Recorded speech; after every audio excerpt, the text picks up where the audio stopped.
Alright, well, here we are. Good stuff. Welcome today. We have some new content, which is pretty cool, I think. Yes, so the latest Hearthstone stat have just released their solo player content, which is called Rastakhan's Rumble Run. We're going to be taking a look at this today for the very first time, and you'll notice I've got a new hat and jacket. This jacket actually has the little legend icon on it in Hearthstone, because of course I did get to legend back when I enjoyed Constructed. Bought them both in the Cyber Monday sale that Blizzard were running, so I was quite happy getting them. They were quite heavily discounted, because I do like caps. I do wear a lot of caps. So we are going to shoot straight into this new mode. I've not seen it before. I've not had a look at the cards, so I don't know what I'm going to be expecting. And I like doing that. I like going in blind to these things. So as you can see, it's called the Rumble Run. So you want to compete? The winner take all. The loser finished. Well, that's certainly a serious business right there. Shrines start the game in play. Shrines are very powerful and go dormant instead of dying. Choose a shrine, the source of your power. It begins the game in play.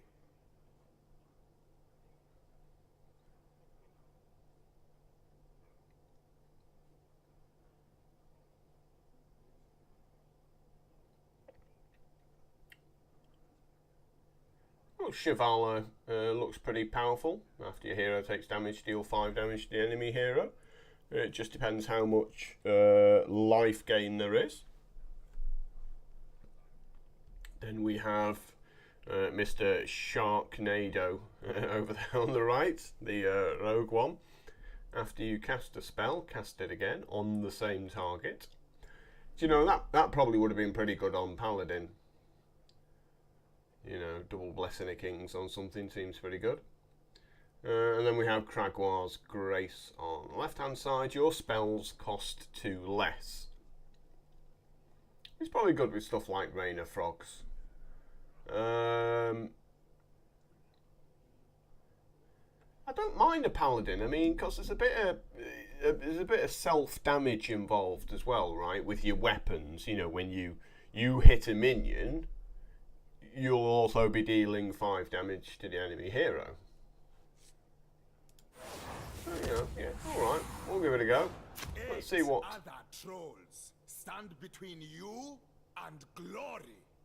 Yeah, I'm not going to talk over Rastakhan when he's talking there. Let's take a look at this deck. Okay, so Bloodclaw, yeah, that makes sense to be in the deck. Okay, another card that deals damage to yourself. Mad Bomber, yeah, I suppose that's pretty brutal. It does 15 if it hits you 3 times.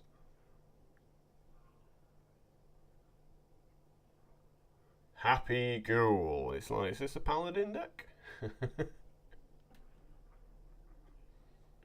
And Mad Bomber. Yeah, so quite a lot of self-damaging cards there.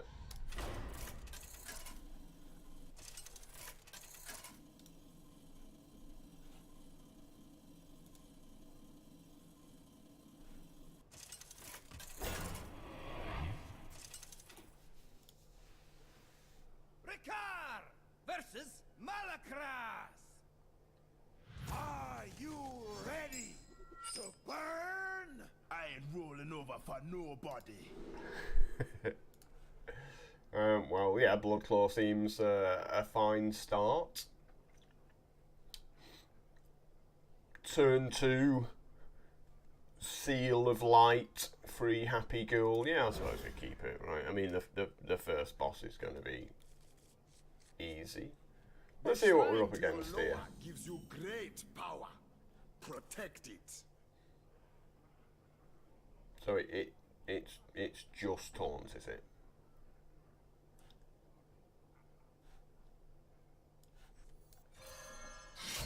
You got nothing. Yes. Defeat an enemy's shrine to disable their power. Now, finish this. Okay, so it comes back every 3 turns or so. That seems absolutely fine. After some time, the enemy shrine returns. Plan ahead or fall behind. Fails. Try this. Easy life, the first boss.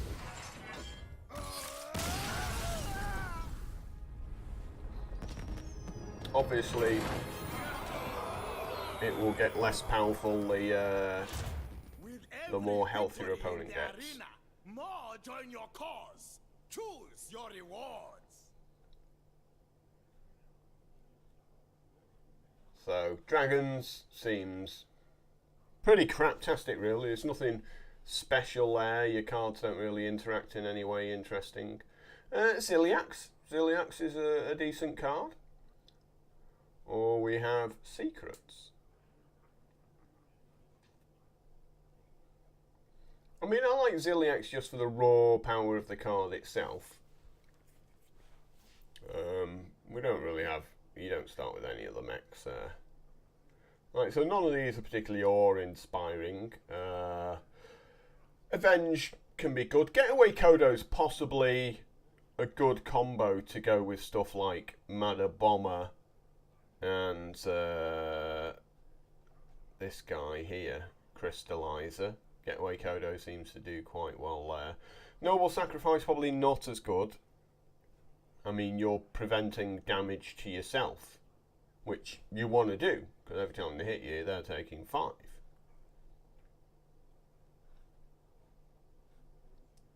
There's no particular dead cards in the magnetic set. And I don't want to really have a deck full of secrets, so well, let's go with magnetic. Let's see if we get offered some more a bit later on. So do your enemies. Put on a good show, hmm?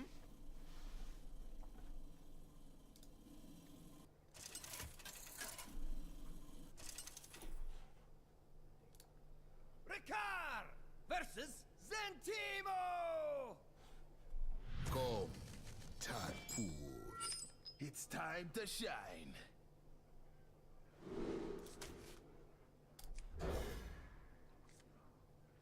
So we appear to be against Shaman this time. Okay, Mad Bomber's a nice start. Protect yours. Your spells cost 2 less, so I can either deal 10 to this thing or just do the 10 to his face anyway. Flash fails. Try crystal. There we go. Down to 15 already. Crystallize. Now, Mad Bombers, it's got a lot of targets here. Obviously, we want it hitting us. I'm not sure whether the armor should still mean it takes the 5. I would assume so. It's still hitting us. There's not a whole lot else to do, really.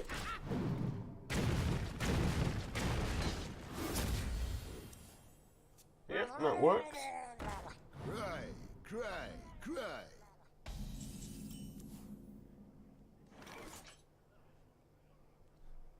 Oh, yeah, you got it. Crystallize. The first wish is free.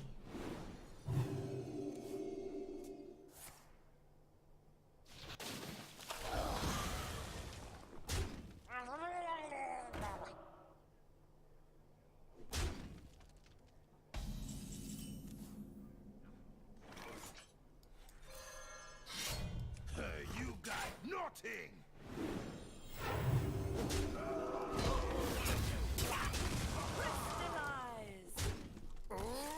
Okay, so a couple of easy bosses. I mean, it makes a lot of sense, really.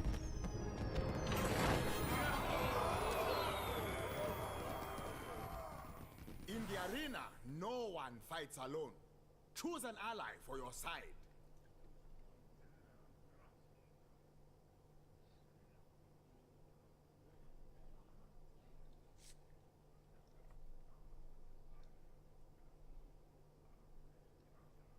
So I like the Parading Marshal because equipping a weapon is pretty good, because you're going to be taking damage and you're going to be dealing 5 damage to your opponent as a result each time. So we'll go with this guy, and we always get it in our opening hand, so it's a 3 mana.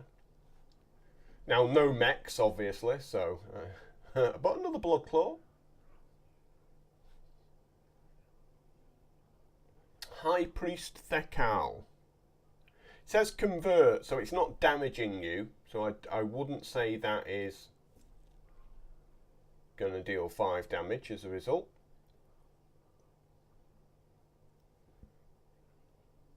These are both relatively good cards, and the Paladin deck's quite fast. There's never really a time you want more than 5 mana. But 2 weapons. I like going down, I think going down the weapons route is good, because you get to keep the board clear and you're constantly dealing damage to the enemy as a result. So the Matter Bomber was also, you know, tempting.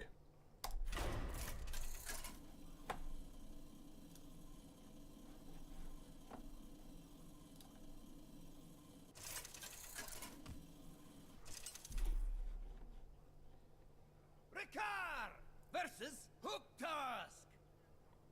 I'll fight fair this time. Promise. I can do this. So Crystallizer's obviously a fantastic turn 1 play. I think we can chuck this guy back for the moment.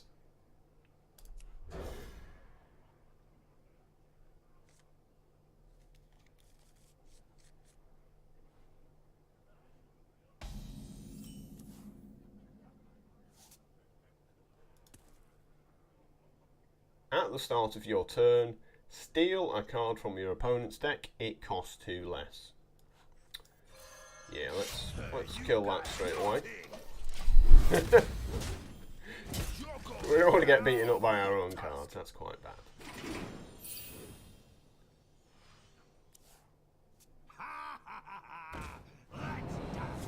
So this is nice. We just get to beat up tiny guys for 5 damage every single turn. You got nothing.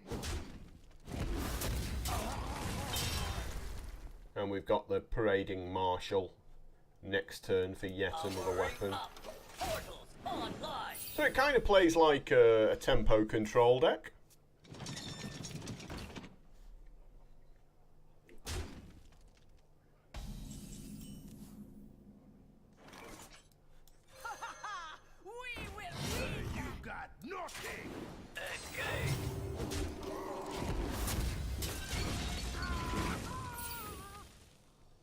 He's back. Oh, okay, so he comes back and then immediately gets a card out of my deck. That seems a bit naughty, that does. How rude.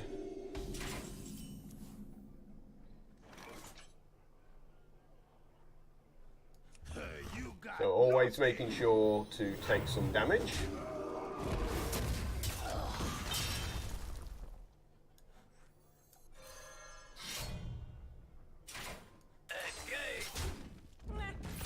Just a distraction, anyways.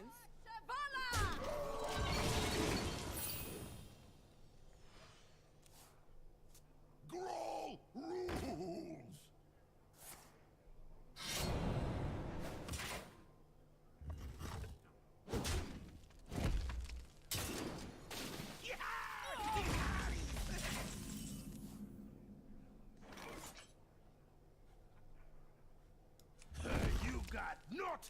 You got nothing.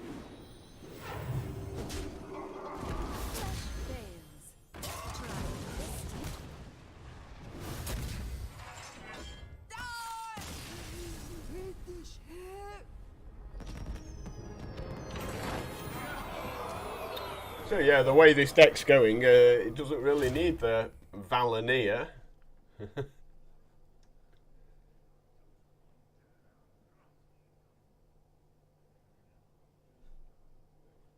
More mechs.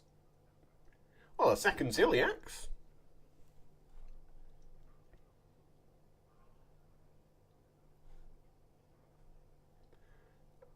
I like double Kango. I like the idea of doing a fair amount of healing, but I think a second Ziliax, some more mech seems good. Who knows if it is actually good or not? Oh, okay, 40 HP. Now we're getting to the hard stuff. Ricard versus Talonji. I will fight if I must, and I will triumph. For the Dark Spear.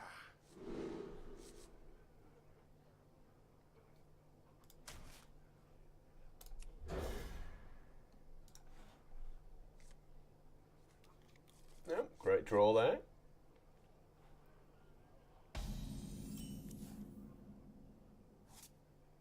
Shrine. Healing enemies damages them himself. Okay, so we're against the priest. Obviously, the priest doesn't want to be healing me because they'll be taking 5 damage each time they do that. So maybe we just leave it up for that reason.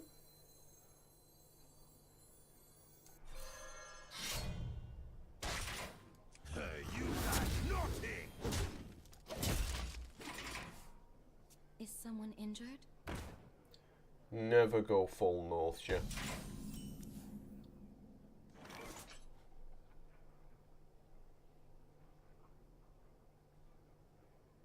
So let's go Mad Bomber and just see whether we get lucky and deal one to the Northshire Cleric. Wanna blow something up? No such luck, but even so we can keep the pressure up here. Another 5. Feel one zombie's touch.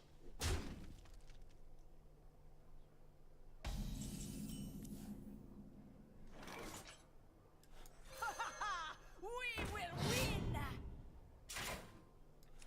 You got nothing.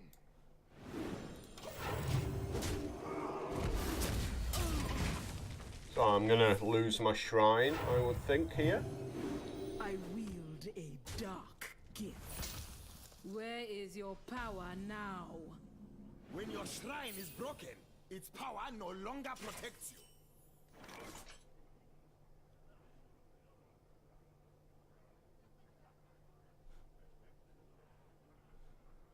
Powering up. Portals online. So we can take his shrine offline. You got nothing. And stay dead.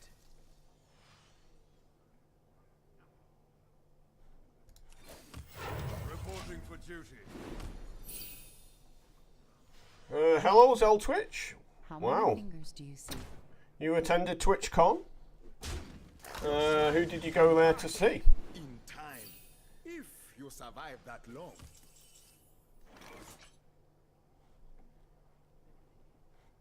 Let's have a look at what we can do here while we're waiting for Zeltwitch to say something. Holy Champion again. Unity, precision, perfection. I guess we can clean that thing out kind of easily enough. The battle.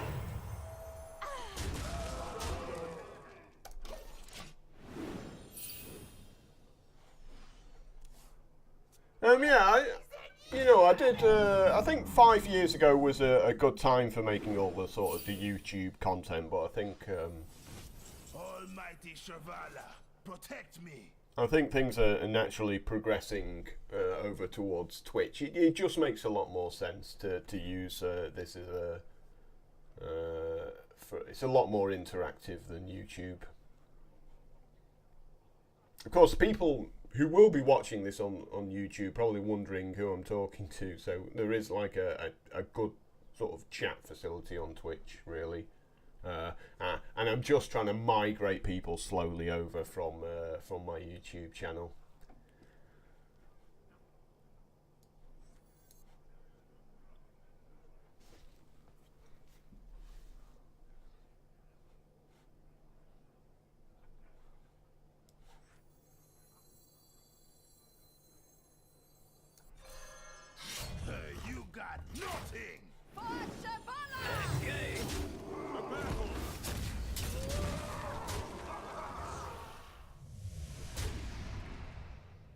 What's this guy normally? Feel him up a little bit. Job's done. Get him up to a cheeky 5-5. Zangala will endure. I don't mind other people promoting their channel in my channel. This dark power flows. Like, I think for people with sort of smaller Twitch followings, shall we say, it's not so much of an issue. Obviously, when you've got like 10,000 people watching your channel, it starts to get a bit spammy there. But you know, it's always nice to see how other people are doing. I didn't go, obviously, because I didn't have a Twitch channel at the time. I did watch Disguised Toast because he was streaming the whole event. He did like a live streaming. He had like a camera attached to his backpack.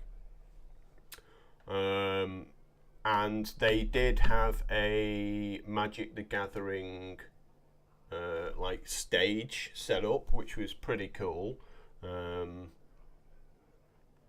Yeah, I do feel it's more. I mean, I went to a Magic Grand Prix just last weekend, actually, up in Liverpool way. I used to go to a lot of Grand Prix. I like travelled to Amsterdam for Grand Prix. I've travelled to Lille and Paris, both in France. So I used to enjoy the Grand Prix experience. You know, getting 2,000-3,000 people in a room all wanting to play Magic. That was good.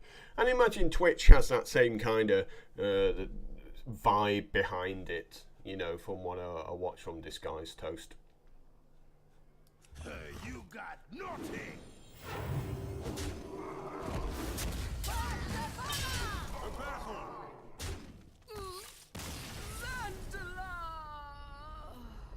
I mean, as you said, you know, it probably does feel a bit more like a networking thing as well.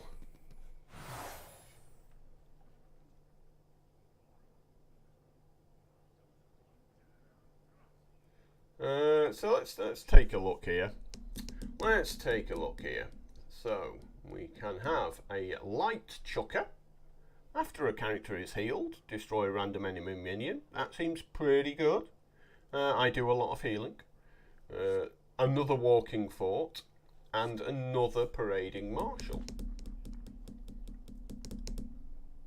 Obviously, I can't draw them both at the start of the game, right? Because you get your opening hand, and then it's turn one, you always draw it, right? An offline host. Okay, so you kind of do the YouTube thing as well, or?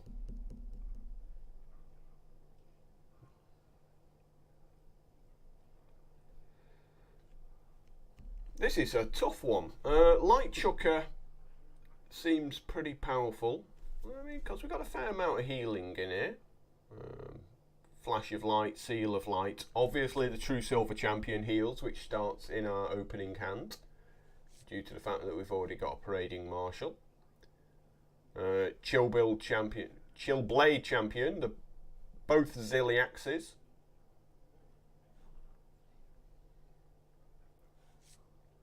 Well, let's give it a go. Let's give Light Chucker a try. Another Flash of Light.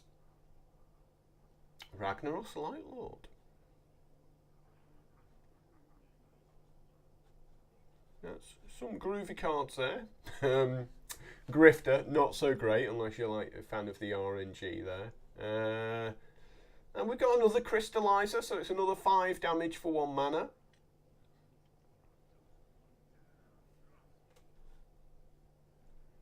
I like Flash of Light, I must admit. Just feels such a cool card in Arena. Have I set up any of my Twitch notifications in this channel?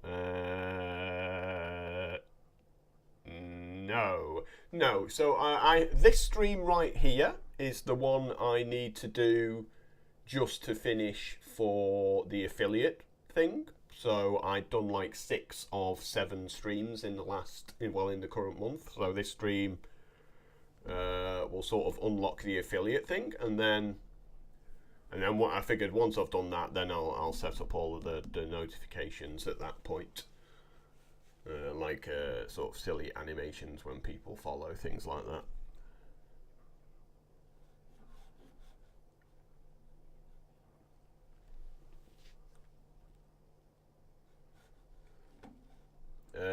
At the moment, I think my focus for this sort of couple of weeks is just to sort of get the videos out there and get some of the sort of the 5,000 people who used to follow me on YouTube, get a few of them over onto Twitch and sort of make a more interactive stream, really.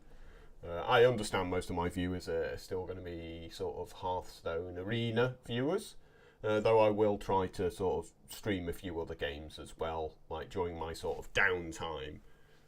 In other words, I do play World of Warcraft, obviously Magic Arena and stuff like that, and it's like I can just stream that if I was going to play that anyway. It's not so much of a big deal. So let's go with these guys. Let's go with healing.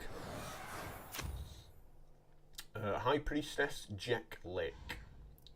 Her blood magic brings on spells, demons, and hurt feelings. I know there was an infinite combo I saw somebody else do, where in this mode. Ricard versus Jack Lick. Tonight, Hyrik drinks. I got this. Okay, do we really need True Silver Champion? Well, so we're going to play True Silver Champion on 3. And we're going to attack straight away. Then we're going to attack on turn 4 as well. So maybe we can play the second one straight after that. So yeah. Yeah, I think turn 1 Blood Claw. Turn 2 Seal of Light. Yeah, everything seems fine. Whenever you discard a card, summon a random demon.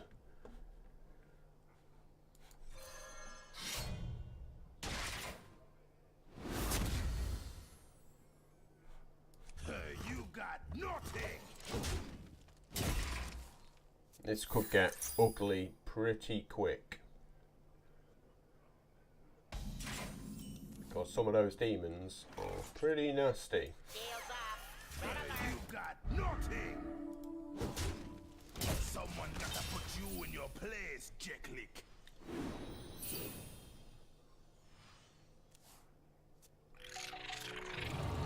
Oh, that was lucky of us for him just to come out and play that.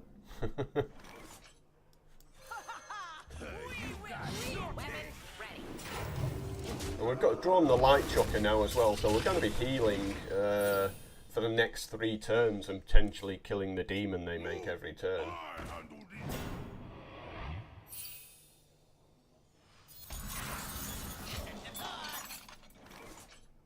And then Ziliax on the 2 turns following that, which will heal me up as well. So yeah, seems pretty good. Got nothing.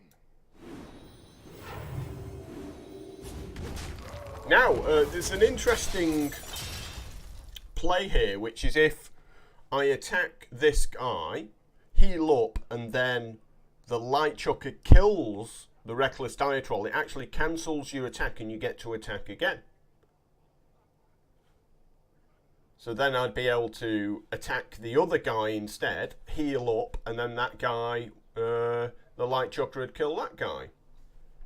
So that would have been a sweet combo if it had worked out that way.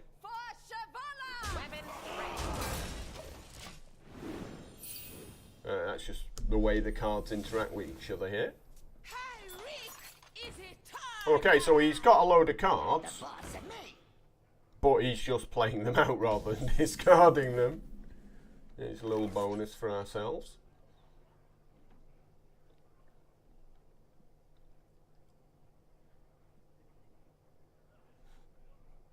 Catch this! I do not cave so easily. Unity, precision, perfection. Weapons ready.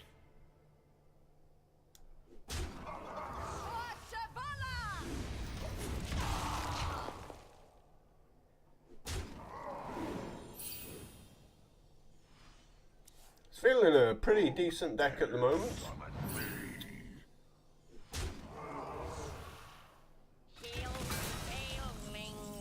Well, I can't gain any more life.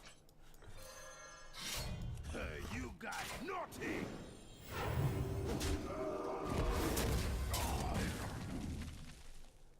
For Shavala! Catch this! Hurry up! Portals online!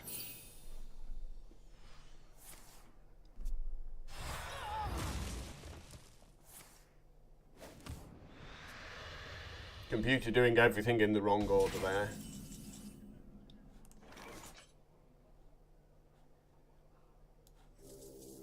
Unity, precision, perfection. Engage! Catch this!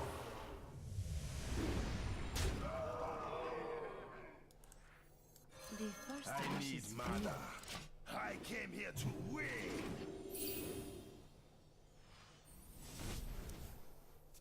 Who dares summon me?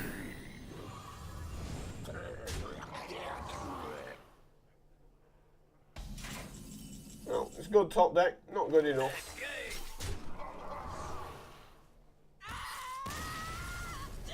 Maybe I've just picked easy mode paladin.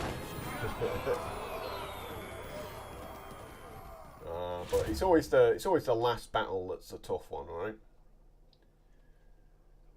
Another Bloodclaw. Light's Justice doesn't really do a whole lot. Lost in the Jungle.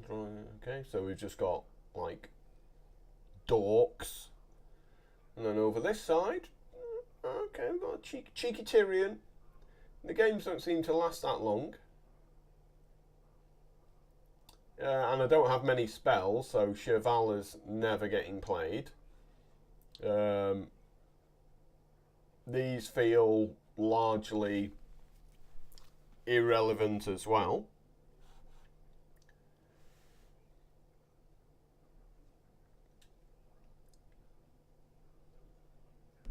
More weapons? Is that the way forward here?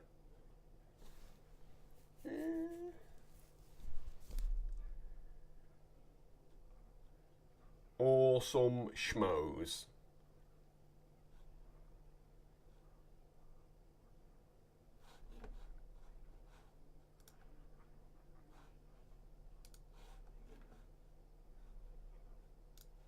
I'm not quite sure which is better here.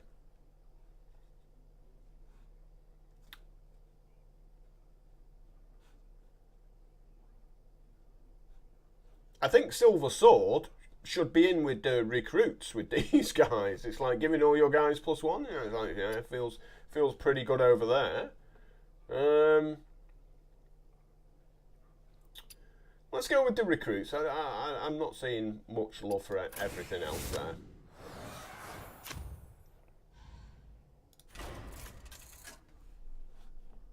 there. So has anyone else played this mode already?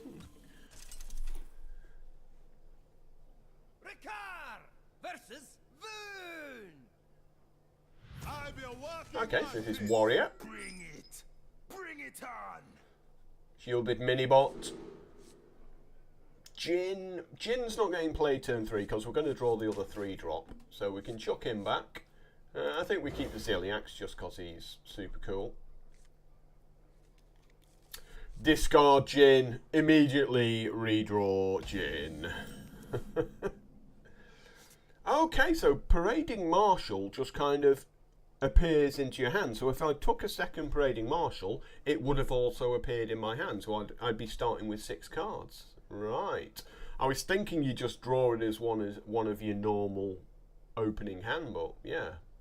Now that makes it even better than the Parading Marshal. Wow.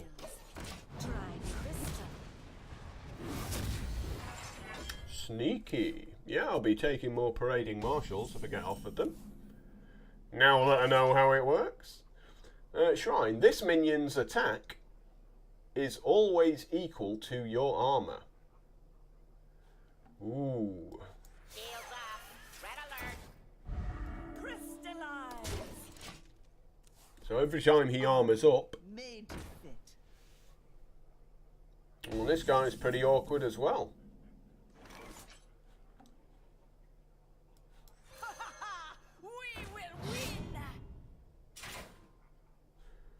one of the things is if I attack this guy, you will gain, this will become a 1/7. But if I run these into that first,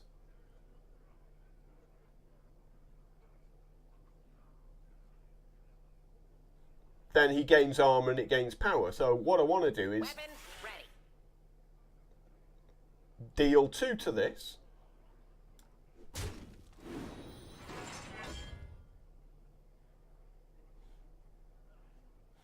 Then maybe take this out.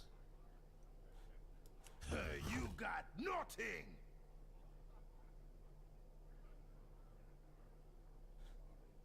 Or we could leave this up, take this out. I was thinking if we hit face there, it'll go back to sort of 1 power. And this will hopefully survive. But we could take it out straight away. Just let him have a couple of armor. Crystallize. And it'll also damage us. You got nothing. And allow the happy ghoul to get chucked out as well. Ooh, you're strong. I'm strong. A few ways of doing this.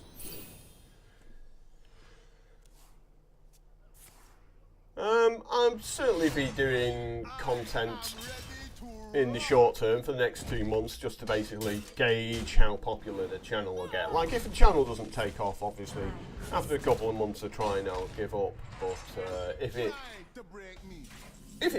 continues to be popular, it is certainly the first couple of weeks. And whenever I do sort of make YouTube videos, then it'd be much better for me to make the videos through Twitch and then just upload the VOD afterwards for YouTube. You know, certainly if I'm doing an arena run, there's no reason not to, you know, host it first. Especially since one of the criticisms I used to get with my arena runs when I just uploaded them to YouTube is people used to say, oh, you only upload the good ones, you don't upload the bad ones. And I always uploaded everything. I used to just do that damn well. You know, I almost never had a bad run. And so I did 4 runs. I did like a test run where I got this truly terrible deck. I just built my very first draft in this format. I just built it all wrong and I got 1 win. Because nothing in my deck costs more than 6 mana, and the current arena format's really slow. And then basically that game I had, I worked out how I should be playing the game. So then the next 4 drafts that I did on stream I got 6 wins with Mage, and it could have gone further. I then got 10 wins with, I think it was Mage again. And then I got 3 wins with a truly terrible Warlock deck, including 1 game where I accidentally conceded because I hit the wrong button when I was trying to go to the menu to do something else. And we don't talk about that one. And then I got 11 wins with Warrior. So I got 6, 3, 10, and 11. Which felt good. Piloted Shredder, and then next turn magnetized to a Ziliax for a 7/5 with a bubble. That seems pretty sick. Oh, they're also playing the Crystallizer.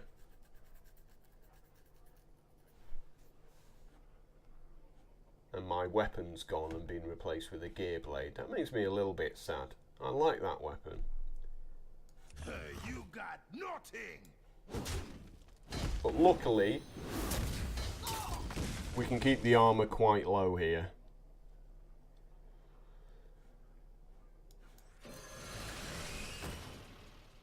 Again. Crystallize.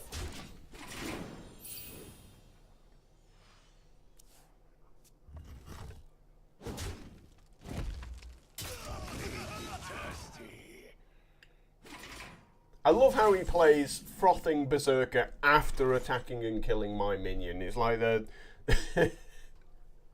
computer is as stupid as it ever was in this game. Unity, precision, perfection. perfection. And I'll then heal up here.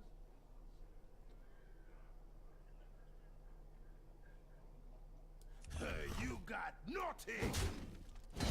So let's deal him another 5, as always. Weapons ready.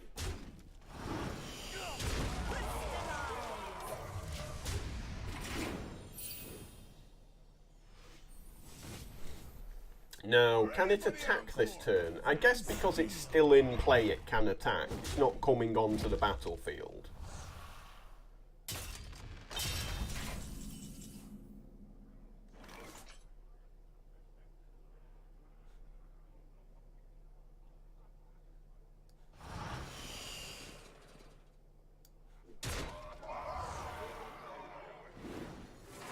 Unity, precision, perfection.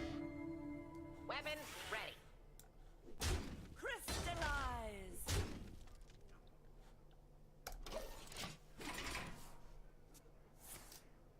Well, execute. That's annoying. You can't break it. Calimania is running wild. I better play defensive.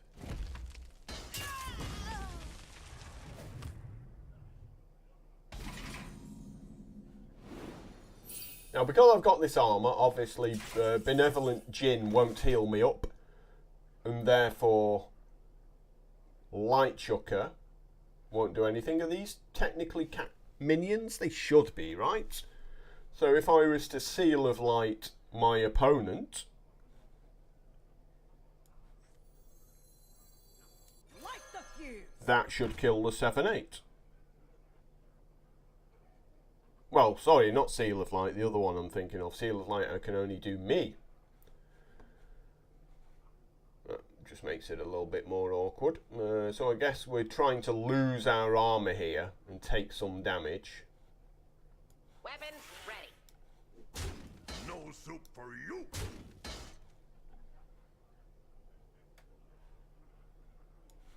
No more take candles. You got nothing.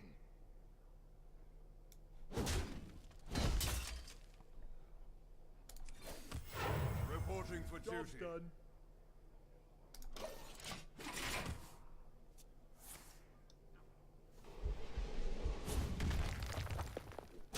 I can take the hit. Ow. Failing.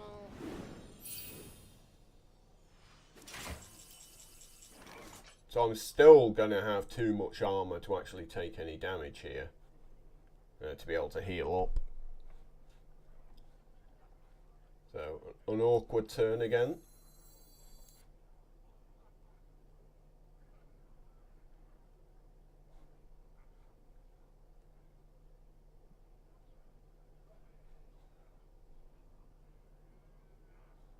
Lock 'em up. You got nothing. Hey, is this thing on? Reporting for duty. Reporting for duty. No soup for you. Lock 'em up. To battle. Yeah, so it's starting to get a little bit hard work here. Let me loose. Okay. That doesn't seem fair. Unbound Punisher. Destroy all enemy minions. Gain 2 armor for each minion destroyed. Yeah. I think we need to get rid of his armor pretty quick.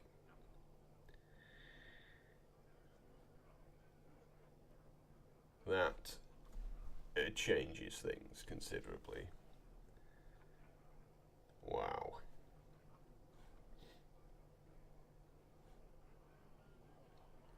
So we can take out the 5/5.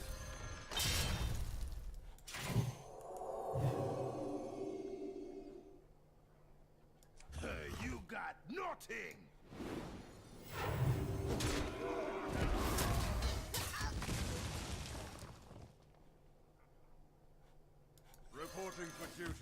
But we need something good now out of our deck.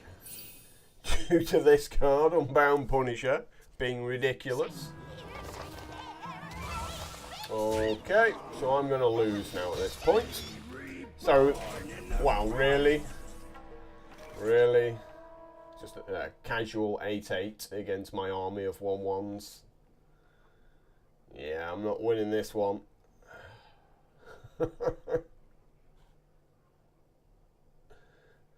4, 5, 6. Yeah, I'm definitely not winning this one now.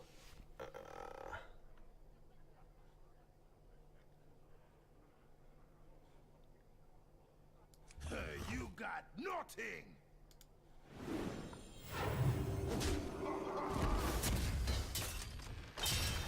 So it seems that this format goes from being easy to impossible almost instantly.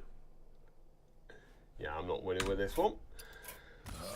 No way back into this game. He's just going to armor up and summon another 10 drop. And I have no board sweepers in this deck. Yeah, there's nothing here to get back into this game at all. Really, Light Chucker was the only way of dealing with what he had, and he just destroyed him with an 8-drop. Okay, well, let's try again then.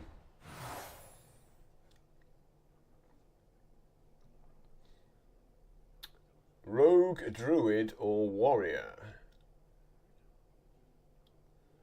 After you summon a minion, give it +1/+1. But it's in Druid, and it'd be much better in Rogue with the Echo.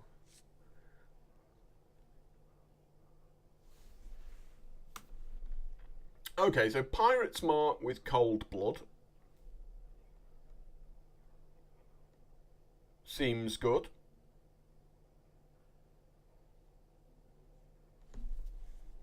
And obviously Warrior that we've already seen here. This minion's attack is always equal to your armor.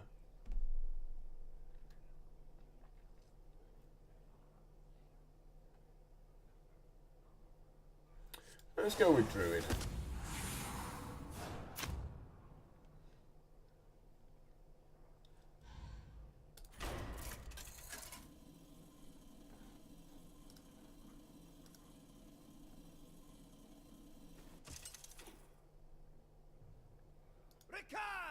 Versus Zul'jin! They're gonna bury you! I ain't rolling over for nobody. Well, obviously we can chuck the patron back. 5 mana isn't going to be happening soon. 1 mana for a 3/3 seems reasonable enough, right? Seems fair. Hazali's Guise. So what are we looking at here? Hunter, isn't it? Whenever you summon a beast, it gains Rush, Taunt, or Poisonous. So in other words, don't expect your guys to stick around for too long.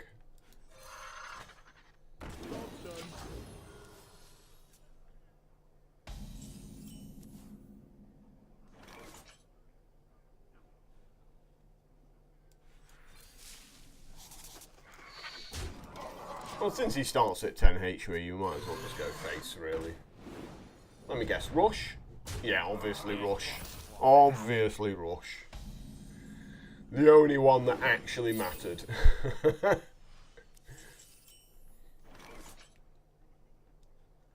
And now you've just got dorks that don't do anything.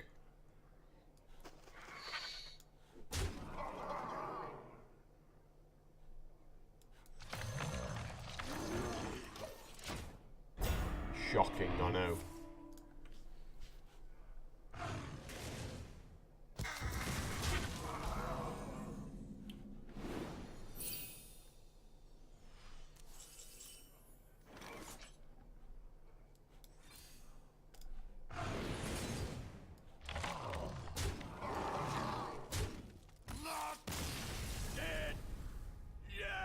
So this looks like it's going to struggle against Warrior.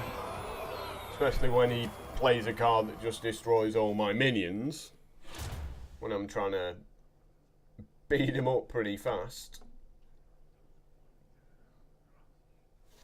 So we've got some buff spells, but I don't think they're particularly great. They don't really do too much.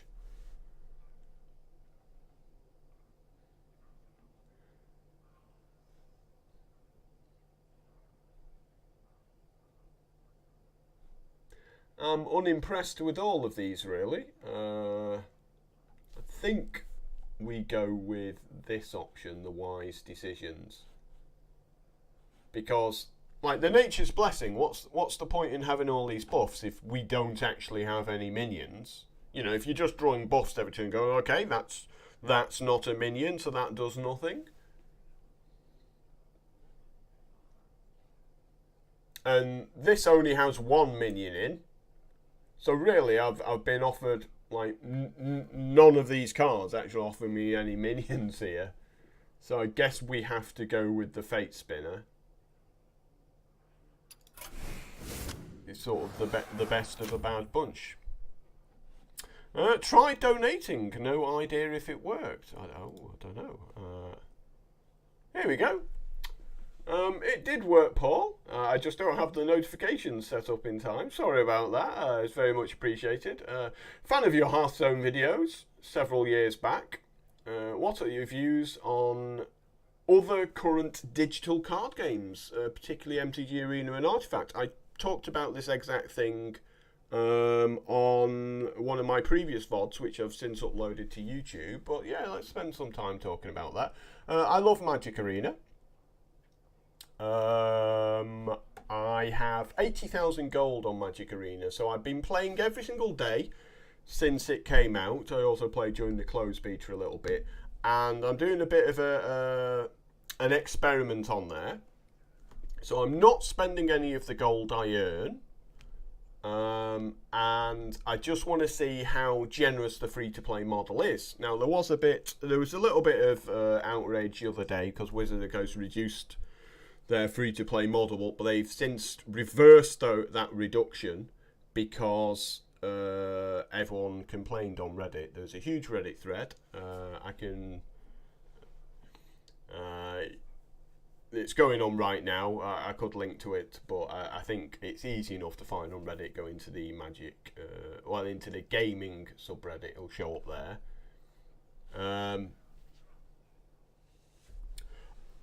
So yeah, I'm a big fan of MTG Arena. I think MTG Arena is going to be good for Hearthstone because, as you know, Hearthstone I think today announced increasing in their sort of price structure as well, because both MTG Arena and Artifact have come out and made some big announcements as far as prize funds, stuff like that, and so really it's up to Hearthstone as the industry leader in the online marketplace to make sure they stay on top. And hopefully one of the things they do to make sure they stay on top is reduce the RNG in the game. You know how much it used to annoy me first time around with that. Artifact, I think, will fail because they're using an outdated business model, which is the whole charging for packs thing. I mean, it makes a lot of sense that they do this because Richard Garfield has been involved in the creation of that game, and of course he was the guy who came up with Magic the Gathering 25 years ago, and so he still seems to think that this business model is one that's going to work, but it won't work. It's a very complicated game. I think it's a fantastically interestingly designed game, but I think it's too complicated for people to watch and people to follow and people to understand. So I don't think it will be a good game for people to view on Twitch. I don't think it'll be a good game to watch on YouTube. And I think as a result of that, I think it won't be a good esport. People aren't going to want to watch, you know, $1 million tournaments if they don't really understand what's going on. Let me draw a good comparison here. So when I was a kid, 7 years old, I did play chess. And you know, I enjoyed it because all of us were bad at the game and it was fun. But now I'm sort of 41 years old. If I try to watch chess, I don't have a clue what's going on. You know, I can't wrap my head around the strategy of the game. So it's in no way enjoyable for me to watch. Likewise, when I was 7 years old, I started doing judo. And I did judo through to age 19 and I sort of became Cheshire and North West champion. So kind of like on a state level at my weight class. And as a result, when the Olympics are on, I can watch judo and I can enjoy it. But nobody does watch judo. The only people who watch judo are those that did judo, because unlike a sport like soccer, it's hard to appreciate how difficult judo is. And I think Artifact's going to fall down the same route. It'll be too complicated for people to come in and learn what's going on. And because we don't have anyone who is world class at the game yet, I think because everyone's learning, we don't have anyone who's able to sort of turn around and make those sort of statements saying you did this wrong, this would have been a better line. You know, so the meta game isn't established either, so we don't know what's great. So yeah, I'm not impressed with Artifact. I certainly won't be playing it. And I think in 2 years the game will die out. Steam will throw a lot of money at it, but I don't think it's entertainment, really. And I don't think the cards will hold their value either as a result of that as well. I think ultimately the free-to-play business model is one which will take control in the end. Because the thing is, a lot of these game designers don't understand the value that a free-to-play player has. Say, for example, I am right here streaming a game which is free on Twitch, and I have people watching me. So there's advertisements straight away to bring other people in. I'm also providing a service to those people who are paying for the game. So if you are spending money on a game like Hearthstone or Magic Arena, if you were only playing against other people who were also spending money, you're going to be waiting a while for a game if you want to play at 5 AM in the morning.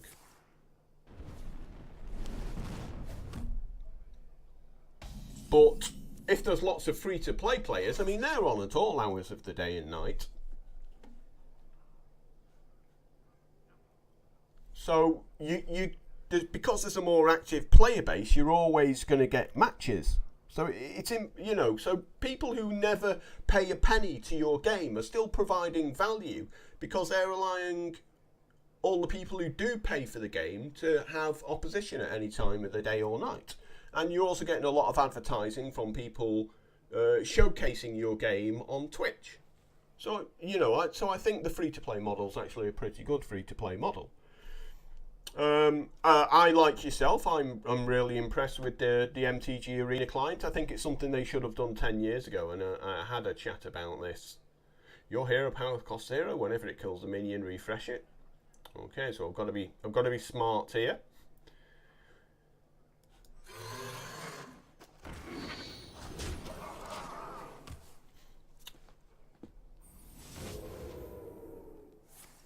Your hero power also targets adjacent minions.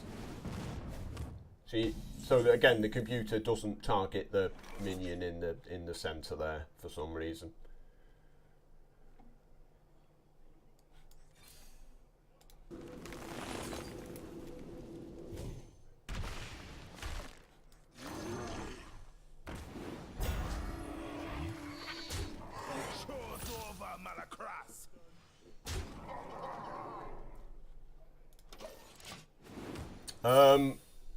But to sort of finish my little rant on the Magic Arena client, Wizard of the Coast for Real fun.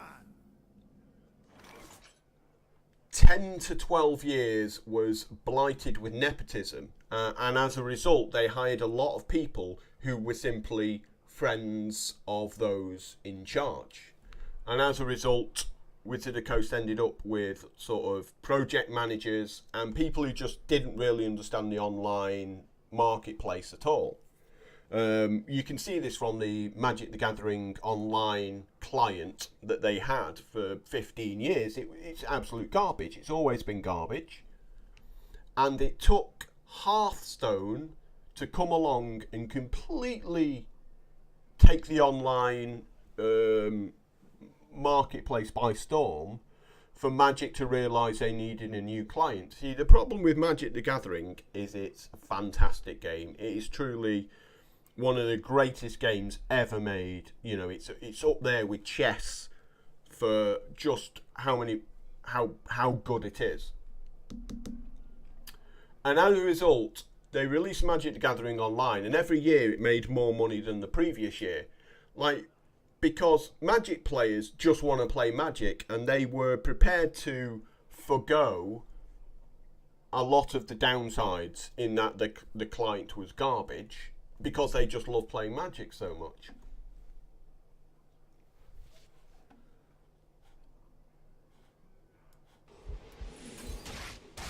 And as a result, when the KPIs would come in every sort of week or month, Magic Gathering was making more money online than the previous month. So everyone was happy. The whole incompetence of the staff at Wizards of the Coast was was never noticed by the management, because the company was always making more money. But then at some point for them, the market saturated. Hearthstone came along and people went, oh my god, this is what a decent client should actually be like. And loads of people migrated across. They said, I'm just going to play, Hearthstone, because it's clearly a lot more fun than Magic that I've just been struggling to do anything with.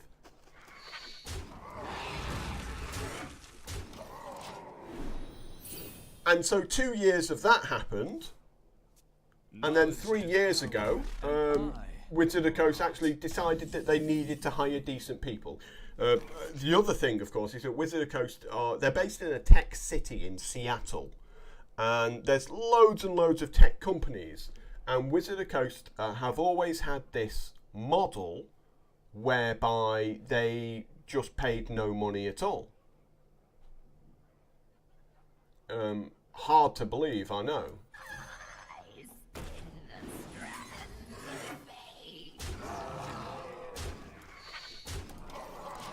And so as a result, all the people who were really good at programming and sort of project management concerning these things, they wouldn't go work for Wizards of the Coast. The only people who went and worked for Wizards of the Coast were people who loved Magic the Gathering.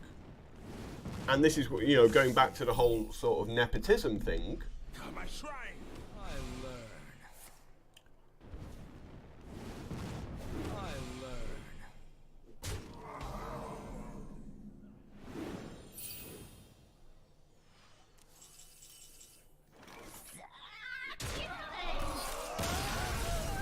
And now Wizard of the Coast have finally realised that they have to pay a good salary if they're going to get the best people in a city like Seattle. And they also need to stop hiring their friends and start hiring people who are actually good at the game, at designing the game. And so as a result of that, if you think Magic the Gathering had a 20-year head start on Hearthstone, and Hearthstone became the bigger game online within 12 to 18 months of starting up. Like, what were people at Wizard of the Coast doing? What were they actually doing to allow a game like Hearthstone to completely dominate the online environment? Especially since we know that Magic the Gathering is a better game, right? Everyone accepts it is a better game than Hearthstone. but they just had such a terrible client that, you know, and they just had a lot of apathy. You know, when you're the market leader, it's really important to constantly be doing analysis on your rivals and make sure that you stay on top. And it's also important to be fresh and innovative. Like, if you stop being innovative, people will come along and take that away from you. And that's what happened with Hearthstone. Hearthstone was a completely innovative game with a good client, and as a result, Wizard of the Coast struggled. So yeah, that's my opinion. So I think competition in this particular environment is really healthy. Artifact will be a dead game in a couple of years, and that I think both Magic and Hearthstone will constantly push each other to improve the product for the player base. And I think it's going to be a great next 3 to 5 years for all of the customers of both of these games.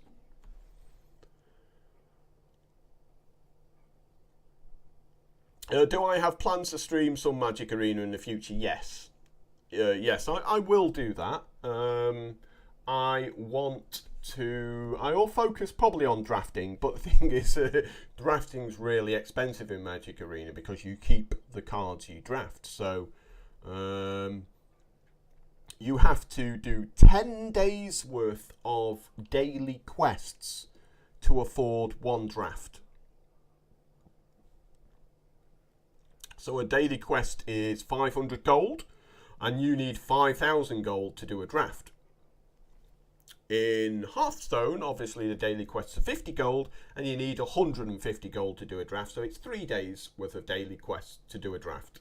I mean, it's not really a problem for me. I can see in the bottom corner I got 6,500 gold on this account.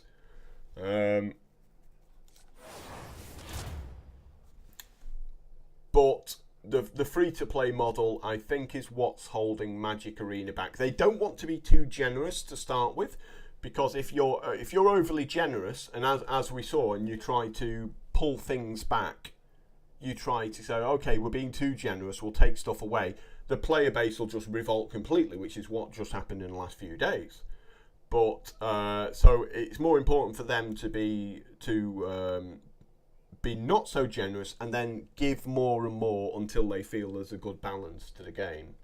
But I think Wizards of the Coast need to realise that drafting is the primary source of entertainment for many people. It's not just about Constructed, so they need to make the draft format more affordable. So if they created a format where you don't keep the cards you draft, and which allows them to make the whole draft experience a lot cheaper, I think that would be great as well, because it creates genuine drafts. Like, I know now if I draft a card, I'm going to keep it. So if a good rare comes by that I need for a Constructed deck, I'm going to take that. I'm going to rare rob it. Whereas it might be terrible for my draft deck. So it doesn't create an ideal drafting situation where people are picking cards solely based on the power that card will have in the draft they're about to do.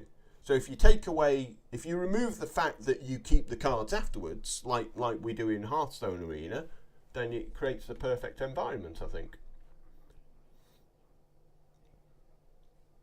Okay, so Living Mana seems pretty good with, obviously, the hero ability. We get a load of 3/3s. Tree Speaker doesn't actually work with Living Mana, so we don't ever want to play Living Mana and then play Tree Speaker after, because we've just lost all our mana. So those two being sort of in the same group seems really bad there. So we've got Muckla's Champion. He's cool. I've always had a soft spot for Muckla. Grizzled Guardian. So it's 8 mana for, in theory, a 4/6 that will pull out 2 other cards. And then over on this side, we've got Tyrantus. You see, none of these cards do a whole lot in this deck, right? Because they're just guys. I mean, Tyrantus, oh, okay, we've given it +1/+1. Doesn't feel that awe-inspiring. if you control the Treant, discover a spell. I mean, we've only got the one Treant card, right? Which is, where is it? It's 2 mana. I know it costs 2. Why can't I see it? There we go. Witchwood Apple.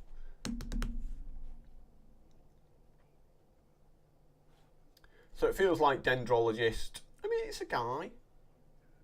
It's a guy.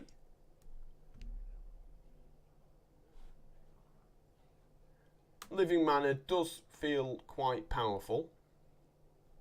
Tree Speaker feels garbage.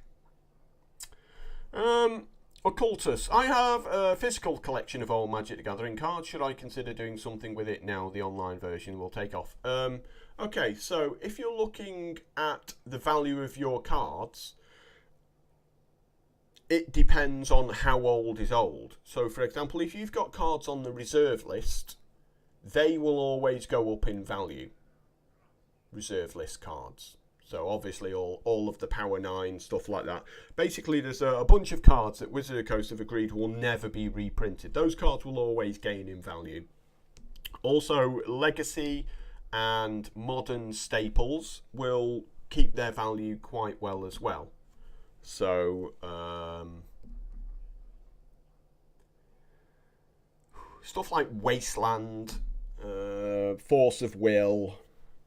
I think Force of Will's actually on the reserve list. No, it's not on the reserve list, but yeah, anything sort of around the $50 plus price mark, they keep their value quite well. But standard cards will always lose a lot of value quite quickly when they go out of standard. Now, look, by multi-lands you mean like the shock lands, so stuff like Sacred Foundry. They've always sort of constantly getting reprinted, and probably the only cards that are sort of worth keeping hold of. But yeah, I mean, you know, if you've had a lot of fun with your Magic cards, it's not... I think the online experience is a lot better than going to a real life tournament and playing with them now, because you don't have to sort your collection anymore. Okay, no underground sea, that's a shame. What about an underground river? Yeah, so some of these older cards, you know, are worth like $1,000 now. Some of the old dual lands. It's kind of pretty crazy how good they are.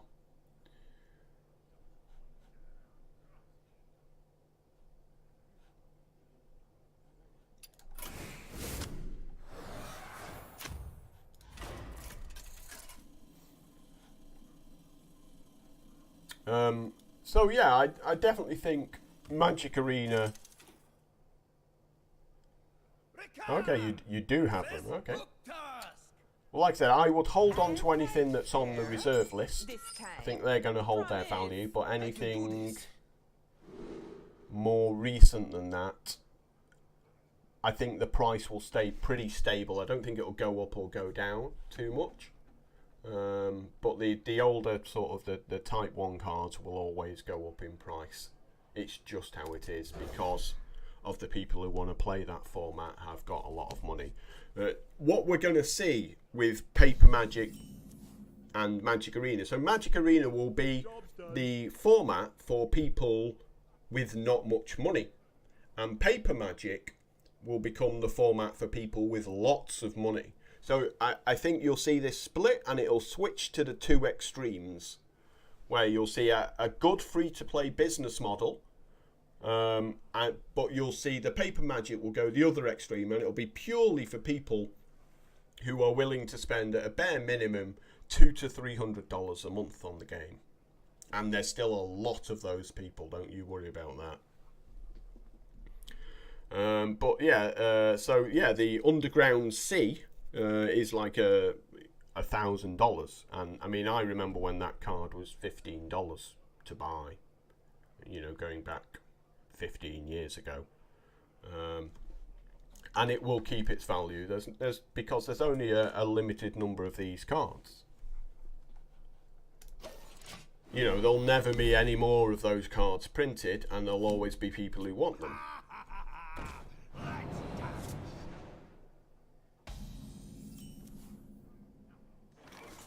Okay, so he's got the old treasure from below, constantly stealing cards out of my deck.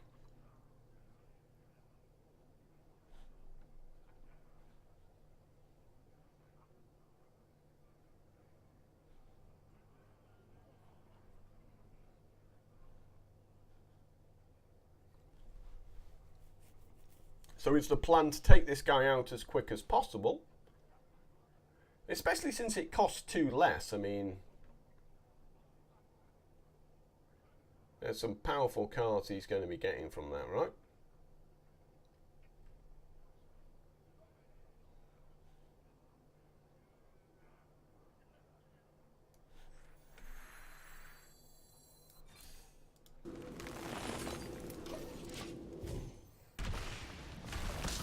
Yeah, so Zenon says, treasure from below is a very good shrine for me. Got my first 8 wins with it. It feels pretty good.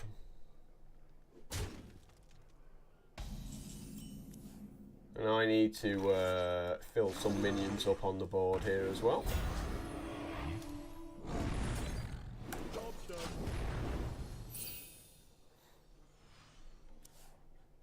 Trust the pirate's code.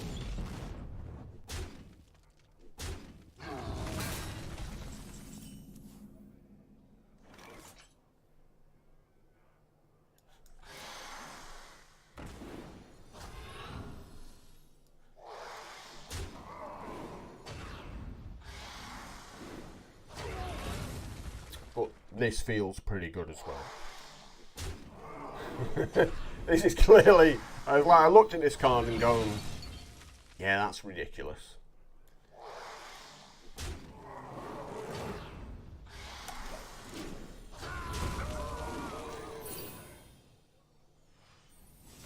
Yeah, draft as many astral raptors as you possibly can. The plank.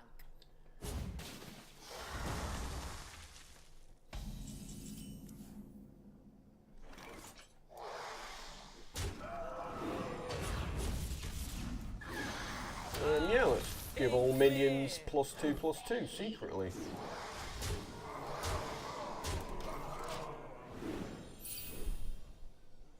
So my entire deck involves desperately hoping I draw Astral Raptor while I still have my shrine out. And if I do, then I'll win the game.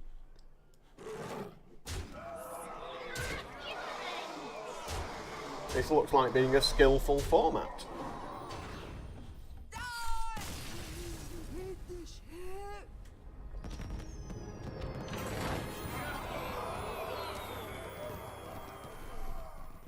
So yeah, after I finish this stream today, that should hopefully at some point in the next few days or what unlock the affiliate partnership with Twitch. And then it'll just allow us to do a few more things like having sub emotes and stuff like that, which will be cool. And then you can use your Twitch Prime on the channel. As I'm sure you're well aware from all the other channels you watch, people are constantly pimping it out there. Spirit of the Raptor. Stealth for 1 turn. After your hero attacks and kills a minion, draw a card. So 1 mana for a 1/4, hopefully. Savage Striker. Deal damage to an enemy minion equal to your hero's attack. So that's never going to do anything. And then we've got more beasts. Beasts are good. Yeah, just some cheap guys. One mana for a 3/3, yeah, seems fine. And then more of this like your shards just does absolutely nothing in my deck. Like 10 mana for a 10/10, and then it'll pull a 2/2 out of my deck. Doesn't seem that good. So maybe we keep up with the beasts here, right?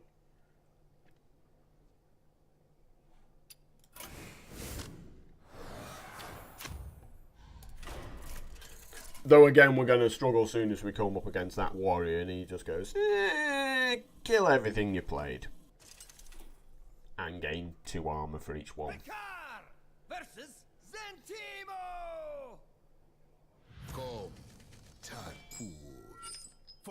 dark spear. So I think I'll keep the mounted raptor. Offers a lot of tempo, and we've got the astral raptor as well. So good things are going to happen here. After you overload, give your minions that much attack. So if he plays, I mean, he's obviously playing Rain of Frogs in the deck. Wow, so it's 6 mana. And he's going to end up with 3, 5, 4s with taunt as a result. So I need to, on turn 5, I need to beat up this lore. Like, I can't afford for him to have 6 mana and then be casting Rain of Frogs. So I need to kill this on turn 1. It'll come back on turn 4. And then we need to beat it up on turn 5. And so we're hoping that he doesn't play like a 7-8 with taunt on turn 5.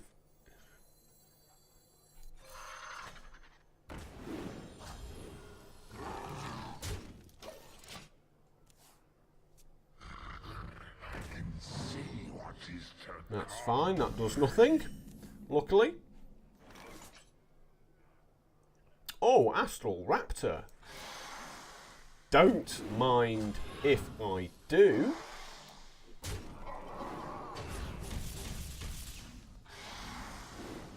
Your shrine is sticky.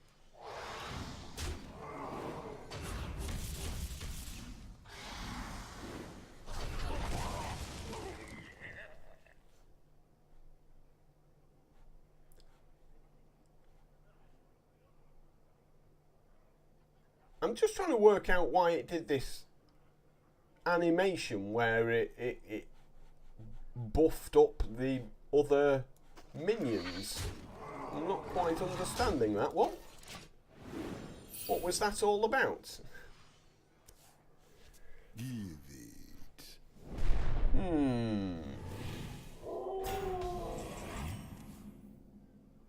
So yeah, this card just basically, like, what's it doing with this animation? I don't understand. I genuinely don't understand this animation. Why are you doing that?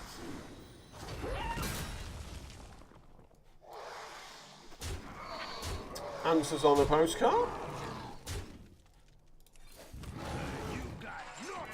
Oh yeah, it turns out Astral Raptor's pretty good. Like, mulligan for Astral Raptor every game. Perhaps it is counting other minions, but for what purpose?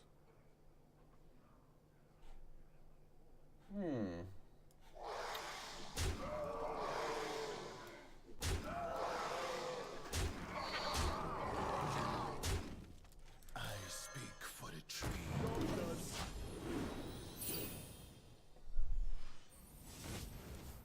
Here comes the rain. Oh, no Rain of Frogs. She's still got 5 mana. More.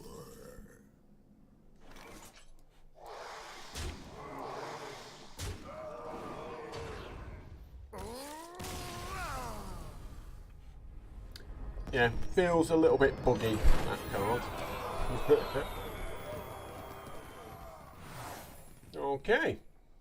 Choose a teammate. Do I want a Suckering Sky Screamer? 3 mana for a 3/4. Whenever you gain armor, draw a card.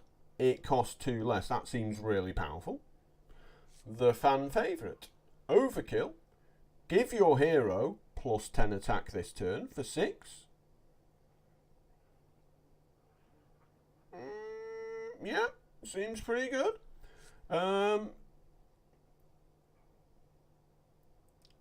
Zandalari Striker, 5 mana for a 2/5. After your hero attacks, give your minions plus 2 attack. That also feels pretty stupid.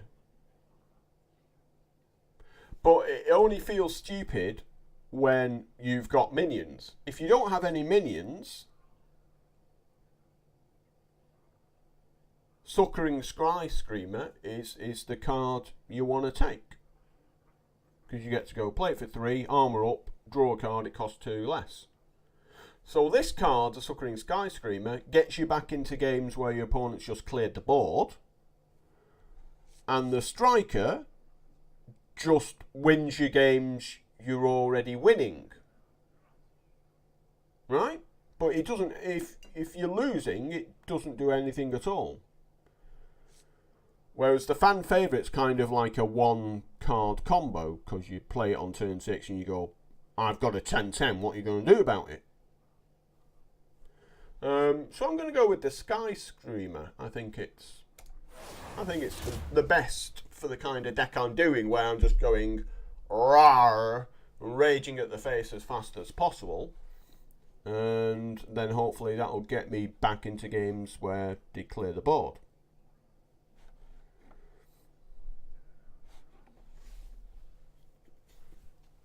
So we've got double Natural Eyes and the Poison Seeds. We've got Living Roots, which seems particularly powerful on turn 1. Have a pair of 2/2s. War Druid Lottie. So it's basically like it's an animal companion for druids. And a Nourish, which gives me a bit of sort of late game. Or we've got Grove Tender. Forest Guide. So this is just drawing cards, right?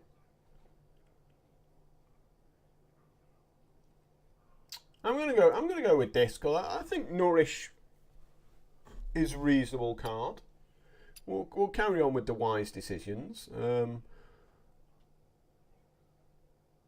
don't mind Poison Seeds either.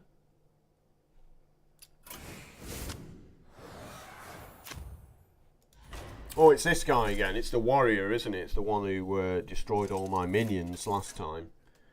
So maybe be a little bit smarter this time around. Now we know what we're up against. I'm sure he'll still get me with the same trick. I'll be a walking mud pit. I got this.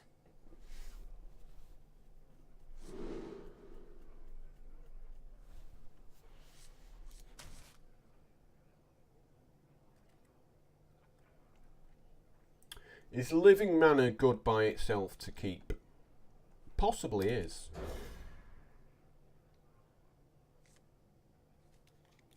I don't mind that as a turn 5 play against this deck, given it's making 3/3 Crayons. And we do have 50 plus loads of other armour to fight our way through here.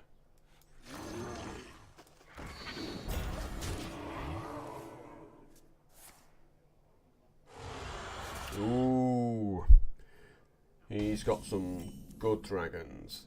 Oh, okay, so it's a different shrine. Completely missed that there. He's playing a dragon deck now after you summon a dragon.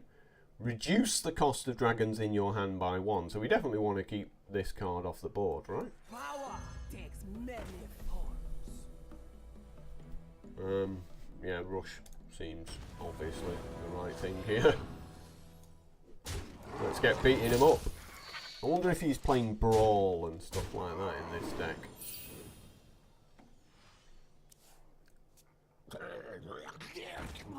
Well, that's a dragon. No idea if that was what he drew. For the king.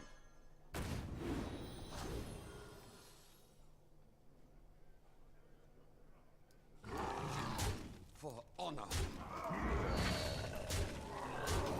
I guess we just dump the cards in our hand onto the board and hope it's enough to beat him up before he starts doing ridiculous things.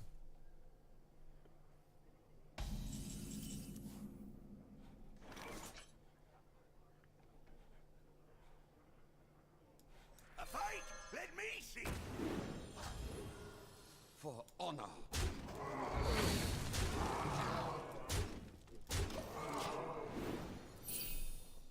So he's probably gone for a 5 casting cost Beat you like a drone. Kazakus.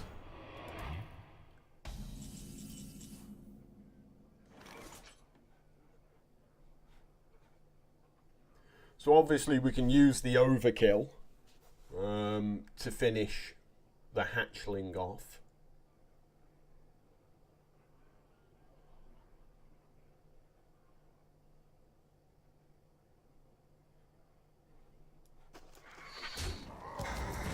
Oh, be next. Get in there. Get in there.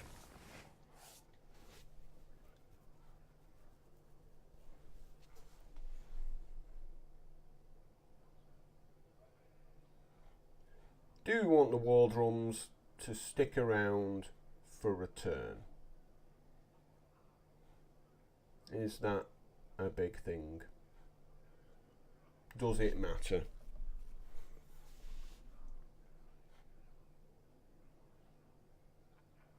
Or do we just get it off the board?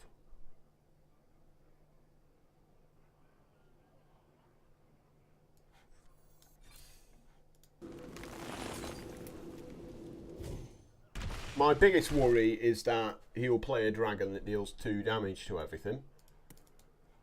That's a showstopper. I speak for the trees. So I want to make sure that he can't reduce the cost of his dragon.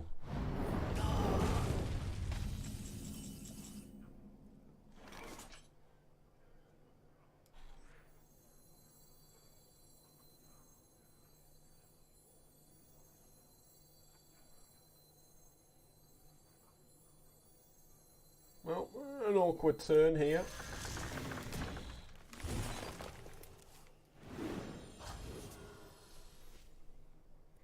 I think we carry on maybe. We could go face, I suppose. Yeah. I mean, if we trade off, then at least we get yet another patron. Right, you just run one of these in and then the other one in. And he can't afford to use his weapon. Yeah, you go down to 6. Yeah, you're going to go down to 5. Are you going to go down to 5? He's like, yeah, I'll go. Are you going to kill yourself now as well? Do you wish to kill yourself? No, of course you don't.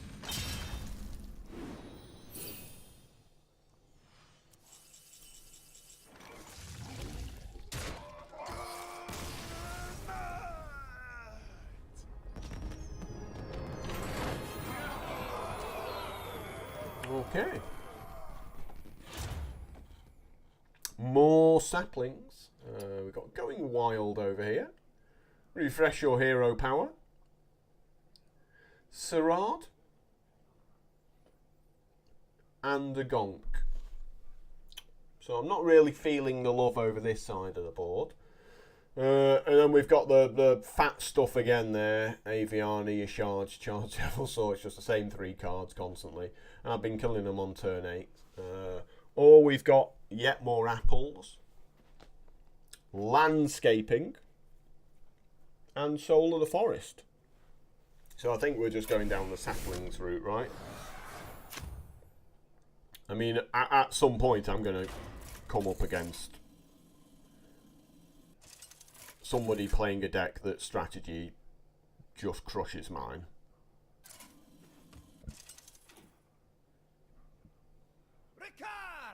If it's anything to go by those Paladin games before, anyway. You fear the king of the ring. Bring it. Bring it on.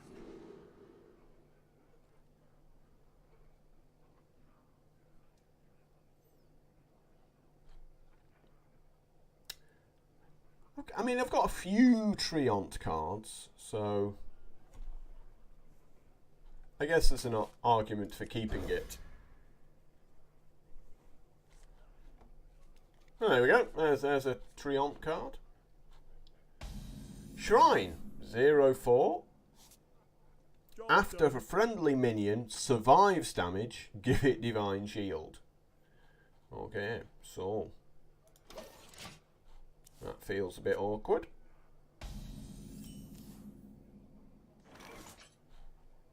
Ooh, but we've drawn this guy.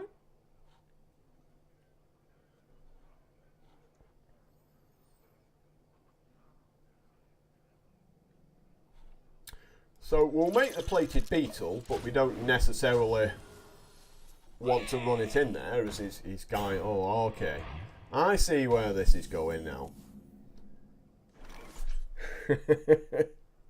So we kill this, and then this card will get a bubble, right?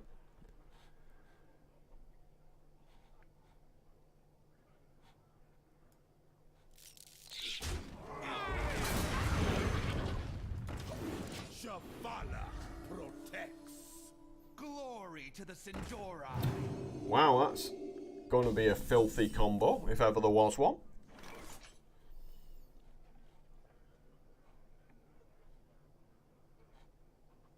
Whenever you gain armor, draw a card.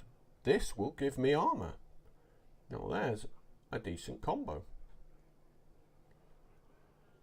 But if we run this guy into here, this thing will give it a bubble afterwards. So first things first, let's be getting that off the board. And let's draw a card. A free Raven.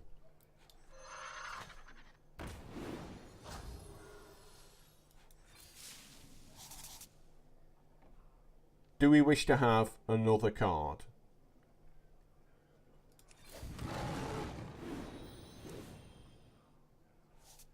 You got nothing. Yeah, so we've got reasonable value out of this Sky Screamer. Oh, here we go. Yawn. Yawn. There we go.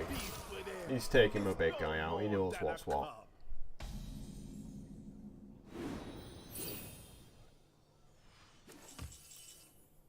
And we've drawn the Astral Raptor, but unfortunately, not really the time to be playing this.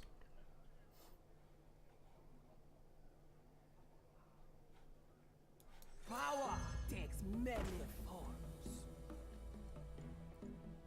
I like it having poisonous, to be honest.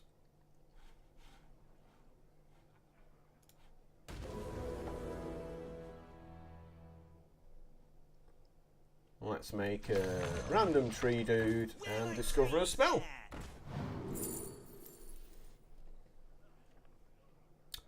Summon 7/2/2 wisps.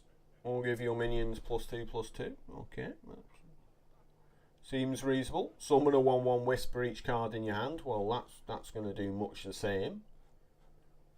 Or Spreading Plague. Spreading Plague with +1/+1 on all my guys.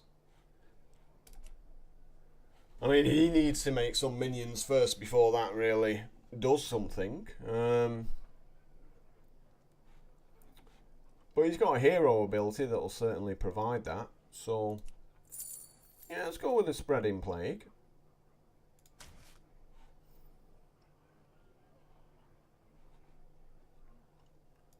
And let's send the rest to the face.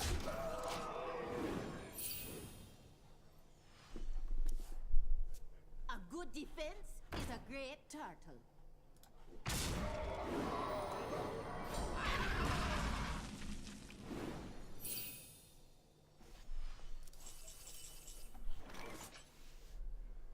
Snapjaw Shell Fighter. Whenever an adjacent minion takes damage, this minion takes it instead.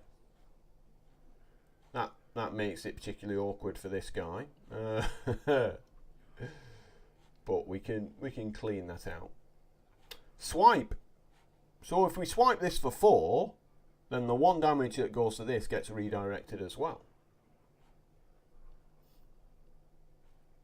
Which is a little bit awkward.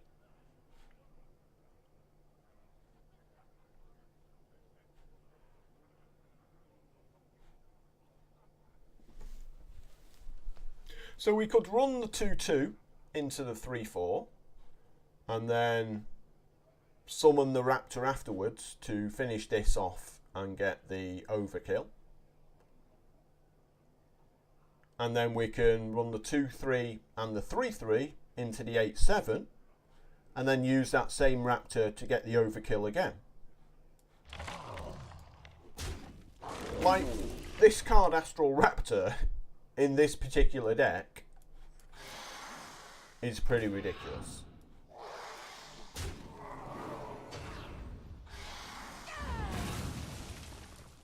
Soiled!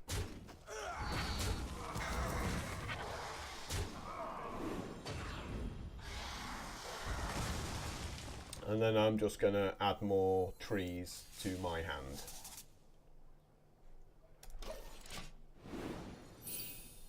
So I've got Spreading Plague, so I'm thinking of just getting maybe a little bit of value out of it. Oh, here we go. Stand strong! Yeah, that's... I'm glad I saved this poison guy now. Poison guy, help me.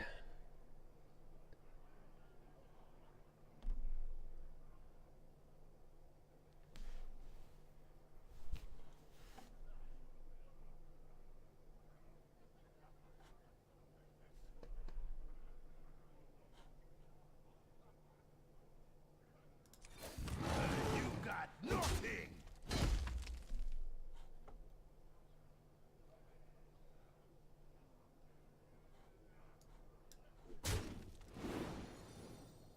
That's a low blow. 2/6 with Taunt.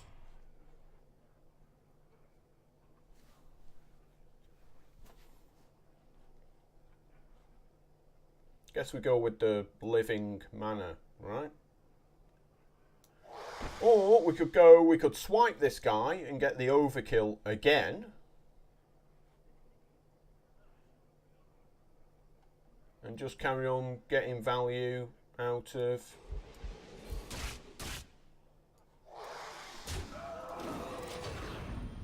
Astral Raptor.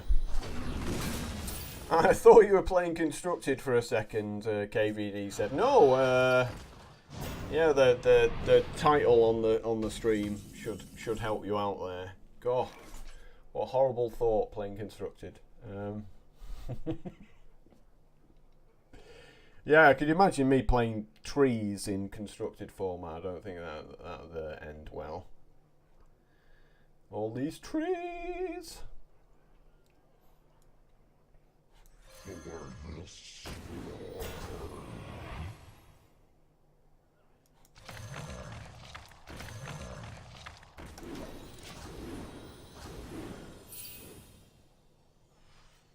So I feel now my opponent has got 8 mana, bad things are going to happen to me.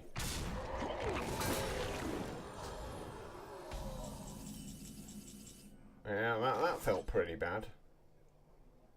Yeah,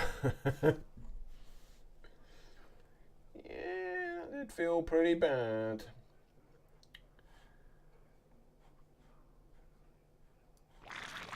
I'm going to take 9 here just to keep my guy alive.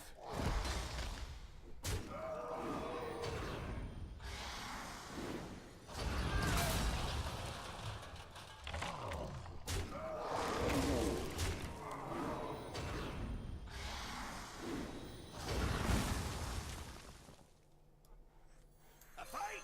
Let me see. This card's really good in this format, right, Astral Raptor? Just gets you insane amounts of value. Oh, come on! Come on! What is this? now we're just getting silly here.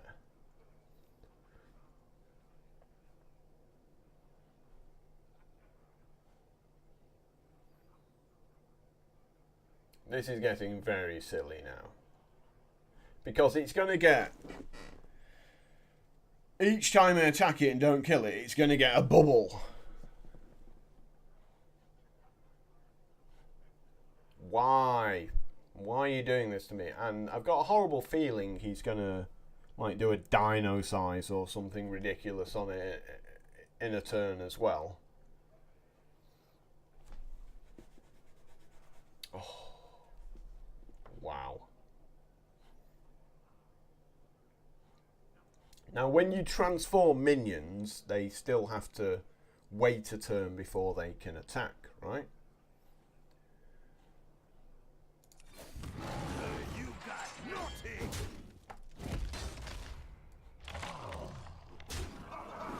We cannot be beat.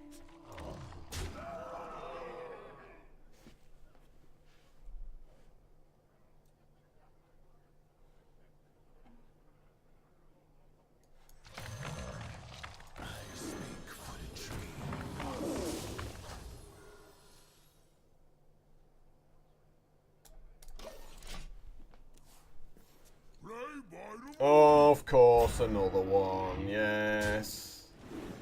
Yes. Reporting for duty. Yeah, who wasn't expecting that? You got nothing.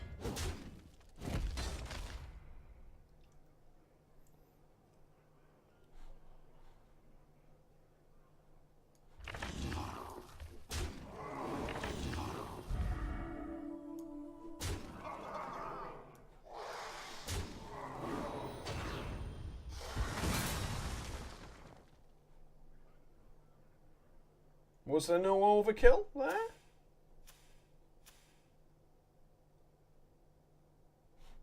Did I not overkill that? Surely I overkilled that, right? No.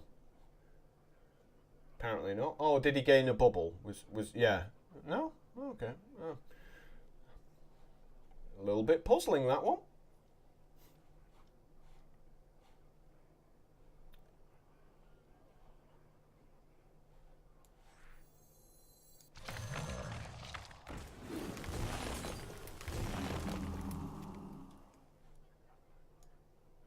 Let them grow.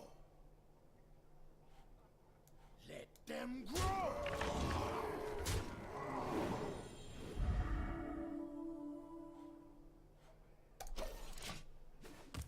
Ah, no space to create a new one. That makes sense.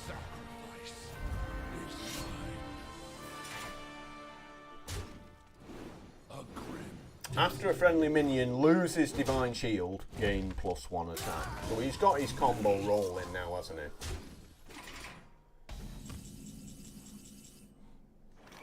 And he's got old Bolvar there. So we just need to get rid of this, like, right now. Oh, but it's going to gain a bubble as soon as I do 3 damage to it. Stop it! You're being annoying! So, yeah, we need to take this guy out and then just smash this thing in the face.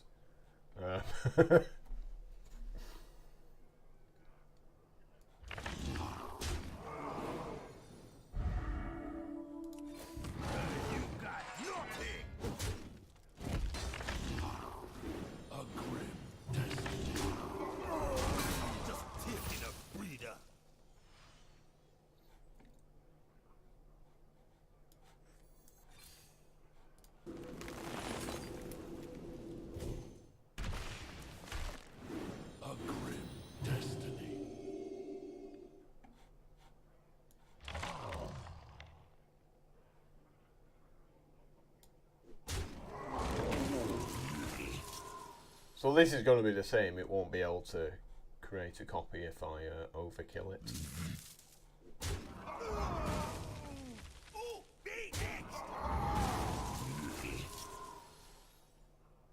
Nine cards left. I don't think this game's going to go much further. So I'll draw some more cards.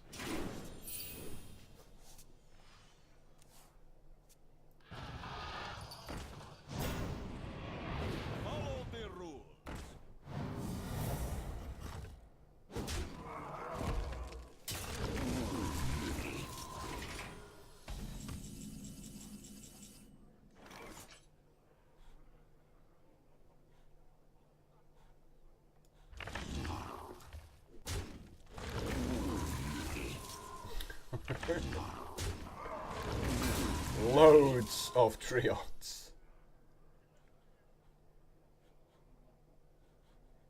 It's tree-tastic today.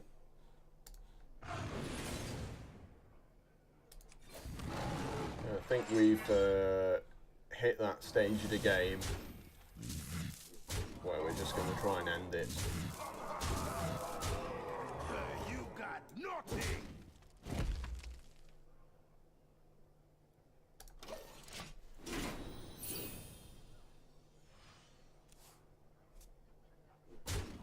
First your shrine crumble, next you. It's a great. Ah, that's bad.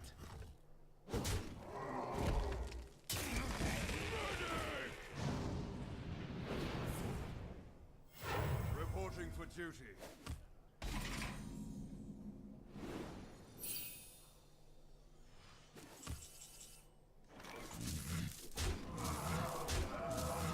This was hard work. That was a lot of hard work.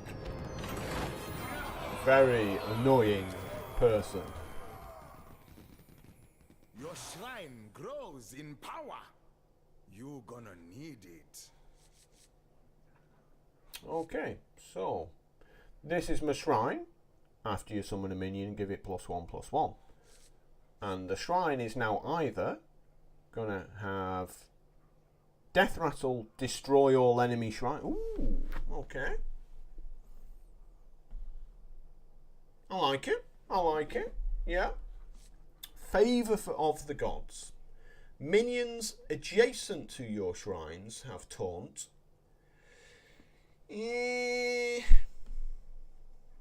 Doesn't feel as good.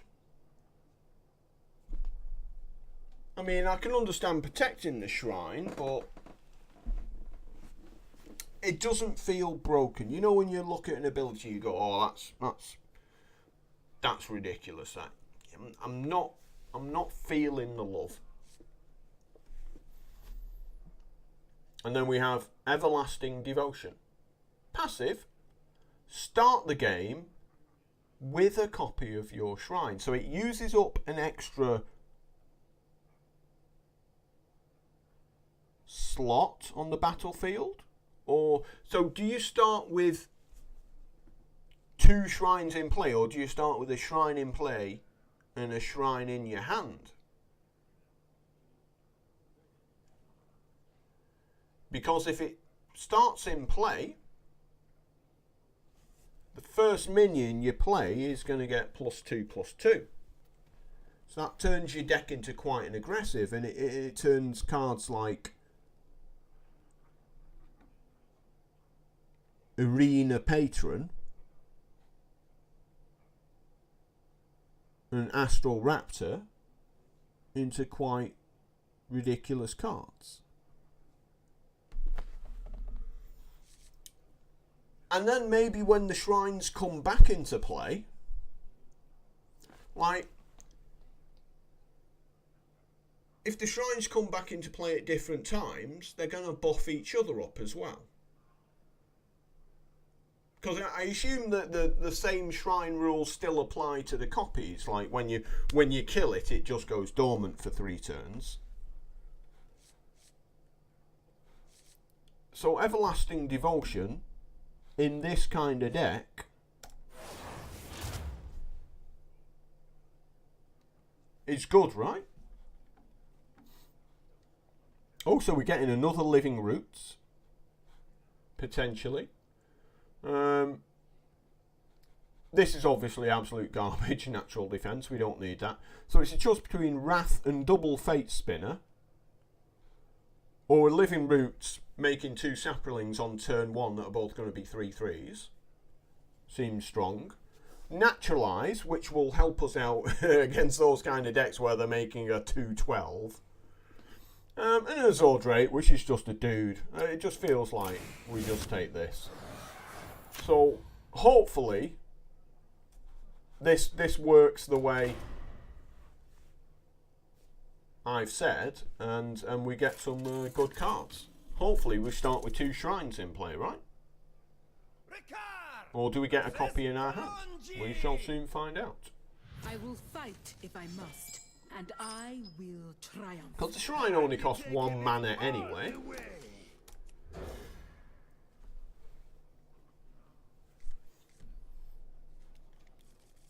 Right, so start of play triggers. How lucky! And it's a 1/4 as well. And it gets to attack straight away.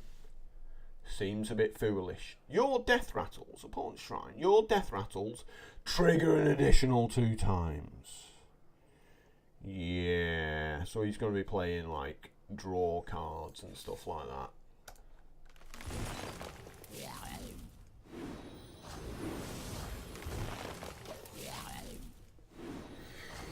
Release the trees! In with tree boys. Come on, tree boys. Start of game, draw this card. Death rattle, give a random friendly minion +1/+1. Well, you know, I'd normally be scared of a card like this if it wasn't for the fact I put 2 3/3s into play turn 1. So he's looking a bit foolish really at this point. Are you only a 2/3 for 1 mana with a ridiculous ability? Oh, okay, that's fine. That is fine.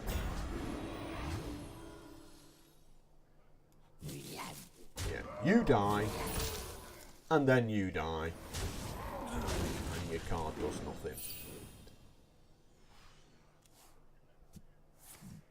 Could you imagine if constructed format was actually like this, and on turn 2 you had a 3/1, a 3/3, a 1/4, a 0/3, and a 2/4 with taunt and a bubble? Could you imagine that if this was like a constructed deck? How quickly people would stop playing Hearthstone. Okay, another weaponized zombie. Another.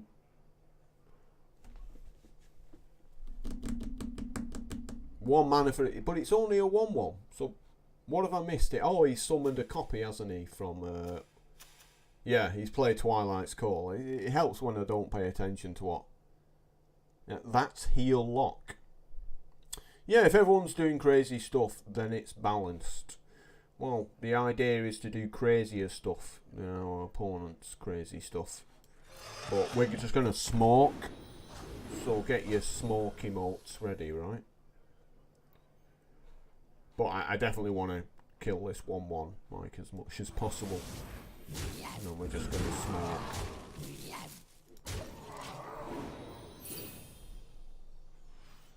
We've still got 60 life to go though. After you, I'm glad he's just tapped all his mana and played this card, because could you imagine if he had 6 mana and then plays another death rattle after, which then triggers 3 times? I'm so glad the computer doesn't know to hold on to its cards.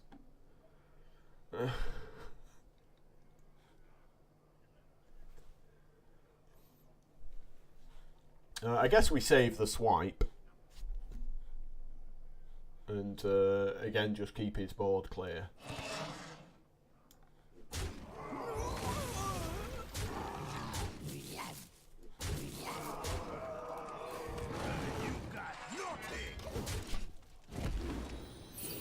Oh, here we go. Here we go. The dead demand their due. Death rattle. One Sunday knows your heart. Steal 2 spells from your opponent's deck. So he's going to get a Naturalize and create a 3/2 Panther. Really, that's about all that's left. Wow, this is hard work. So again, I guess we just keep this guy off the board. One Sunday.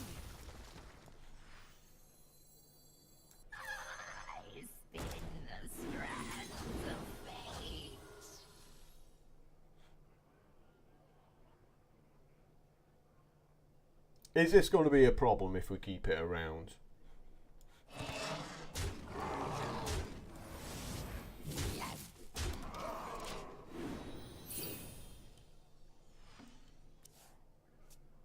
Let's crash this party. Now that's going to be a problem. Because I'm assuming he's got 4 Death Rattle cards in his hand. And it's just going to be an endless stream of Death Rattles coming one after the next.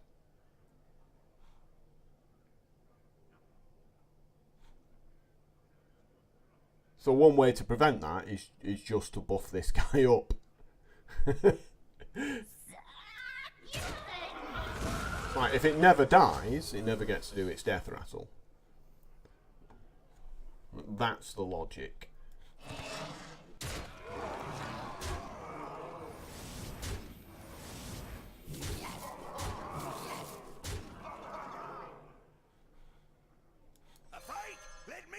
Now, he's going to have Psychic Scream in his deck, isn't he? Well, that'd be ridiculous, Psychic Scream, like shuffling a shrine into my deck.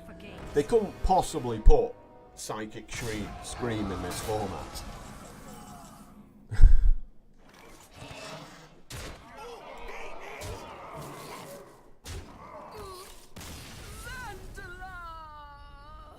So that felt like I could have been in a lot of pain there if I didn't have that particular shrine ability. Like, that could have very easily snowballed in the other direction. Raven, Beetle, Gonk. Well, Gonk seems pretty crap, but those two obviously seem absolutely fine. That's more garbage. And then we have Shark Fin Fan. Feral it's just beasts. Take the guys. The winner of this next match wins it all. Hold nothing back. How am I dealing 80 damage with this deck? How am I dealing 80 damage with this deck?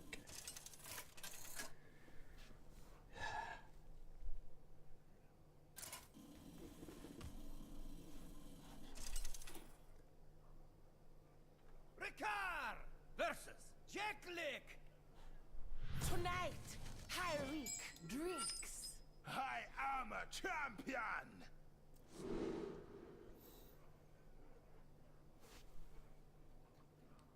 Okay, so obviously Naturalize isn't great opening hand.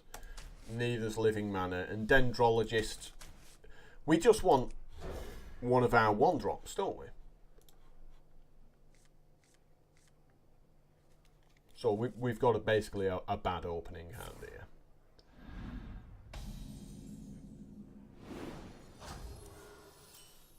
Oh, but Astral Raptor said hello. Okay, so let's have a look at Hirik's Hunger.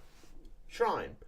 Whenever your hero takes damage on your turn, the enemy hero takes it instead. So let's work this out. Whenever your hero takes damage on your turn. So if he plays something like an imp that deals 3 damage to himself. So he goes 1 mana, make a 3/2 imp. I take the 3 damage. Pretty strong.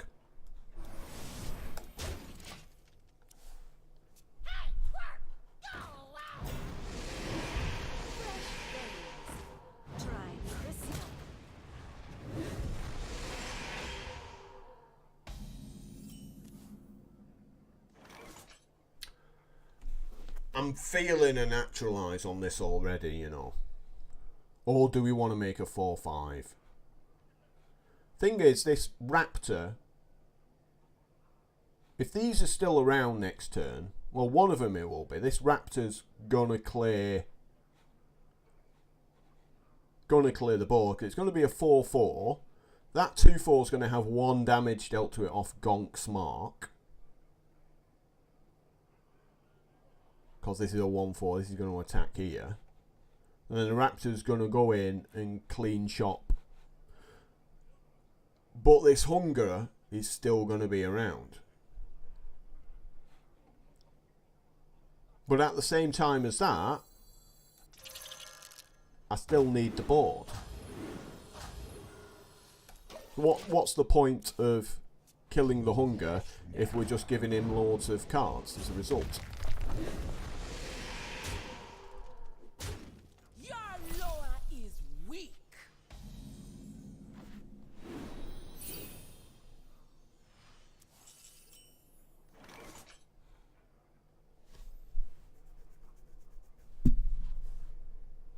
So we can run this guy in, finish it off with the Raptor.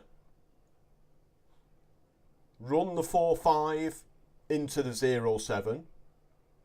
Finish it off with the Raptor, which will then make yet another Raptor, which will be 4-4, which can then finish off that and make yet another Raptor. So, Raptor still pretty good.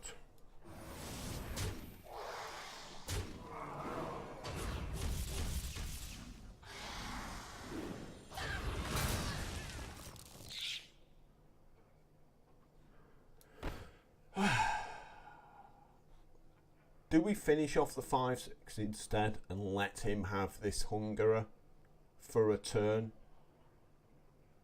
I think that might be the option.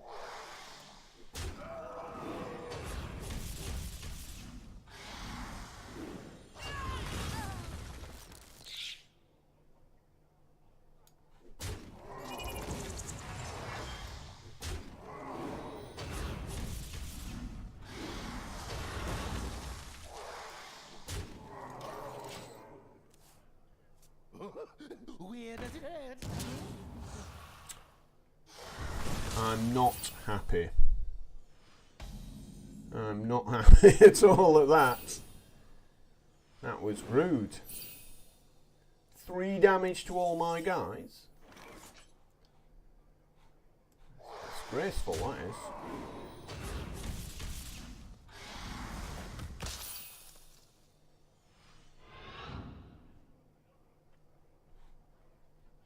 Am I feeling a naturalise here?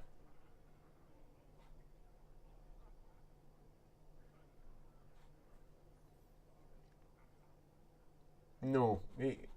I'm still going to get overkill on the following turn, assuming he doesn't have another removal spell. And this revives in a turn. So maybe we just armour up and play a patron next turn. You got naughty. This only has rush, can't go face.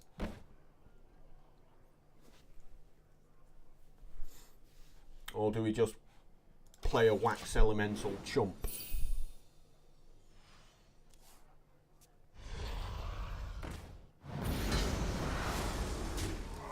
And there it is, right on cue.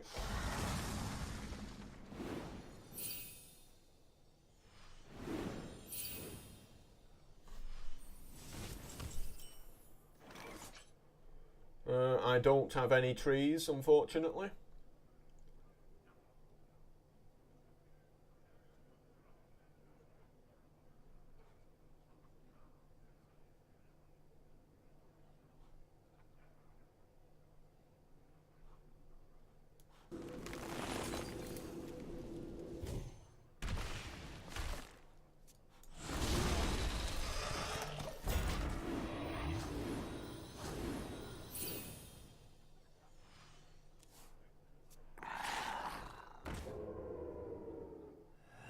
You can use your hero power any number of times, okay?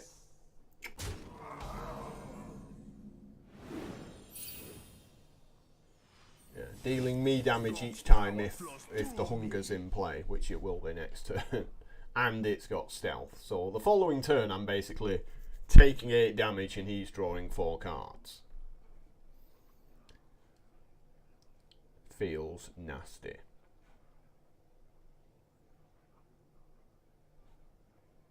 A fight? Let me see.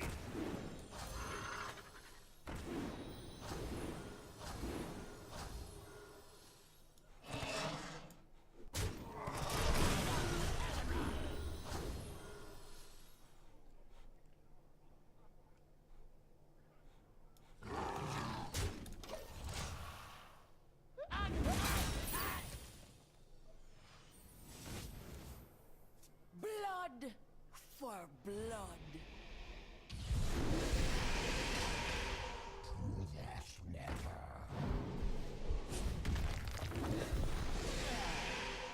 So basically I'm desperately trying to run him out of cards before he kills me. He's down to 1. Yeah, this is not looking good.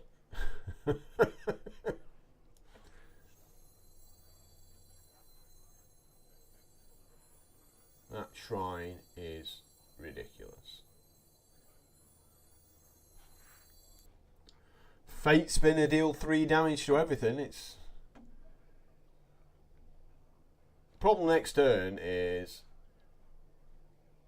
he's hitting us for 14. Now if we get lucky and we played a Fate Spinner and for some reason he decides to kill it, then it's happy days.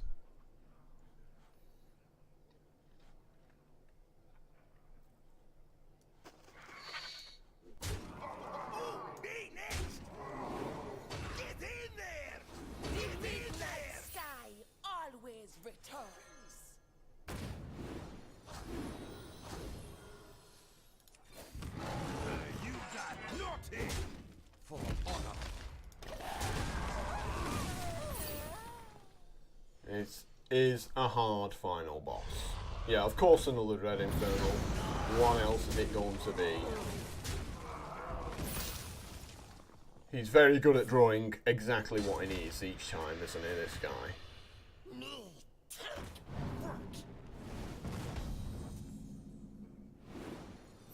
Like, he basically just outvalues me with this deck. Oh, okay, that's helpful.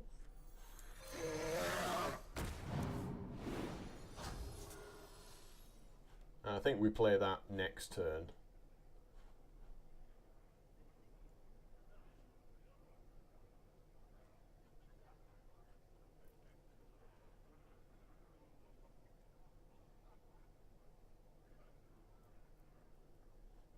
Ooh, me next! Get in there! Get in there!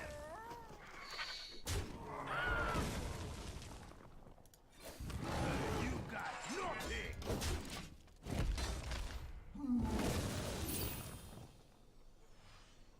I can't really afford to go any lower than this 24 life. Oh, yeah, of course it's got lifesteal as well, yeah. Just to guarantee it's never doing anything. Oh, nice of him to play Bran afterwards. Yeah, don't bother killing my 5-2 as well, right?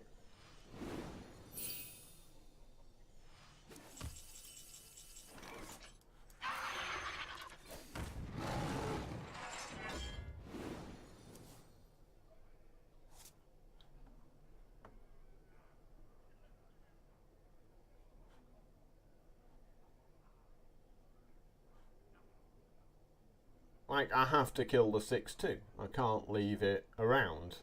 But Bran's just going to completely destroy me.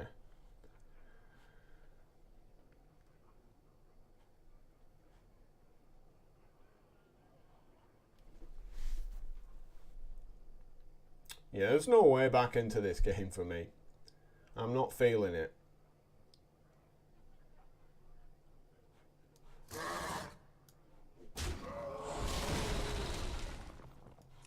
You got nothing! And then his guy comes back, he taps, I take the damage.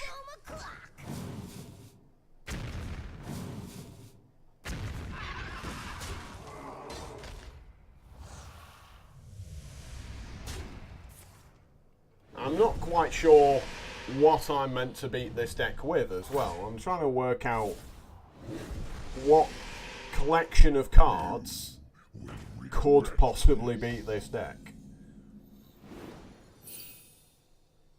Because it sure as hell isn't the ones I've picked.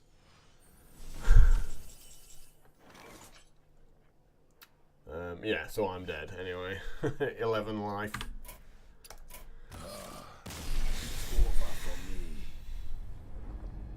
There's hard and then there's close to impossible. Okay. You, a champion. That was Let's just try that one again.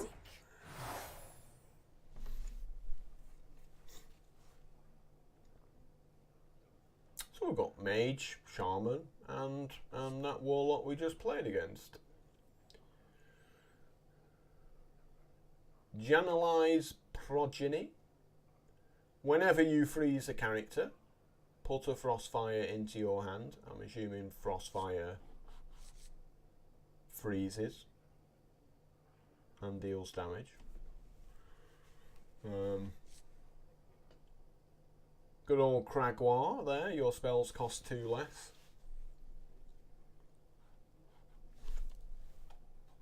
I wonder if that means you get infinite spells if you've got an unstable evolution out. You know, it'll cost 0 and it'll have echo, and I wonder if they offer unstable evolution for that very reason, or quite a few echo cards. Interesting thought.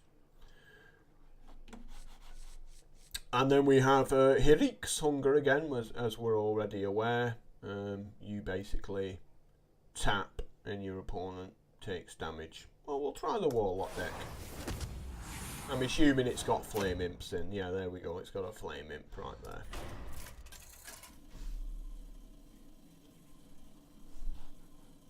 If you can't beat it, join it. That's what I always say. Ricard versus Hooktas. I'll fight fair this time. Promise. I ain't rolling over for nobody. Yeah, shut the pixie back. I don't think it really matters what you pick in the first match. You always win, don't you? You never lose this one.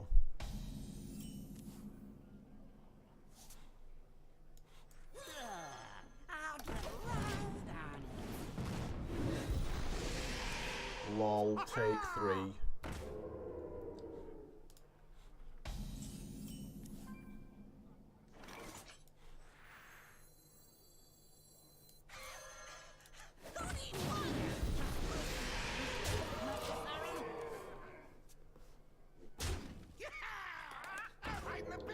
Got to love a good cheat.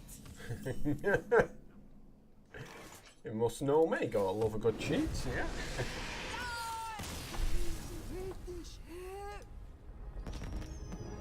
That's the first time I've ever tapped and my opponent's lost. Normally it's tap and I lose. Okay, Spirit Bomb seems okay, yeah. Blood Witch. Fell-Fire Potion. Oh, yeah. Opponent takes 10, seems okay. But, I mean, when they're on 80 life, it's maybe not as good. Dread Infernal. Mal'Ganis. Now, your hero being immune seems pretty bad when your opponent takes damage when your hero gets damaged. Seems like that and the shrine kind of aren't really working in coordination with each other. Lakari Fellhound. Oh, yeah, I'm not going down the discard route. So we either go with Spirit Bomb, which is just solid guys, and the Fellfire Potion is a nice reset button.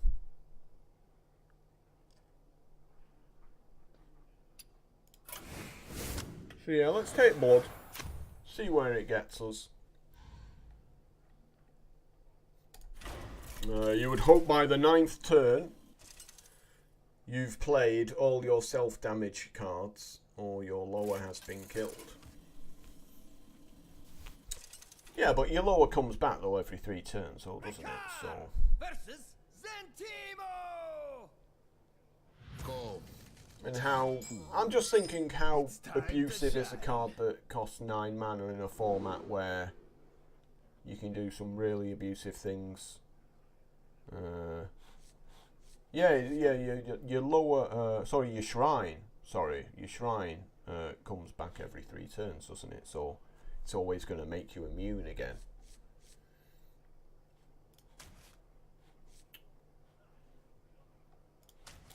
I don't particularly want Knife Juggler. Yeah, this guy. Yeah, this is a shrine, this. So when it dies, it comes back 3 turns later. So what you get for tuning in halfway through the stream, Job's done. rather than being there from the start. So his spells are cheaper, so he's playing Murlocs. I guess I tap and deal him 2 damage. Wow, I'd love that in regular Hearthstone games.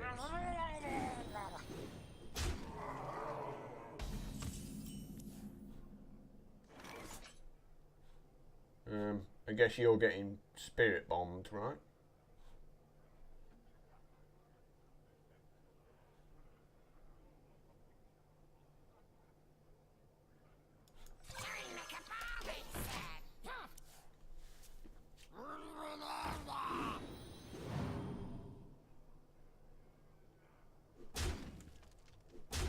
Yep.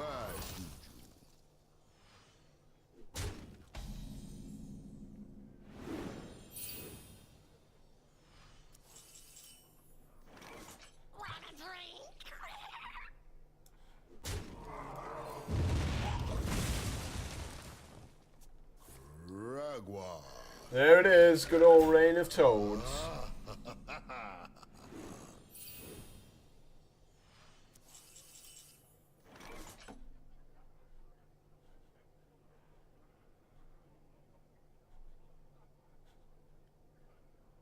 So that revives next turn, so the Blood Witch is probably okay. Oh, did order. I suddenly forgot the hero ability on my imp. I'm so used to playing minions first.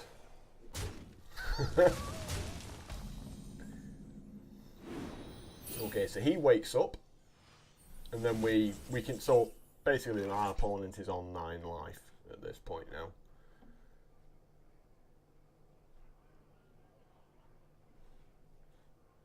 Yeah, so double Spirit Bomb.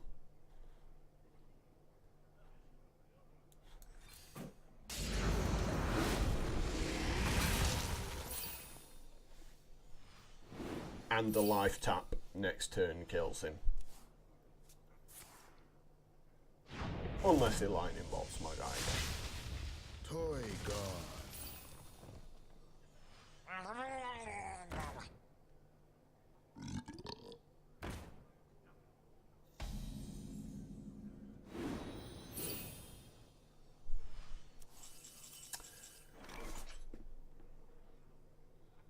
This is annoying. This is very annoying. So he's hitting me for 6. Unless I wish to take 8 to prevent all of that.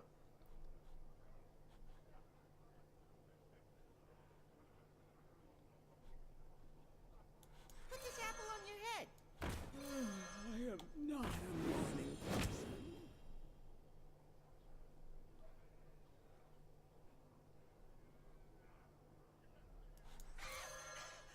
Who needs water?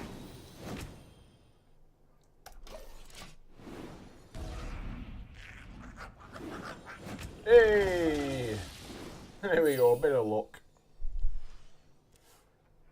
So we're just going to wait for this to revive itself in 2 turns. We just have to survive the next 2 turns. My pretty totems.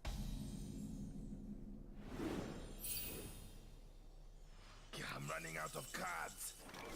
Yeah, I can see that. 1 card left.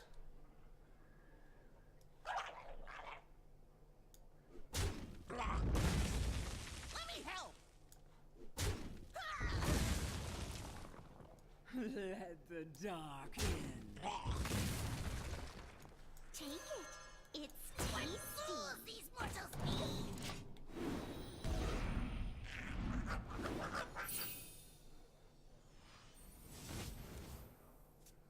Ready. Do you like to play with fire? Who's up for an adventure? Yeah, so when you run out of cards, he takes the damage off that as well. Reporting for duty. Because it comes back into play, I'm out of cards. before you draw the card.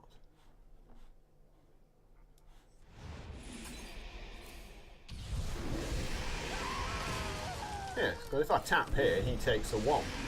Fatigue, right? Yeah, there you go. So, just making sure.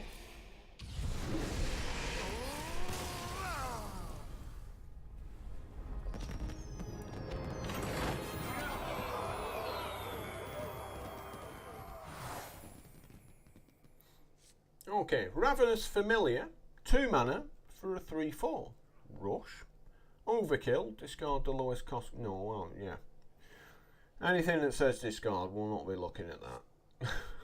Leering Bat, your hero is immune on your turn. Start of game, draw this. Again, complete garbage in our deck, right? Why would I care about my hero being immune? Which only leaves Warp Stalker. You can use your hero power any number of times. Smash that tap button, watch your opponent take damage. I mean, what other choice do we have? Yeah, so KVD says, I can't believe they brought back Discard Warlock. And it looks a fun deck. It doesn't look tier 1, but it looks tier 2. Maybe 2.5. I'm glad they've actually made it a thing, like, because previously Discard Warlock was never actually a thing. It was a collection of cards that didn't actually ever do anything because it was too random, but now, because the discards are like lowest cost card, you know, you have some way of organising your hand so you're discarding the card you want to discard. It's a decent deck.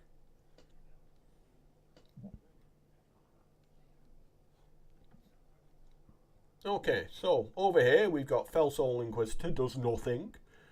Right, it's completely ineffectual in such a broken format to have a 1/6 or 4 mana. Bloodworm does nothing at all. Siphon Soul does something and is pretty useful. Like, that's a really useful card in this format, where people are making 2/12s with Taunt that are impossible to kill. And we have Sunfury Protector. I think Taunt is going to be important to keep my shrine alive. Yeah, some taunts. I like the idea of that. And obviously we're not playing discard. So as much as I like the Siphon Soul, let's go with the taunts.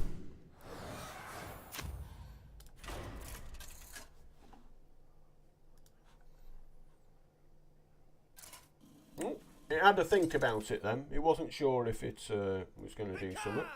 Versus Talonji! I will fight if I must, and I will triumph. I can do this. Well, we're going to keep the Flame Imp, because that card's ridiculous.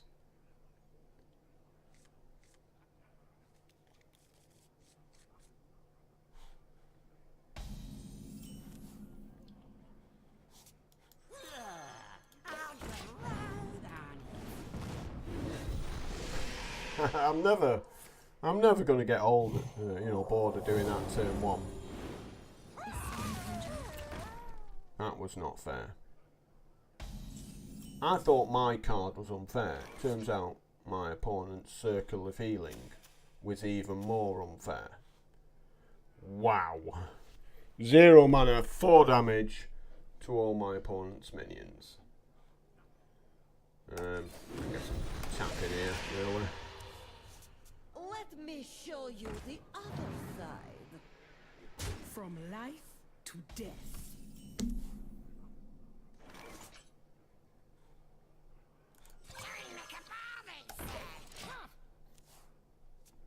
So he's going to kill my shrine here. There we go. Right on cue.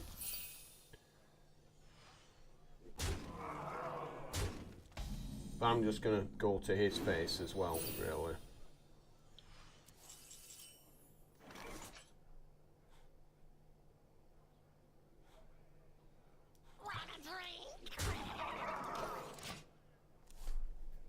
How many fingers do you see?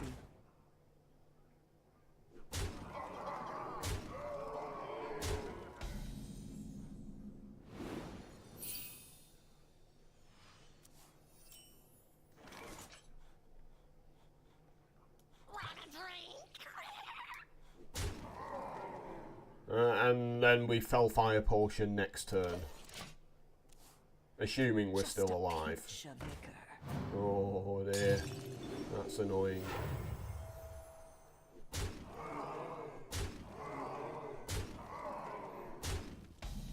There we go. Huge Fellfire Potion.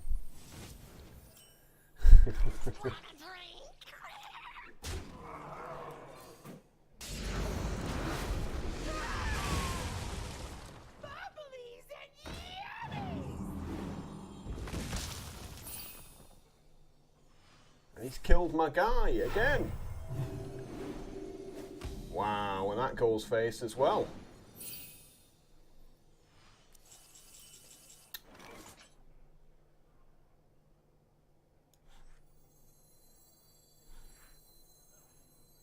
I guess we need taunts, right?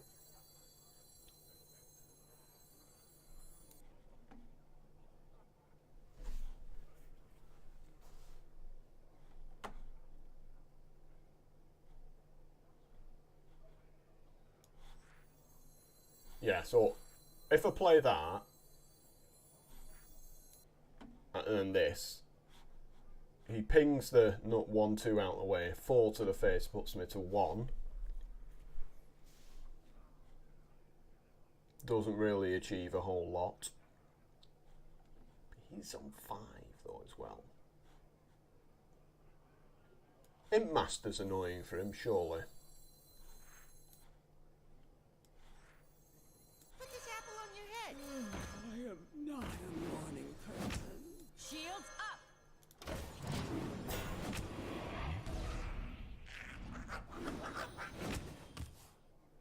My eyes. Oh, kills me. Kills me with healing.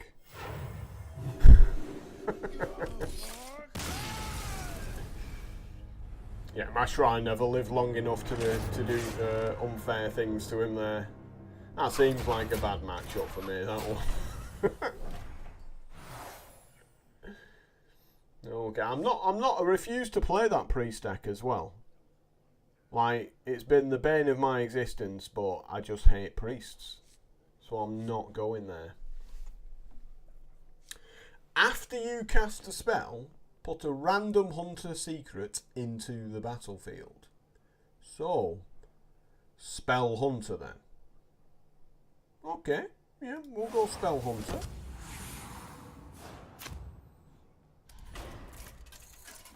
We'll give it a go. We'll see if we can get a win out of this game.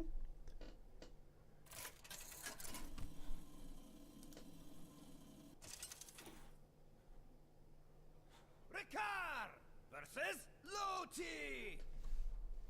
Live wild or die lost. Oh, look at that, we've got Over for nobody. loads of spells. I always call this debated arrow because I'm on Twitch far too much for my own good. Secret Plan. Very powerful card.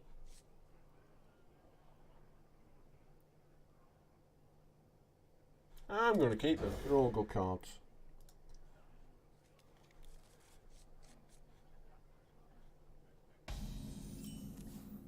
Bonds of Balance.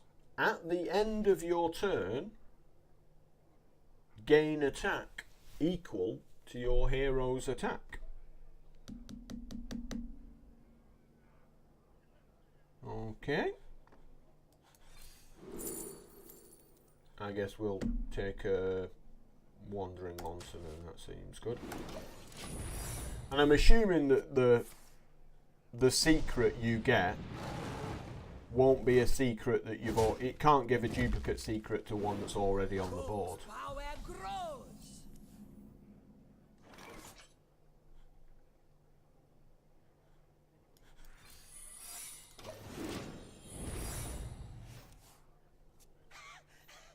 Who needs water?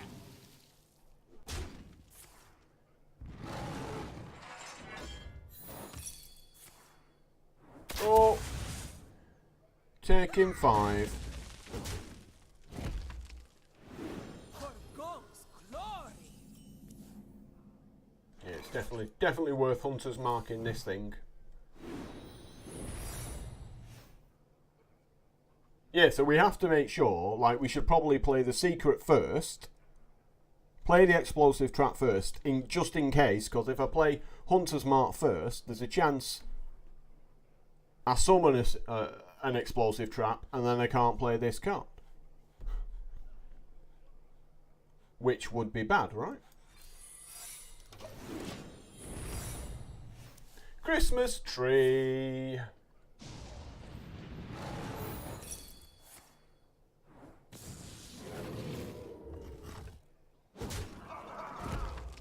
Broken like your spirit. Yeah, I've got an explosive trap, I don't care. You belong to the bog now. Boom, headshot. Animals! You don't got the discipline!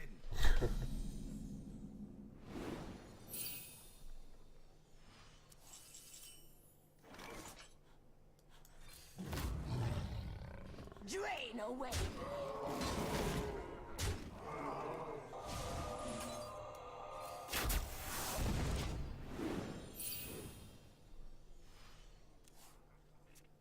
Hey! Good tickets don't come cheap.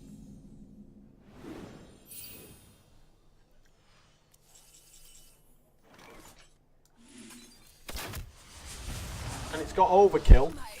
So I get a 6-5 after I've killed him. Talk about value. Yeah? There's a win more card if there ever was one. So we could take a tracking, which doesn't feel good. I don't think you particularly want to be flying through your deck, you know. Explosive trap. This just feels like garbage. This survival tactics. So there we go. Master's Call. Discover a minion in your deck. If all 3 are beasts, draw them. Do I even have 3 minions in my deck? Well, I have a Burglar Bully.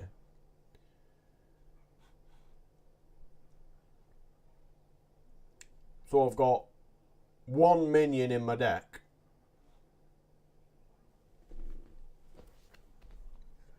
And it's not a beast. So Master's Call just says, put a Burglar Bully into your hand, have a random secret. Then we've got Rat Pack. Oh, okay, that is a beast. But this isn't a beast. So, I don't know, I'm not feeling the love for these cards. Oh, but Lesser Emerald Spellstone, I most certainly am feeling the love for that card. It'll always be a good card, that.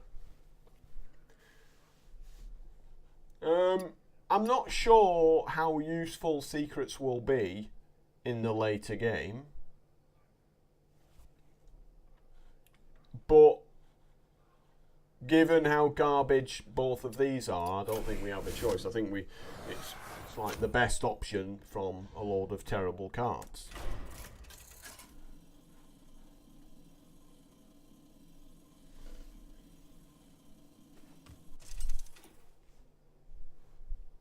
Ricard versus Jack Lick. Tonight, Hyric drinks. It's time to shine.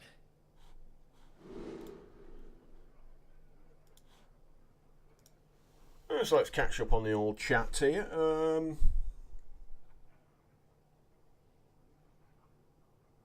It's disappointing how many new archetypes or even new cards have seen are any good in the new expansion. Yeah, I think Druid's still doing pretty well.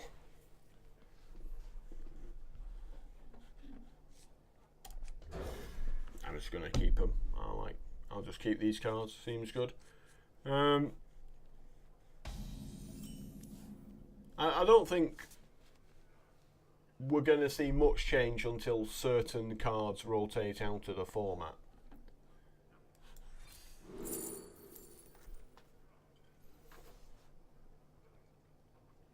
Now we're playing against that Warlock deck.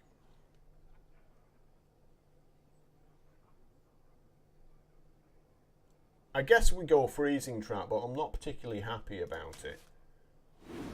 Oh, oh, okay, so it's a blood pack deck this time. Yeah, so freezing trap's actually pretty reasonable against him. Possibly.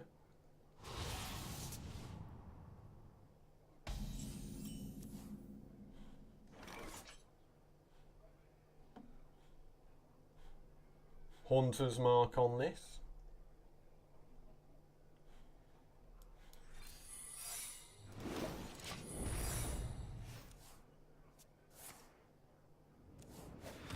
Give a random minion in your hand. What minions? I don't have any minions.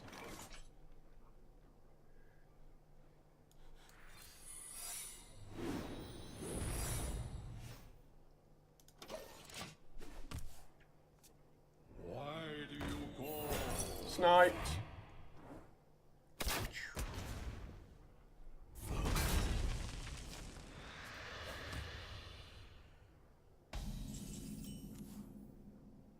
Oh, I've drawn a spellstone finally.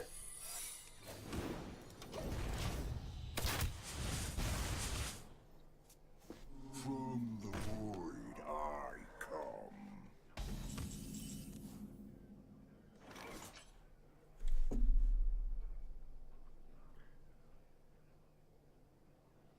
If you have a weapon equipped, discover a spell. I don't even remember this being in my deck. Where did this card come from?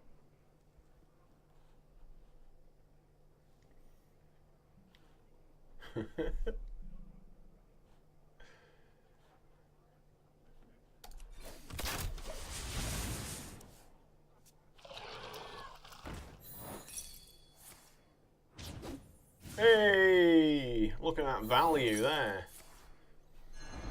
Back in your hand. I bet he's loving that.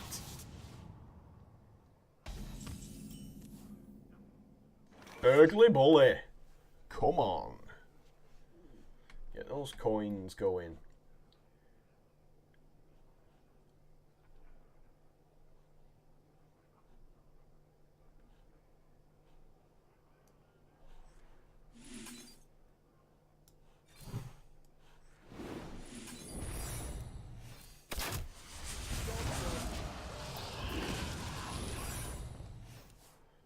I noticed that the secrets going into play don't trigger my spellstone.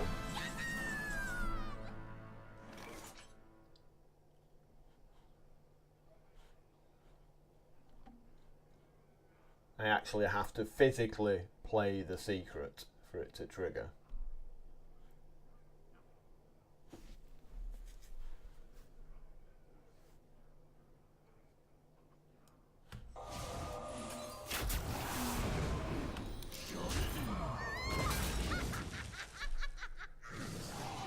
That's a hell of a cackle. Oh, he's on 2, and I've got hero ability. It deals 2 damage. So I think I'm really going to struggle when the opponent's starting at 80 life. Right, it doesn't feel the best. So I'm trying to think what we can do to fix this right now. What are we going to do against people who start the game on 80 life? Okay, so we get to choose a teammate here. We can double the attack of all other minions. What minions? No minions in my deck. Battle-starved links. Battle cry. Draw beasts until your hand is full. I'm assuming these are random beasts and not the beasts actually in my deck because I don't have any.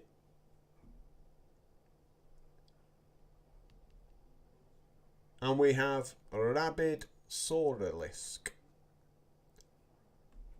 3 mana for a 4/1 poisonous death rattle, deal 1 damage to all enemies. So it's just a board clear for 3 mana. I feel my deck needs some actual threats. So maybe the battle starved links is okay.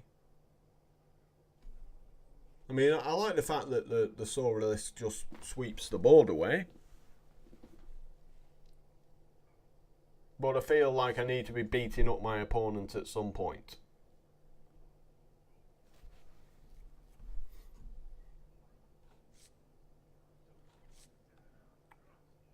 So we're going to take the links and hope that it means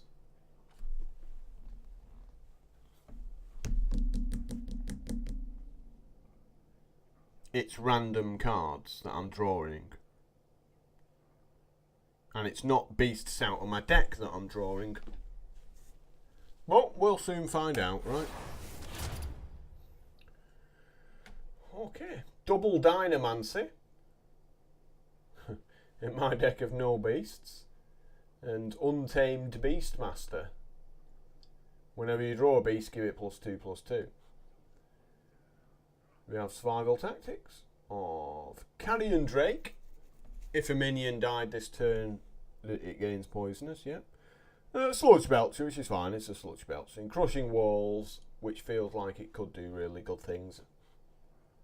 Then we've got Quick Shot, Toxic Arrow, and Deadly Shot. I think we need a Deadly Shot.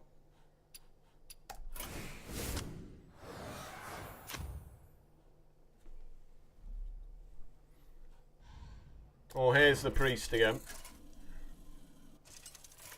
Here we go.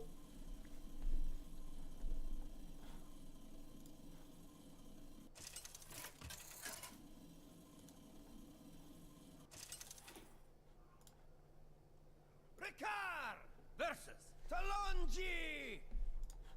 I will fight if I must, and I will triumph. I can do this.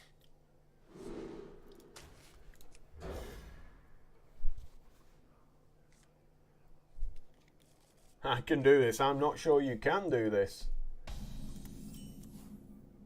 Okay, so it's the same one. Healing does damage. Gotcha. Is someone injured?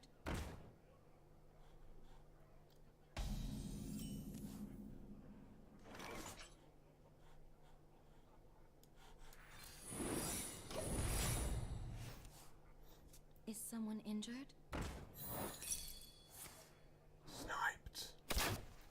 Never go full Northshire.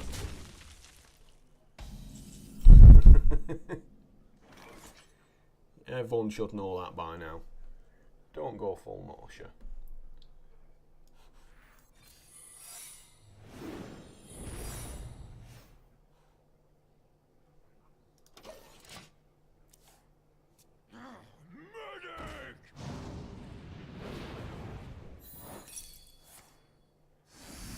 Snakes!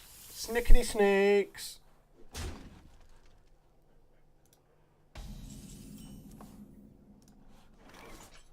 Well, the Hunter's Mark, that's actually pretty useful for shutting this guy down for a few turns. Though it will mean that he ends up healing up the Blade Master unless I finish it off this turn, so...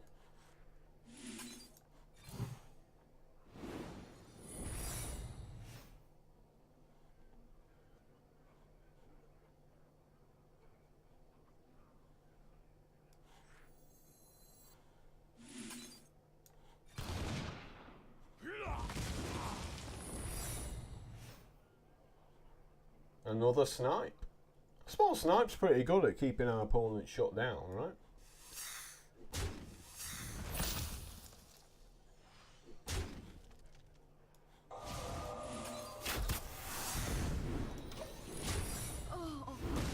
Full Christmas tree. Lots of traps. Dart trap, bear trap, rat trap. Explosive trap. 4 traps. Playing Trap Hunter.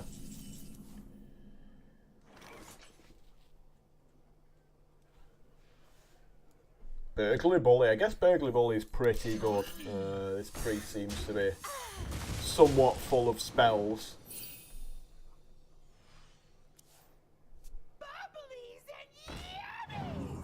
Get out of here, Shroom Brewer. We don't like your type.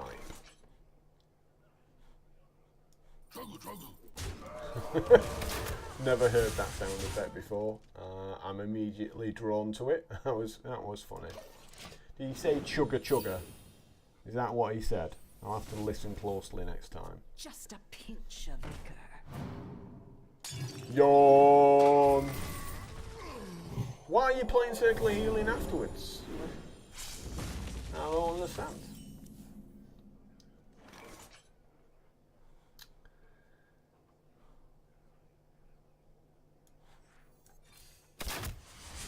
It cannot end here.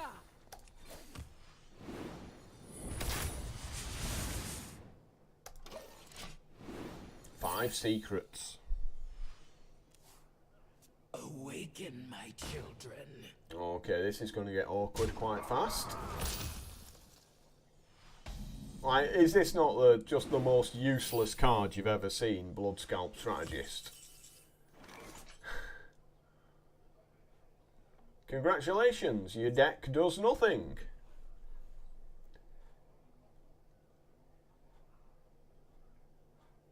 I'm actually going to get my face smashed in.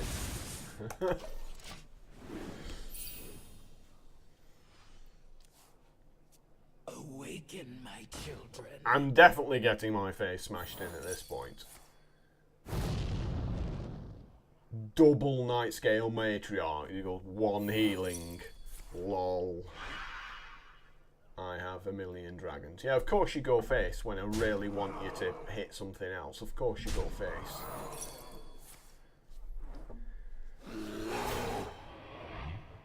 RNG Hunter.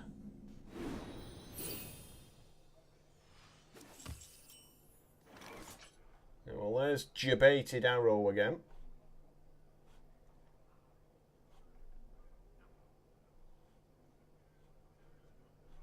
So we kind of have to hit it. So we could hit our guy with the Toxic Arrow and then take out the 4/7.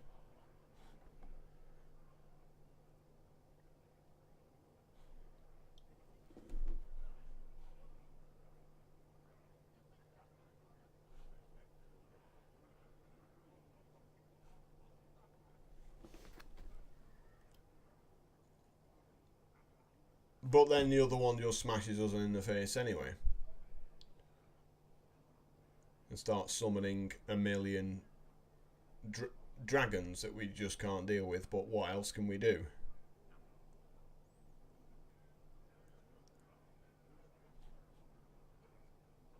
Yeah, I'm just suffering pain here.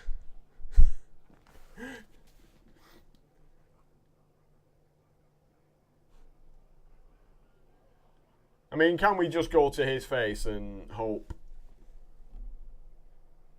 that he doesn't bother healing himself at any point in this game?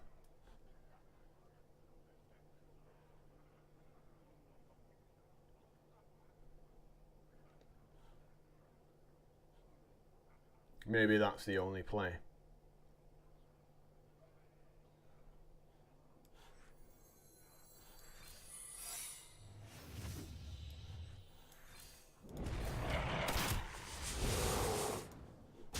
Maybe the only way of doing this. Now he's just going to go Circle of Healing again. And there we go, there's Circle of Healing, as I said. And now he makes 2 dragons and goes, lol, I am so fair.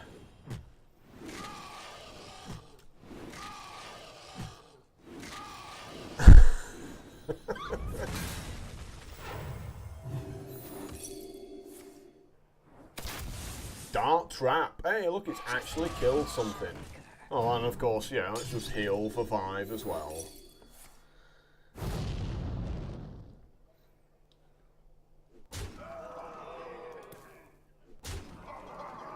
Absolutely savage.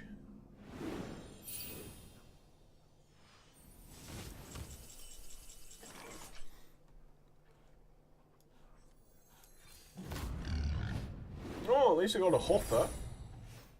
Right, that's something, right?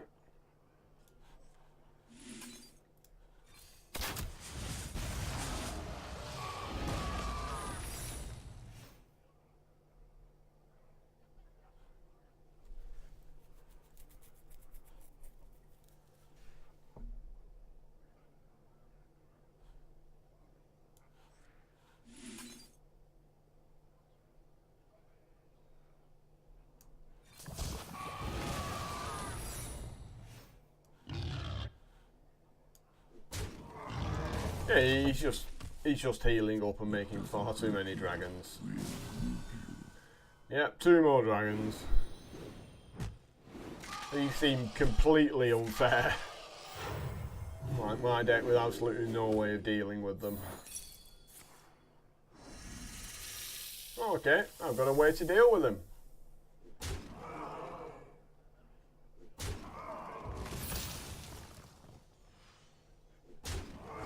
As he proceeds to just smash my side of the board in.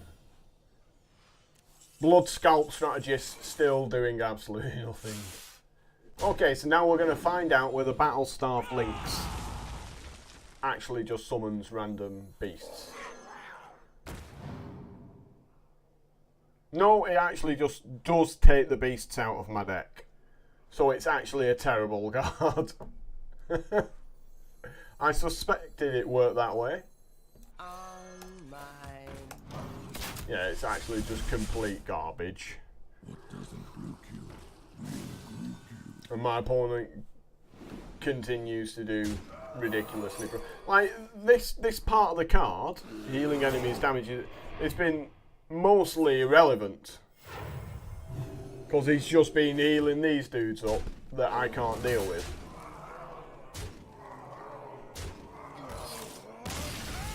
And this was what, like the second or third boss, was it? Second, that was the second boss. This hunter is just complete garbage. Wow.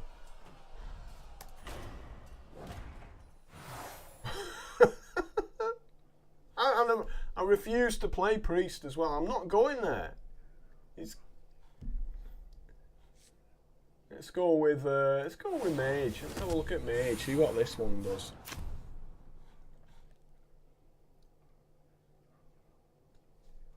Whenever your hero power costs 0. Whenever it kills the minion, refresh it. Seems good.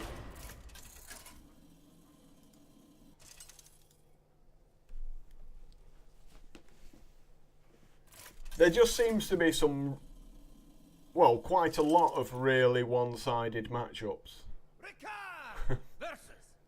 He just goes, oh look, you're playing against a priest now. You've lost. I ain't rolling over for nobody.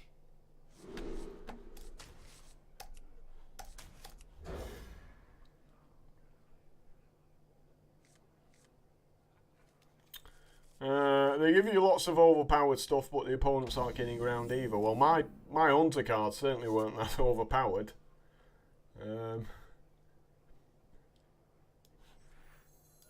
Speak your peace.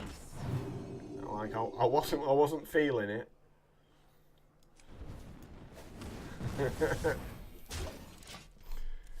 A bunch of random secrets for a couple of turns. My opponent's at 4 life already. Finally, a second chance. My opponent is now unable to cast any of the spells in his hand. So there's the obligatory free win. Here you go, have a free win. First boss is always easy.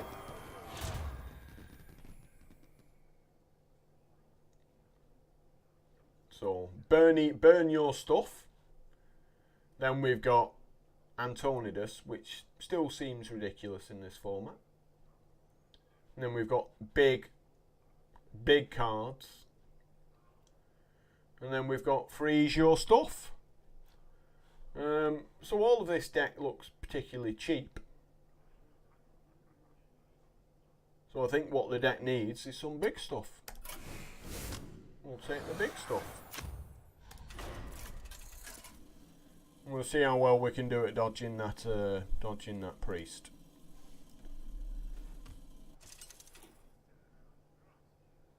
Ricard versus Zentimo! Come, Tadpool. It's time to shine.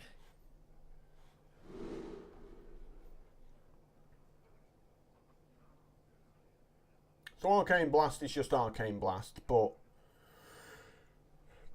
with your hero ability potential, obviously it can deal 3 damage for 1 mana and reset the hero ability.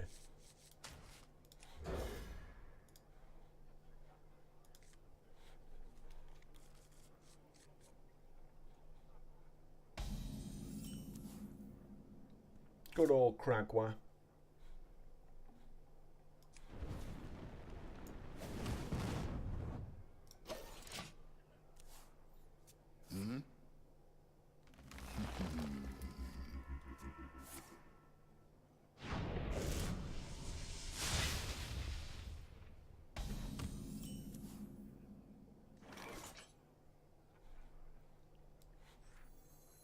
Finally, a second chance.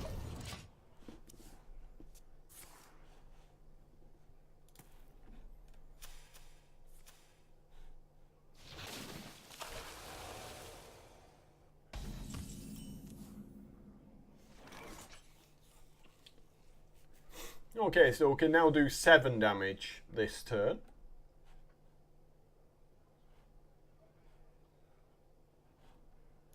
Your turn to fall. What fools these mortals be! Do you like to play with fire? Oh, no follow-up. So he's just donating a free kill.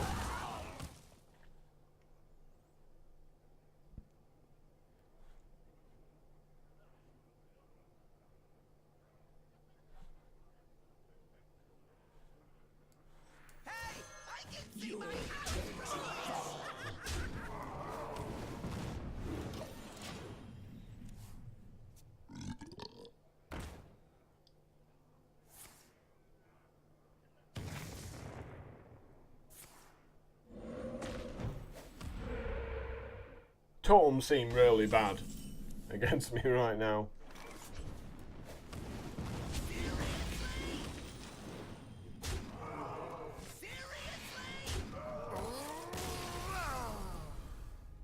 Totems don't feel the best value when your hero ability deals 2 damage.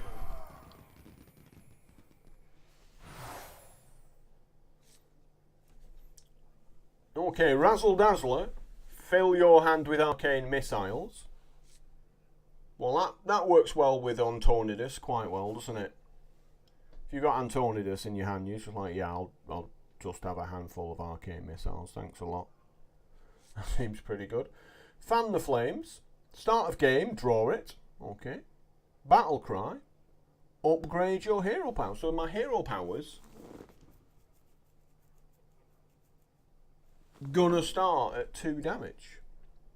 Also seems very, very good. Glyph Guardian. Whenever a character is frozen, gain spell damage +1. So I'm thinking it's either the Razzle Dazzler or the Fan of Flames. And I think we need to go with the Fan of Flames, don't we? Tell you what, I'm gonna rush to the bathroom. I'll let you two think about which you want, and then when I come back off my little break,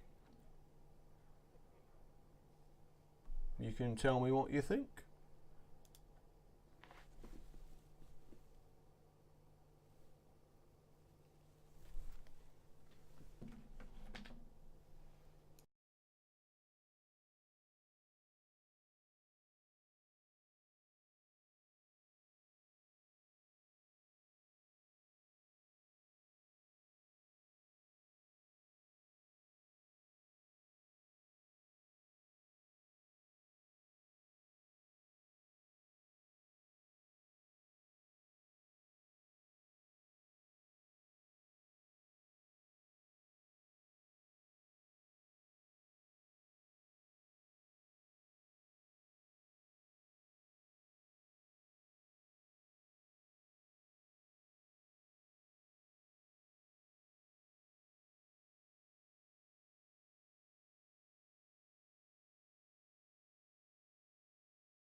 Okay, we are back. Let's see if any brave souls have their opinions. Yeah, so, yeah, as I said, Razzle Dazzler seems amazing with Malygos and Antonidus.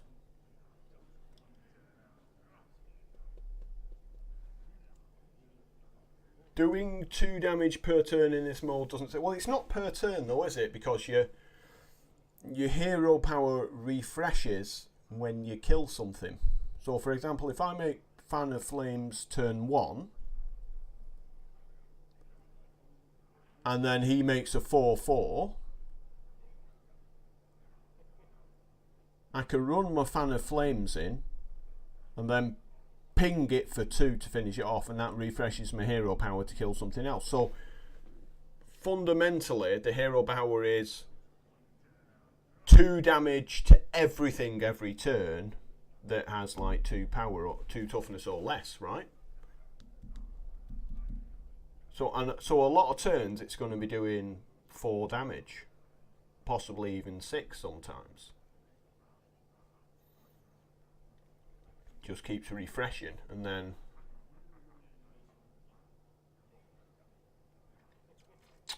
so Dukoki says, I think Fan of Flames is too good to pass up. I think it is as well. I mean, I think the combo Razzle Dazzler with obviously Archmage Antonidus is nice, but you're still limited to paying 4 mana for each fireball, and when your opponent's at 80 life, it's like that's still a lot of turns of just pointing fireballs at things. I want to try Fan of Flames. I think we're going to do good things for it. I think we need like a consistent turn 1 as well. We'll see. Okay. Arcane Artificer, yeah. Flame Waker. And another Archmage Antonidus. Well, that's certainly worth a consideration. Your hero power also freezes the target. Could be valuable, but it isn't going to stick around for that long. It's only a 1/3. Then we have Nexus Champion Sarad, which feels extremely broken with this hero power. Ping something, kill it. It refreshes. Ping something else, and you're just filling your hand with random spells. That seems good. Coda Rider, for the same reason, seems ridiculous. Jan Alai the Dragonhawk. If your hero power dealt 8 damage this game, summon a free Ragnaros. It feels I'm always getting a free... It's just 7 mana, have a 4/4 and a free Ragnaros. So, I think we're all in agreement that hero power is the way forward here. Like, this is clearly the ridiculous 3 cards out of them all.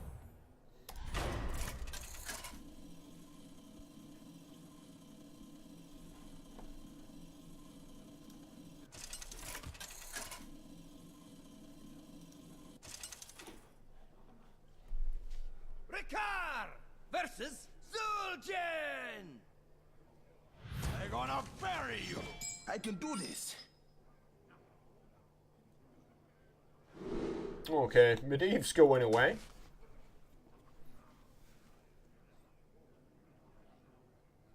Dragonhawk Rider.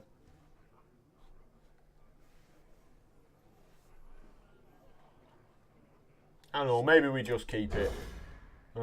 Because there's a good chance he sticks on the board, right? Let's have a look at this hero ability. Shrine. 0/5. Your minions have overkill. Cards in your hand cost 1 less. Okay. Dolphin Flare.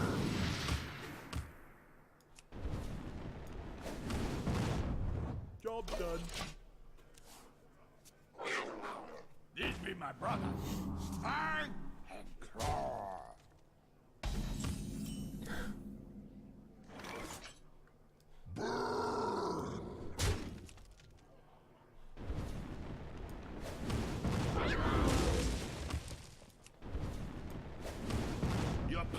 your pride, Zuljin. Speak your peace.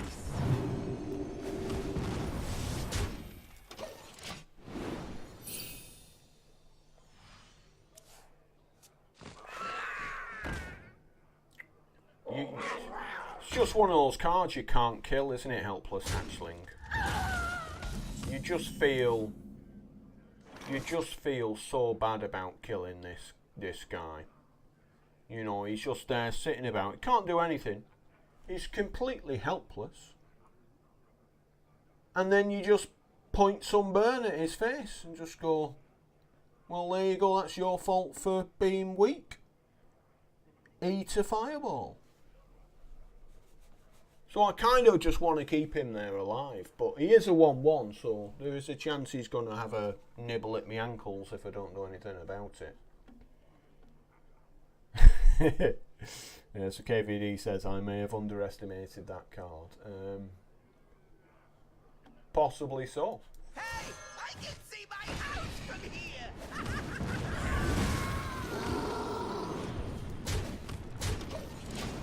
I think with the Inspire mechanic, it's ridiculous.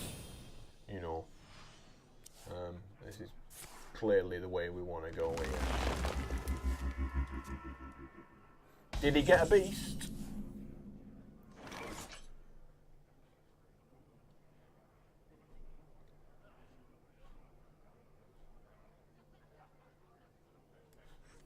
It's getting hot in here.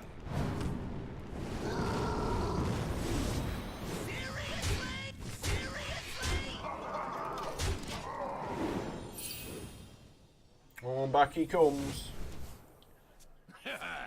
Now come this pain. Ow.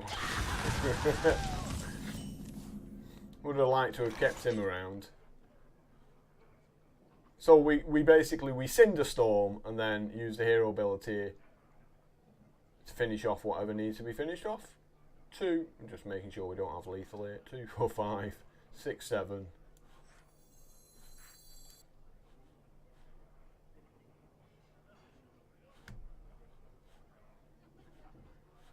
We do 2 to the wolf first.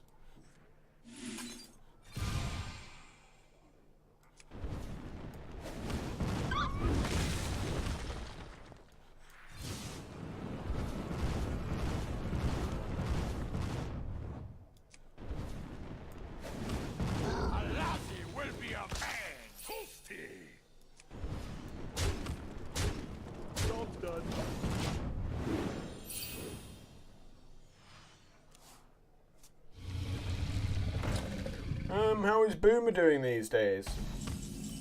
So Boomer's working in the English city of Chester.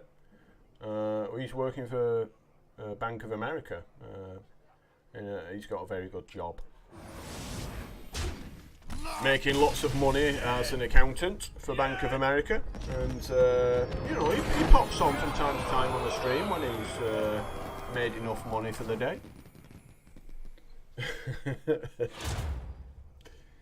And he gets to do a bit of travelling in his job as well because he has to, you know, go meet the clients. He went to like Poland the other week, meet some clients. So he gets to use the old. But yeah, most of the clients are in the UK, like down in London and other things like that. So he gets get to use his card to take them out to lunch and stuff. Okay, so yeah, Boomer's doing very well for himself. You will see. He does have here. So he does a lot of Let's Plays and stuff like that as well. He has his own channel as well. So he'll appear on this channel quite regularly, but he also has his own Twitch channel as well. So let me just see whether I've got the link for him.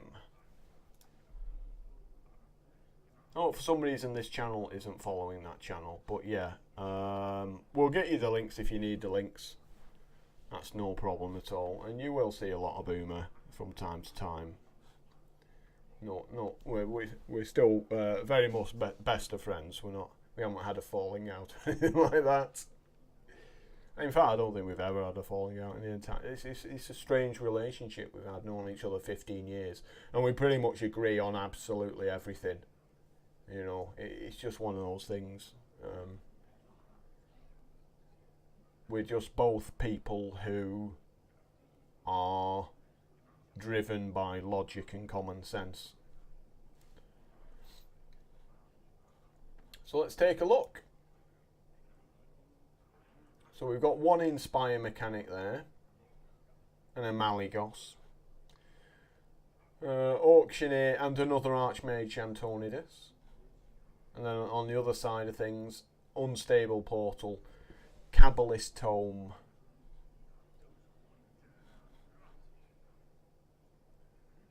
So I think it's another toss-up, isn't it, between the Archmage? Because the armour could be important. Like, if you're chucking fireballs, you know, if you're on 9 mana, like, you can play an Artificer, chuck 2 fireballs, gain 12 armour. Could be important. And then over here we just have, like, random cards. Malygos feels okay as well. Like,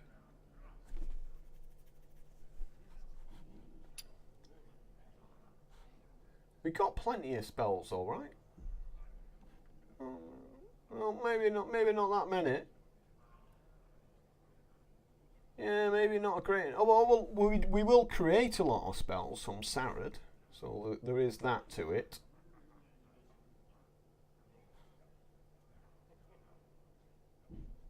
So maybe we actually need to take a few spells just so we've got spells to chuck at Antonidus. Antonidus even, if I pronounce it correctly. Yeah, maybe we do just need a few random spells.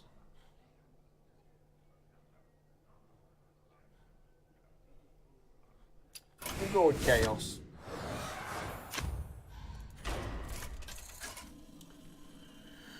Your return made me pick the game up again. I realised how obscenely expensive it would be to... Yeah. You see, even though I wasn't playing this game on stream, I still made sure to sort of keep my collection up to date just by doing the sort of the daily quests and stuff. Just keep it ticking over a little bit. But then, you know, I mainly do arena, so... it doesn't really matter if you haven't played the game for a few years if you just mainly do arena anyway. It's actually not that bad. So I'm going to keep Jan'alai because it's a hilarious card and I just want to play with Ragnaros.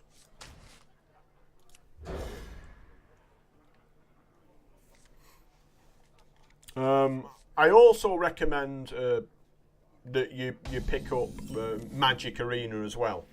If you've never played Magic the Gathering before, it's a great time to start because there's going to be lots of things going on in that game as well. So I'll be playing both Hearthstone and Magic Arena on stream, and I'm also going to be deliberately playing them in a free-to-play format. Like, I won't be spending money on either game, so for those of you who will be in a similar position, you can basically try to emulate what I do to maximize well, for example, the amount of gold you're going to get on a day-to-day basis.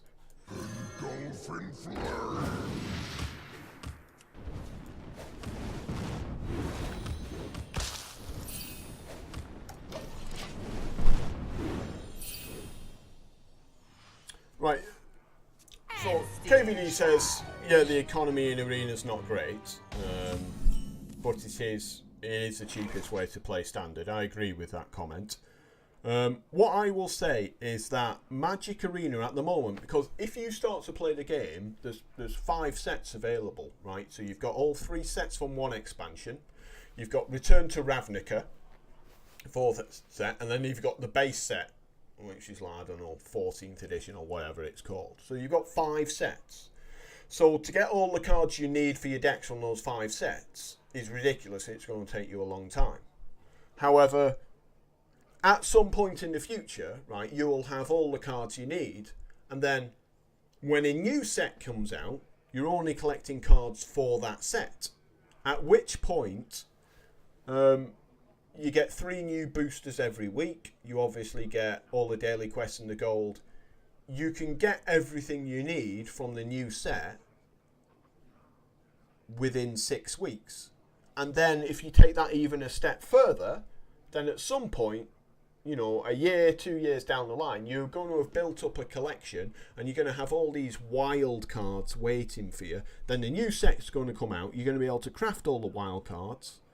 And then, you know, you're going to spend all the gold you've got saved up. And then and so you're instantly going to have all the cards you need. And then for the next 3 months, it'll just be about saving up gold and more wild cards for the next set. So the issue right now is simply that it's a new game, there's 5 sets, and you need cards from all those 5 sets. But I think the actual model for free-to-play in 18 months' time will be absolutely fine, and you won't be put out of place at all. So I'm not worried about the cost of Magic Arena. Obviously, for the next 6 months, it's a bit of a struggle, but after that, I think it'll be fine. You've just got to make sure that you do your daily quests every single day. That's the most important aspect of it all. That you keep on top of everything. Do I want to play Unstable Portal, or do I want to save it in case I get Archmage Antonidas? I think we just play it. See whether we get anything nice. Wow! I could not have got a worse card. Really Ancient Watcher. Right, what am I meant to do with this?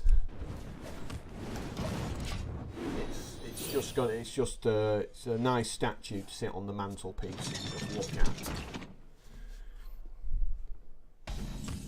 at. Paul says Watsy could always shoot themselves in the foot again. Well, I mean, they've already tried to shoot themselves in the foot again by reducing the price structure, haven't they, within, 2 months of the game coming out. So they've already tried to do that, but very quickly went, oh, I guess we should take that back.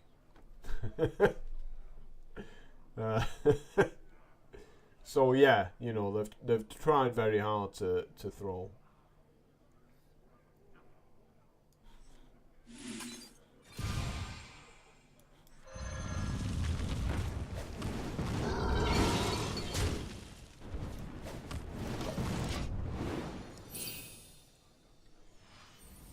Yeah, and it was one of the fastest reversals I've ever seen from a company. Like, very often companies will make a bad decision and then they'll stick by it because they'll feel that sort of reversing the decision shows weakness on their part. And like Wizard of Course have just come out and say, yeah, actually we messed up pretty bad. There's no getting around this. We didn't think things through. And because of that, they've gained back a fair amount of respect. the loss with the change. People went, okay, they've made a mistake. They've admitted it. That's absolutely fine. That's good. I guess they did it because they wanted to funnel people into Well, the thing was, that particular constructed mode, which was best of one, was a great way of converting gold into cards. That was it. It was basically, you had a load of gold, and it was the most efficient way of funneling it into new cards, because you got uncommons, rares, and they could upgrade randomly into mythics and things like that. What they wanted to do was make that particular game mode easier for people to go infinite. So they reduced the cards that you get as a reward and they increased the gold. So if you had a 49.5% win rate in that particular mode, you could now play as much as you want. You could go infinite because the gold you were getting as a reward would pay for the next entry. But you weren't actually getting really much in the way of any other rewards whatsoever. So a lot of people went, well, what's the point? You know, they were fundamentally having all their prizes reduced.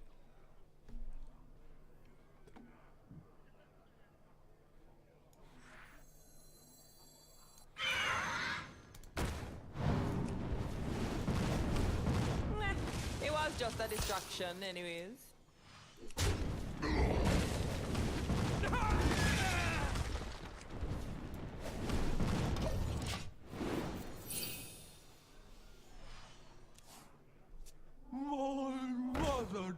I think ranked has to be best of one because A backstabber if ever I saw one. what they're trying to do is emulate the best of one of Hearthstone. See, a lot of best of ones, like if you were playing Jeskai Control and it was the ranked was best of 3, you could be playing one match for over an hour. And nobody wants that. And I think even Wizard of Course realised nobody wants to play Control versus Control best of 3 in ranked ladder. But they still want Control decks to be part of ranked ladder. And the way you can do that is by having it in a best of 1 format.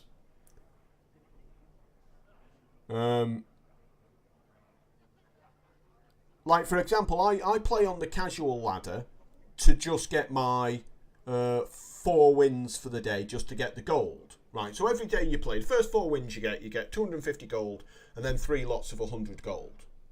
And so you want to get 4 wins every single day. And I go on there with either a mono white aggro, white weenie deck, or I play mono red aggro. Like, just red deck wins, you know. And sometimes, even at the low ranks, people play stuff like Jeskai Control, or they'll play like a Boros deck, a blue-black like control deck. So you sit down, I'll go like Mountain, play Goblin, your go, and if they play a land that taps for white and blue mana, I just concede. Yes, I could win this game, but I don't want to spend 15 minutes trying to win it. I'd rather have a game that takes me a minute and a half or 2 minutes at most. So I'll just go hit the concede button, because literally in the casual ladder there's no penalty for losing. In fact, losing is a good thing because it lowers your like MMR and therefore gives you easier opponents in the future. So like deliberately tanking your rating just to play against bad players is actually a really good thing in the casual ladder. There's no rewards for doing well. So you just smash the concede button. And that's why Wizard of Course have introduced the rank ladder, because they're tired of people like me who know how to play the system just smashing the concede button instantly after a game starts. Like if my opponent goes turn 1 Forest Llanowar Elf before I've even done anything, if I don't have a burn spell for that Llanowar Elf on turn 1, I just hit the concede button. Because he's going to have 3 mana, and then he's going to have 4 mana a turn after that, and he's just going to be making big green monsters, while I'll be sat there on like 2 red mana going, yeah, this burn spell doesn't actually kill the huge thing he's just played. And rather than wait 7 or 8 turns for the inevitable I get my face smashed in by big green creatures, I'm just going to concede turn 1 and go find another game. And that's what Magic Arena is at the moment, so that's why the constructed rank ladder has come along to sort of stop me when I do things like that. Oh well, we've got Nexus champion Sarah. It's just about understanding how to sort of game the system, isn't it? A new acquisition. A new acquisition. Yeah, as Paul says, he's also learnt just to concede straight to blue-white. Need something unusual. I know the exact deck you're talking against, Paul, and all I say to myself is, why are you playing that in casual ladder? Like, do you hate fun? Because there is no fun involved in playing that deck in a casual format.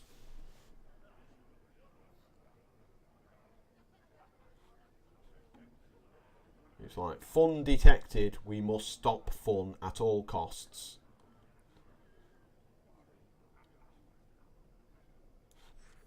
Hey, I can see my house from here.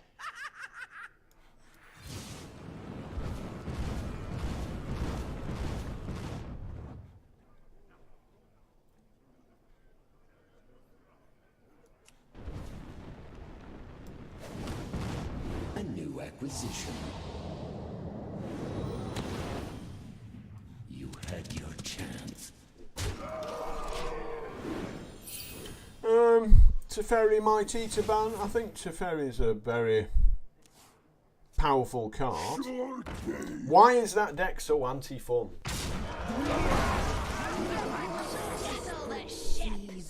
Okay, so the deck itself Against fire. An unfortunate matchup for you. has a 3 casting cost card called Deafening Clarion that deals 3 damage to all minions.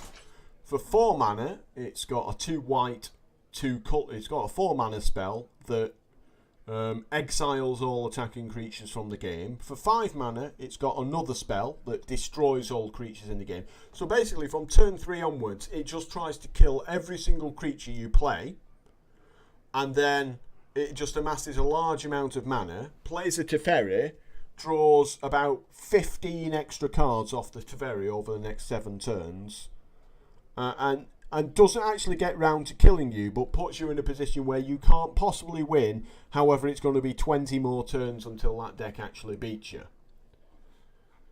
So yeah, that is largely what it does.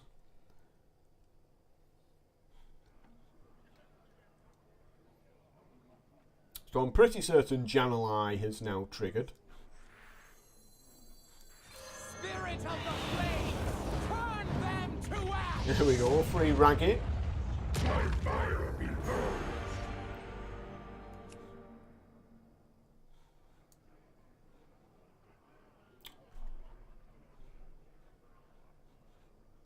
Seriously? Ah, think me. And of course he goes face. Raggy betraying me. Absolute betrayal from Raggy going face there. What fools these mortals be! I got a lay on hands. Yeah. That's pretty good, right? Oh, explosive trap.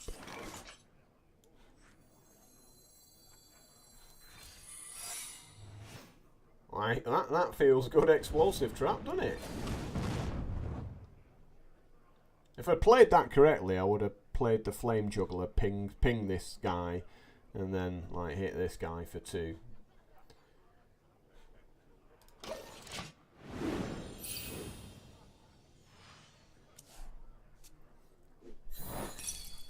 Yeah, it is kind of like a control warrior deck. I mean, it is the ultimate control deck, white blue control. Jeskai control is very similar to it. It just has red for a couple of extra cards. Oh, look at this! Look at this Malygos. He's looking a bit tasty here. Your hero power deals 1 extra damage.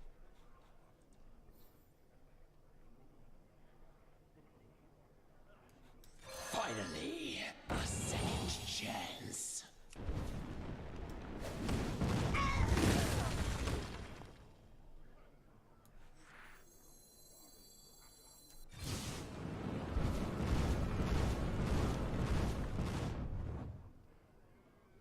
Wow. just goes face and like misses everything. Like, god damn it. You gonna go face as well? No, thank you.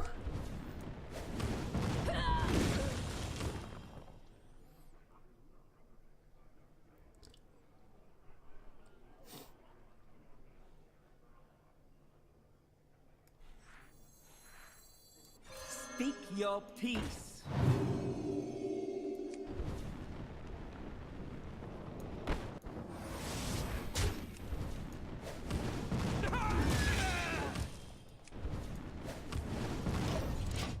Feels pretty good.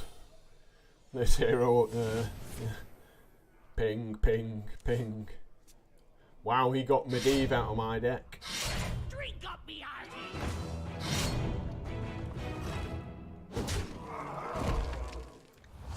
Goes to one.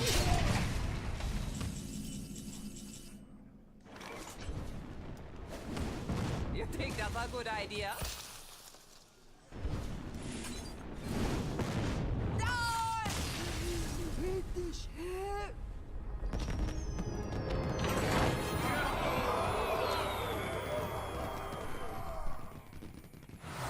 Choose a teammate.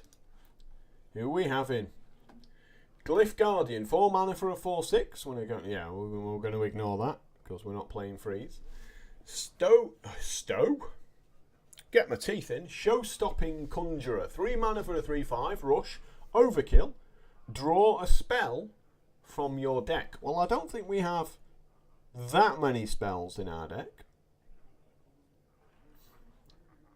And Fireslinger, after you cast a spell, cast a fireball at a random enemy.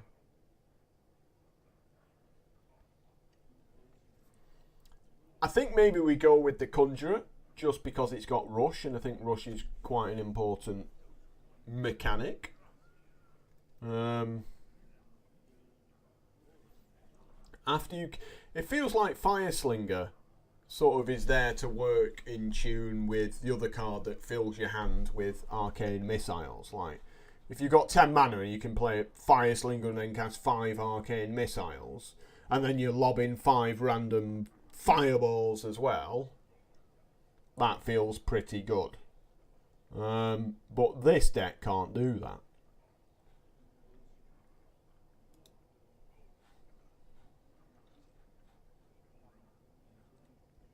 Like, some of these spells that we're going to be drawing, Unstable Portal, Kabbalist Tome.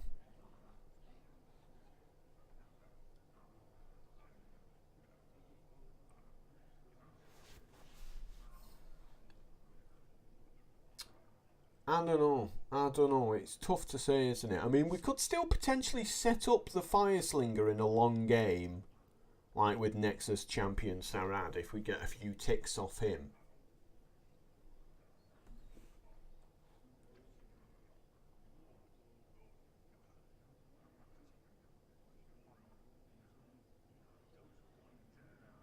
Let's go with the Conjurer. Yeah, I mean, we could always take some more spells for our deck, right? Double Blast Wave. Double Blast Wave seems to work well with my hero ability.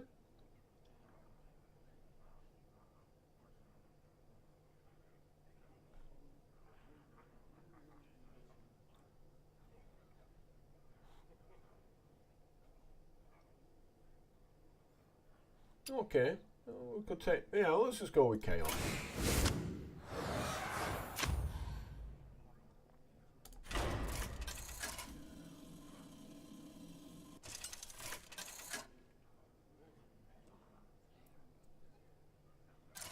But I do recommend anyway that you do download Magic Arena. You will enjoy the experience. I think it's fantastic playing. I got this.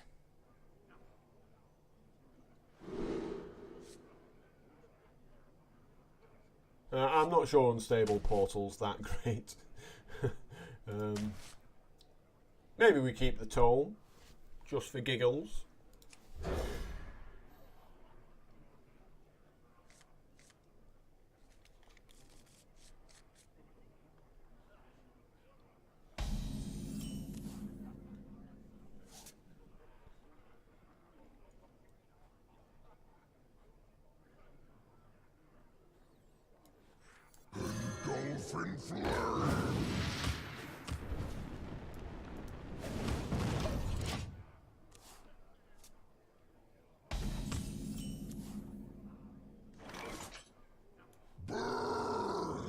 I guess we've got to take this guy out, right? It's getting hot in here.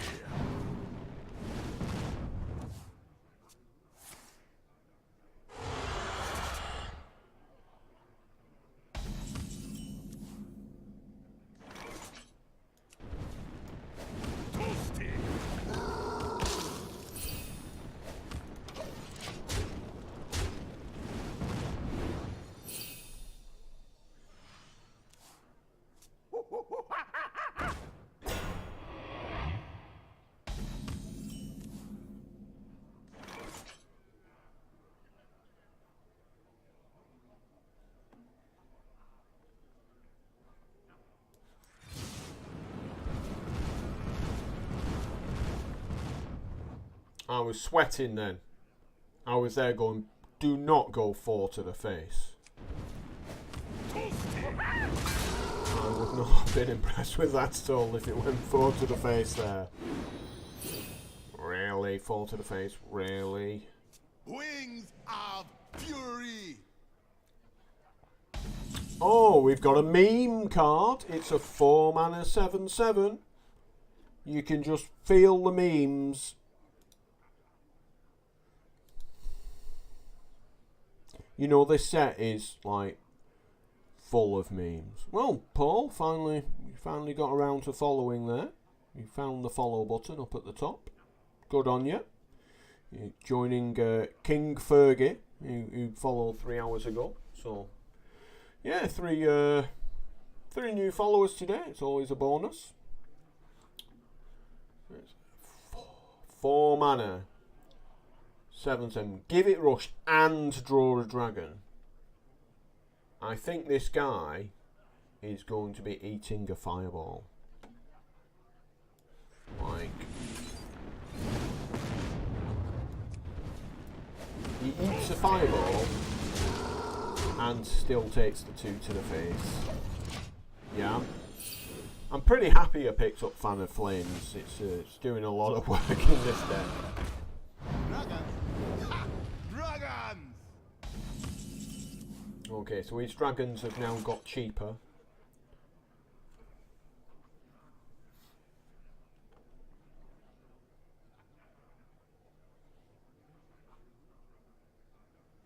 Is there a decent tutorial? The in-game tutorial's pretty good on Magic. You just play games and you realise how everything works. It's a very simple game to understand the basics of. But then obviously once you get into the intricacies of it all, it starts to get more and more, built up. I would say Magic takes you... To be comfortable with the Magic Arena client probably takes you about 5 hours.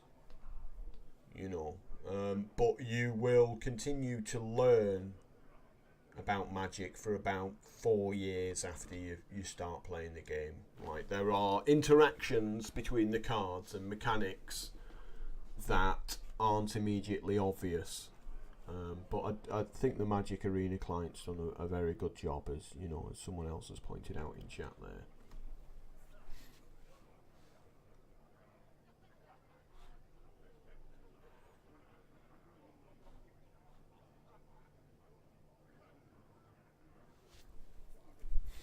So, Dalaran Aspirant, Inspire gains spell damage +1, interacts really well with Blast Wave. Like, if you can keep that guy on the board for a turn, all of a sudden Blast Wave is doing 4 or 5 damage to everything. But on the downside, if that War Drum sticks around, a lot of bad things are going to happen as well.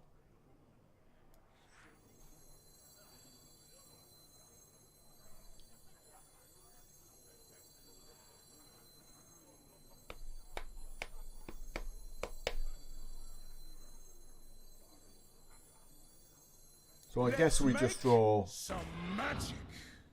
Toasty. a random spell from my deck.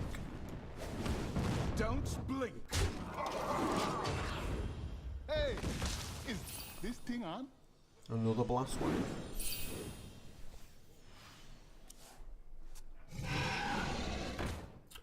Crowd Roaster. Upstage. If you're holding a dragon, deal 7 damage to an enemy minion. Yeah, obviously he's going to take the shrine offline. That makes perfect sense. And Raggy is good to go.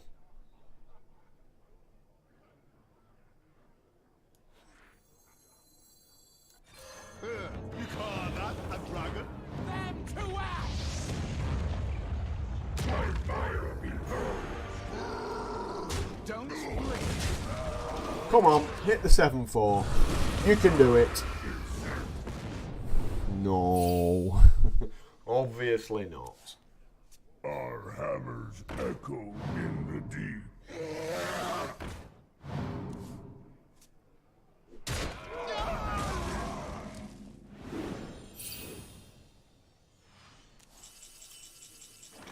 Ooh.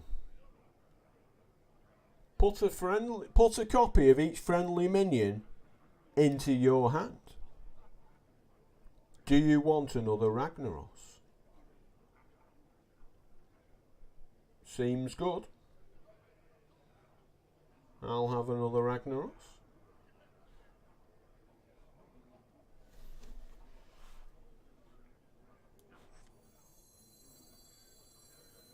Finally, a second chance.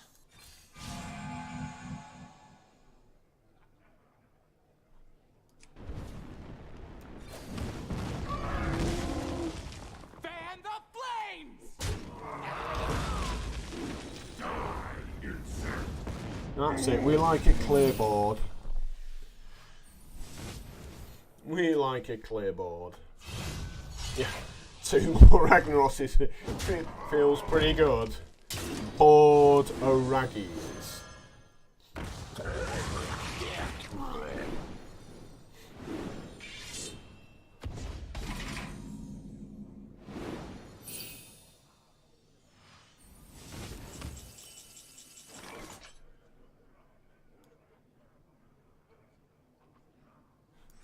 Spirit of the flames! Turn them to ash! My fire be purged! Finally, a second chance. That's lethal. That's lethal right there. 15 damage. No. Ooh, there we go. Got the shrine though.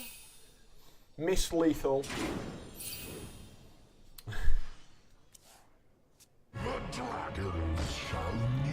Who cares? Who cares?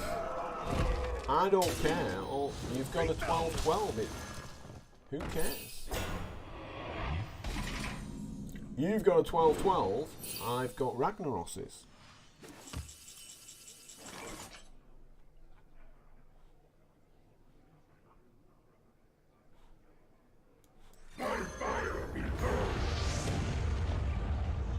Fan the flames! Your turn to fall. Your turn to fall.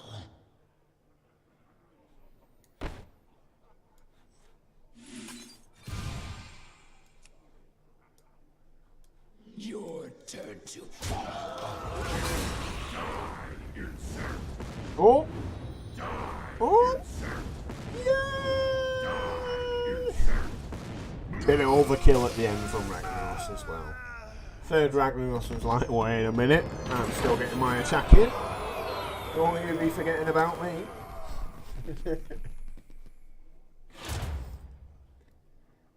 Smoke.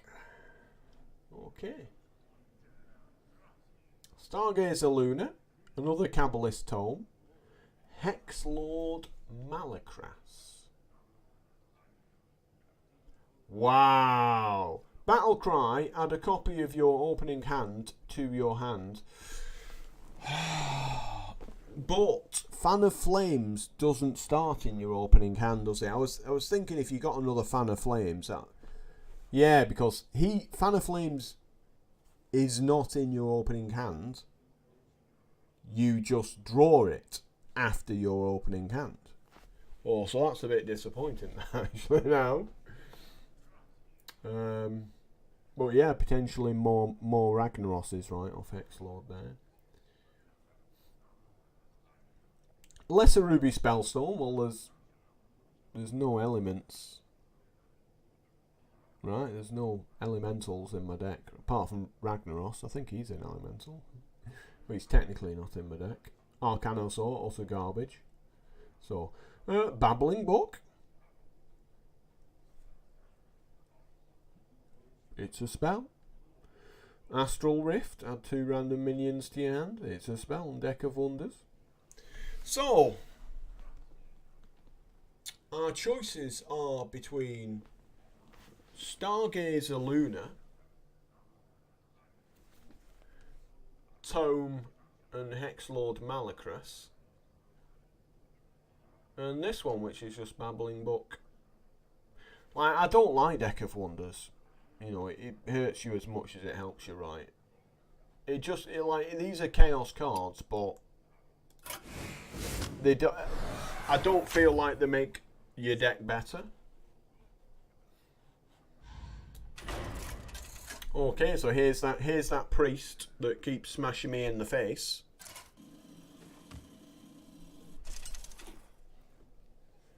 Let's see if we've got the tools this time to do something about it. I will fight if I must, and I will triumph. Bring it! Bring it on! I think we keep this hand. Yeah, seems okay. Right, Black-Walled Pixie, along with Fan of Flames. Yeah, I'll just refresh my hero power another time.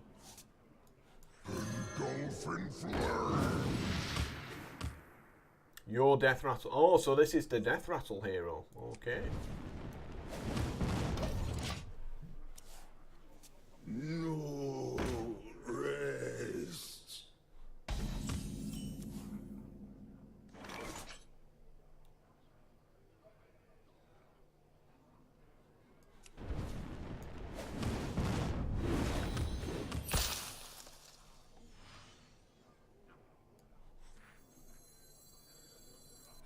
Speak your peace.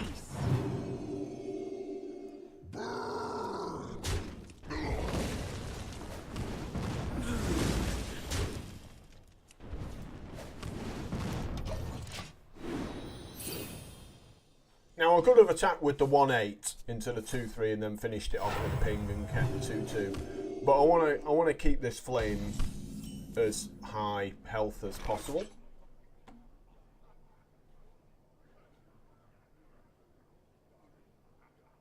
The future is ours.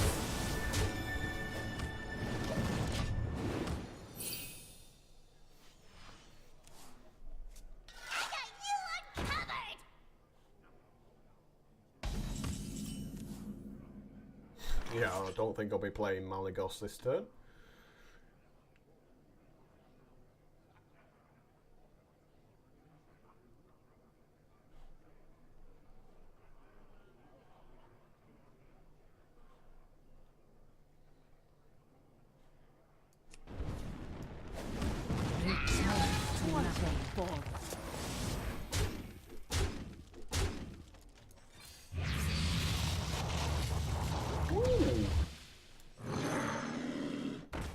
Right, most minion, draw a card. Of creation. Cheeky.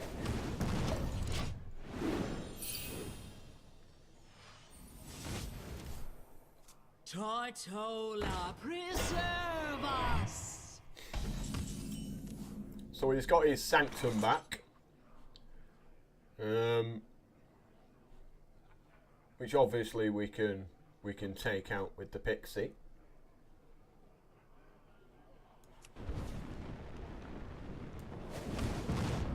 What fools these mortals be! It cannot end here!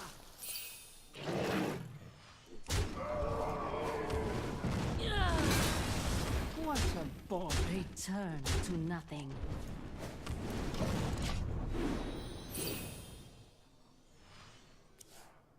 I am not finished yet! Soul Sapper. So we get 3 random spells.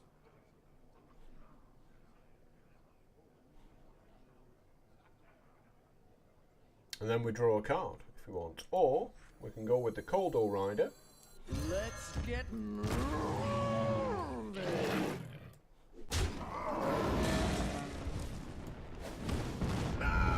Start making some Koldos.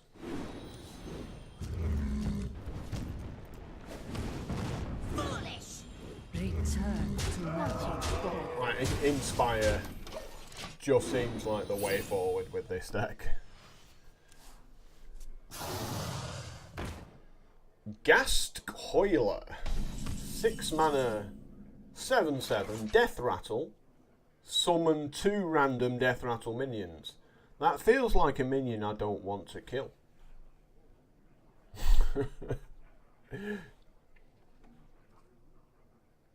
Well, we've got the aspirant combo with the blast wave, but it feels like that's just going to kill our side of the board as much as anything here.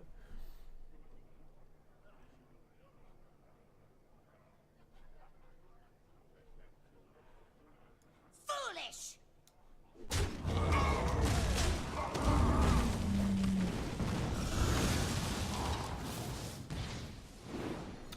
Really, a 9/7. Really?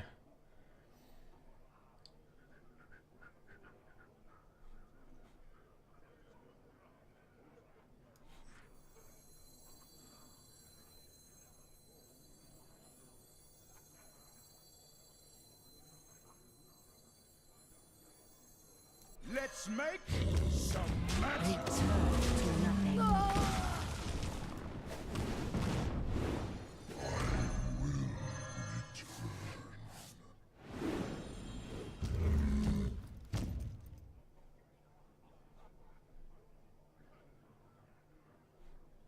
Don't blink.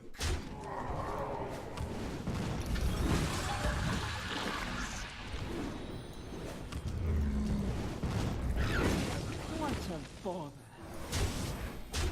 Stampede. Okay, no more room for Kodos on this board. The greatest No, no, is no! Oh, Tola. I was having a heart attack there thinking what ridiculous card he was going to play. I can live with that. I can live with that.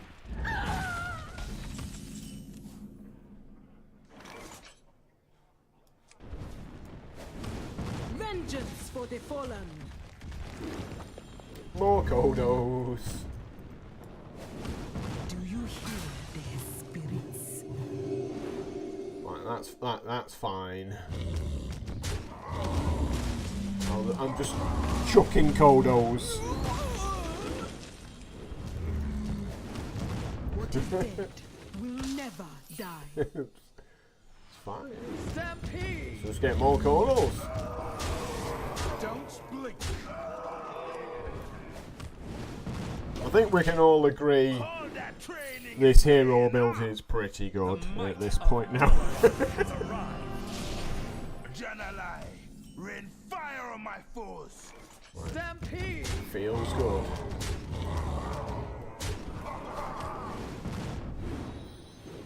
Yeah, Fan of Flames carry him pretty hard, isn't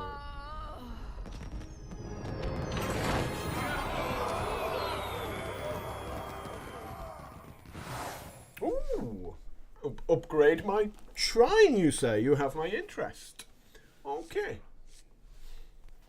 Your shrines have Death Rattle, draw cards until your hand is full. That's terrible. I actually don't need cards with this deck.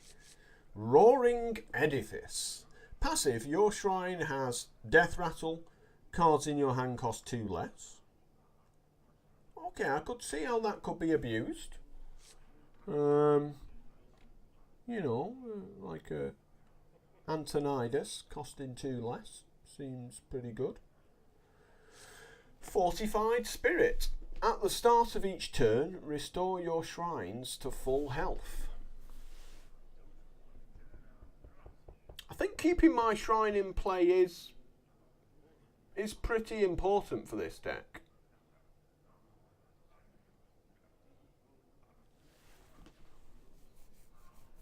Like I'm feeling the Fortified Spirit because it starts with like 8 health, doesn't it? So it's a pretty meaty boy. It's not an easy one to get rid of at all.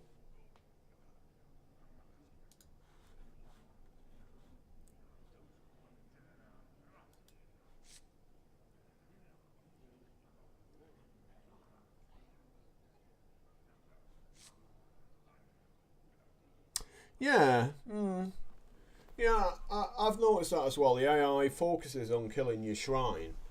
So, but in a way, if he doesn't have it, you know, my deck seems to be built in a way that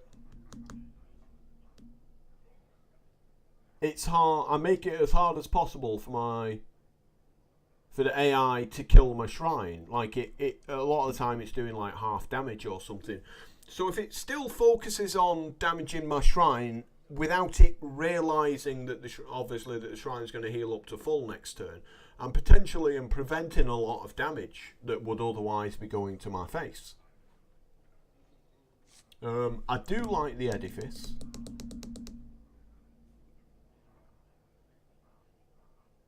Because it feels like with that one, when the shrine's up, I'm just using my hero ability, pinging lots of stuff, and then it's like the shrine dies, my hand gets cheaper, and then I have to play the cards in my hand afterwards, which are then all reduced in damage. And I have cards like Kabbalist Tome. I've got 2 of those, so if I'm putting 3 random spells into my hand and then all of a sudden they're getting a lot cheaper. Yeah, so I think you know, we can go with the edifice. We'll see how that plays out.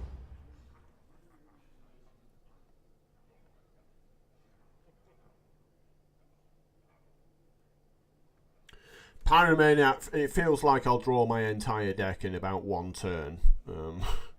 With that, you know, it's one of those cards that looks fantastic, and then you just like, oh, please don't draw any more cards. I've got enough cards. Daring Fire Eater, your next hero power deals 2 more damage. Now that's obviously really good in this deck. Fireball seems really good. And another Ragnaros. What's not to love about fire here? I think fire's the clear winner. More Ragnaroses in my deck. Feels good, man.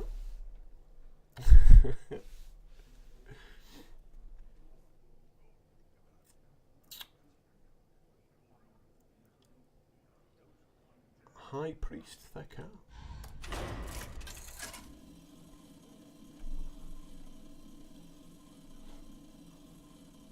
But to be fair, I've got no clue, you know, what type of decks we're going to come up against in this mode for the later matches. Versus the call.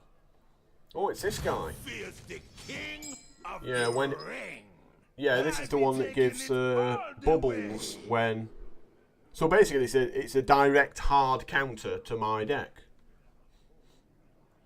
We've got Fan of Flames in opening hand, so obviously I'm going to get rid of that. Because I'm just going to redraw it anyway.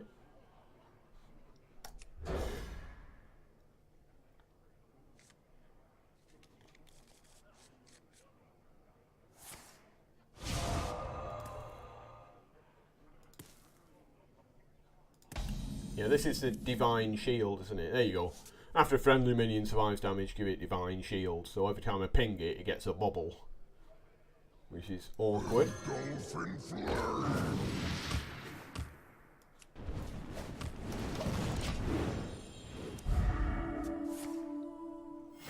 Reporting for duty.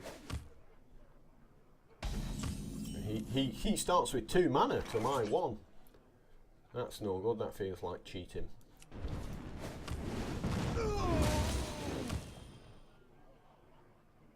It's getting hot in here.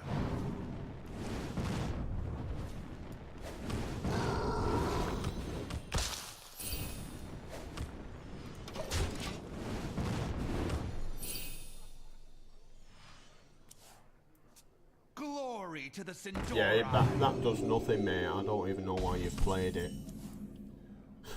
It's like nothing's bubbled up.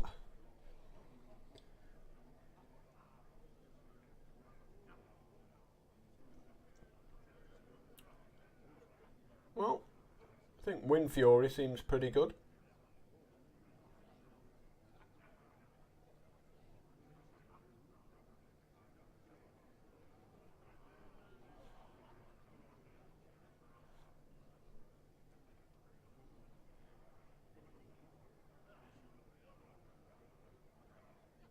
I guess we have to keep his board clear as much as possible right here.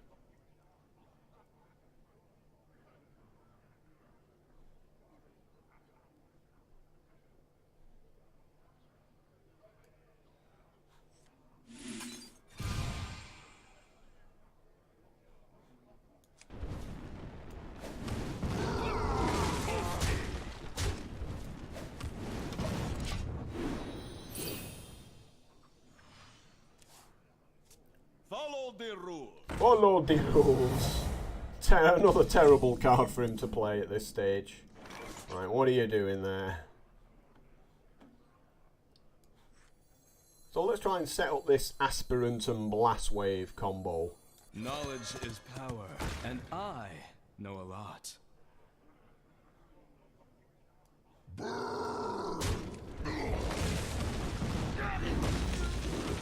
learn. I learn. Oh, starting to look scary, that Blast Wave. This last act of sacrifice is mine. And the Nexus champion as well. Wow. This is getting sick now, this is. His Blast Wave's going to be on about 8 damage to everything by the end of this. So, here's where you're wrong. Toasty! A grim test. That's a low blow. I learn. A new acquisition. A grim I learn. A new acquisition.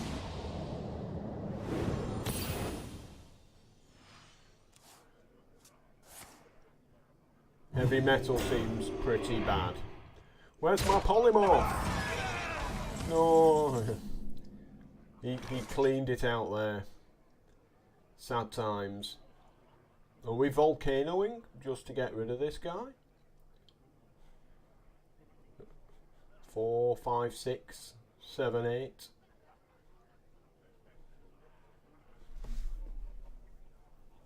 That's one sad spell to draw at random.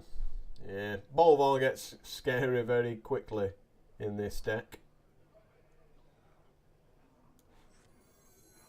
So I think we need to sort him out, don't we? 2, 4, 8. Hero ability. That deals the job. Can we keep Nexus champion Sarad alive somehow?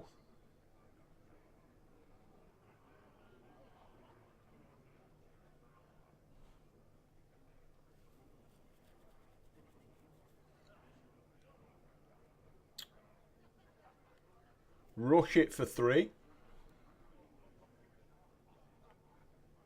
4, 5, 6, 7. Still a mana short.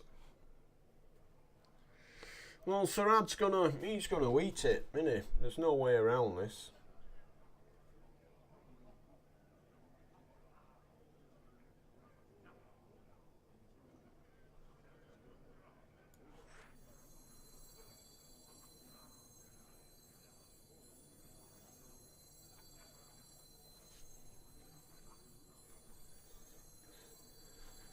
Let's make some magic.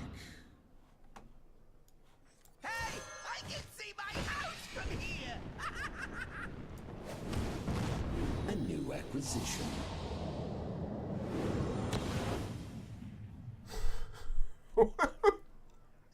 What is it with these utterly terrible warrior cards? Now, I believe if I get a spell power boost, it will actually deal some damage then.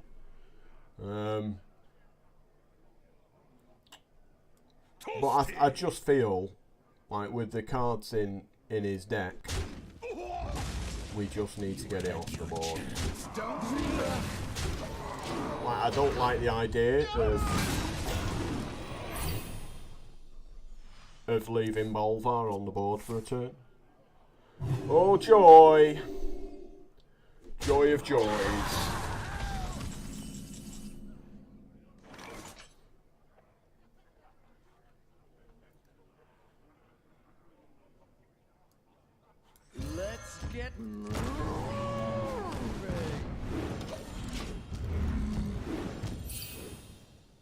And back it comes. Oh, Bone Mare. He's going all in. Buffing up the shrine as well.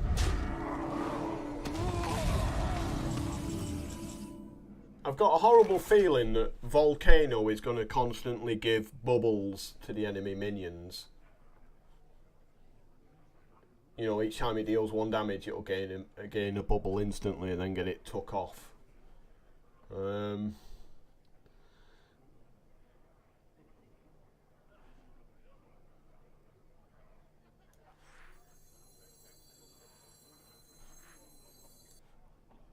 I'm thinking that might be how it works.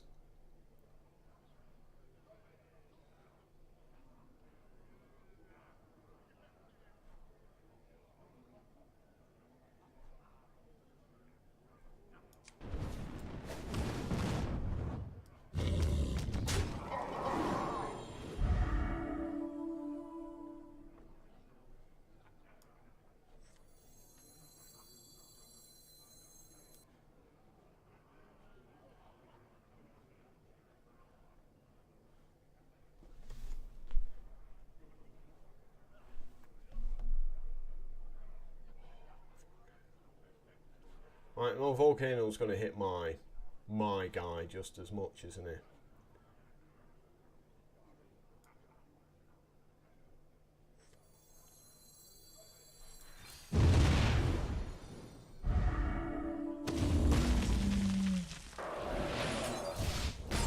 Just taking a breather.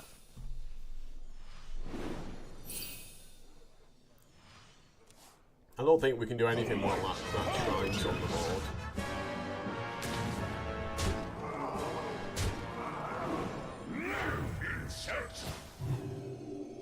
412. Just laughing at Ragnaros, isn't he? He's like, your Raggy does nothing at all.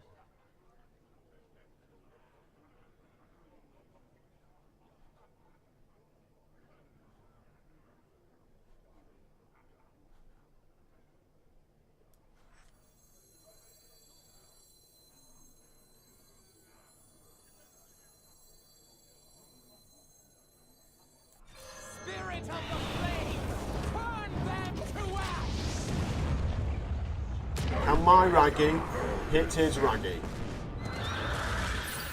Prepare yourselves for the ultimate test. What's a flame without fuel? That wasn't fair, was it, Edric the Pure? That was definitely not fair. But Antonidas suddenly got very cheap.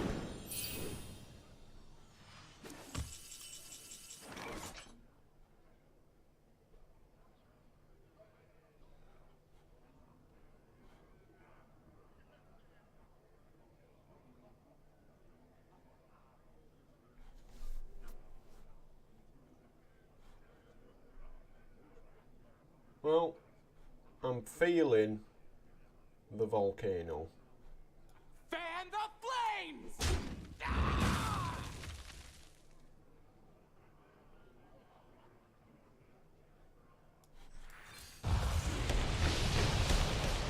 Oh, look at this. No damage to Ragnaros at all.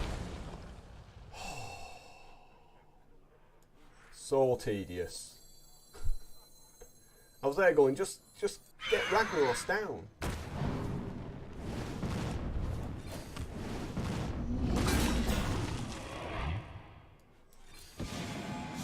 Job's done. Oh, of course, Icicle, Ice Lance, Icicle, Simulacrum. There's some value cards there, right? RNG is cursing me this game. Yep, and there's that Ragnaros that we couldn't deal with. Why didn't I get any polymorphs? Oh, and he's back as well. Just for additional giggles.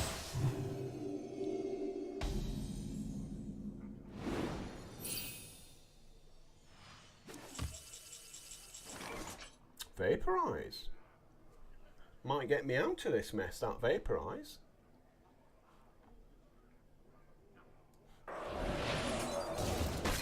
May I run away now?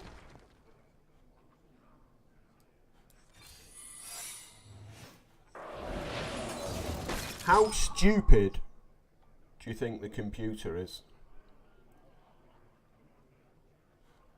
I'm thinking very stupid. What do you reckon? Kneel before the light!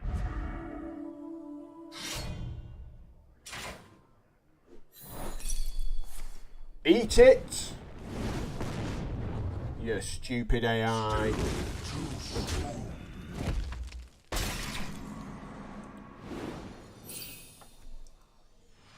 Hey, he's back. Ooh, fireballs, you say? Fireballs, you say?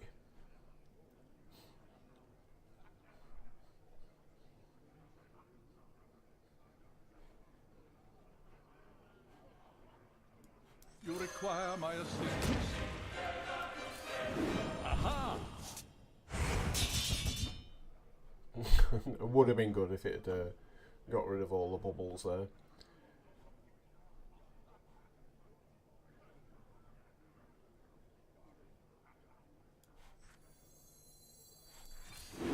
Aha!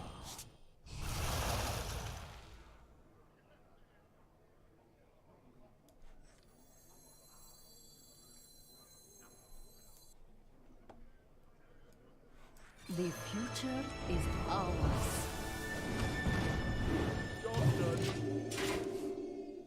This last Volvo!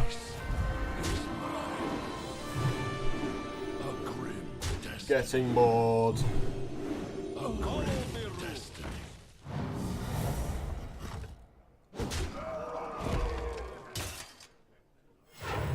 reporting for duty.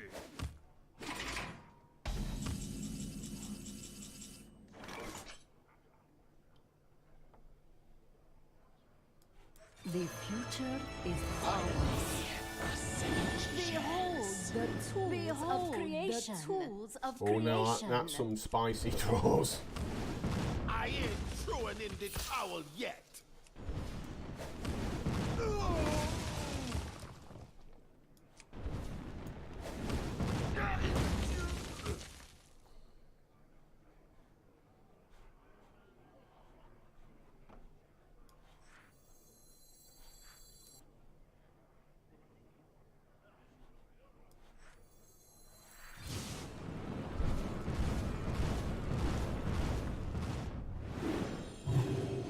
A grim Behold the tools of creation. the tools of creation.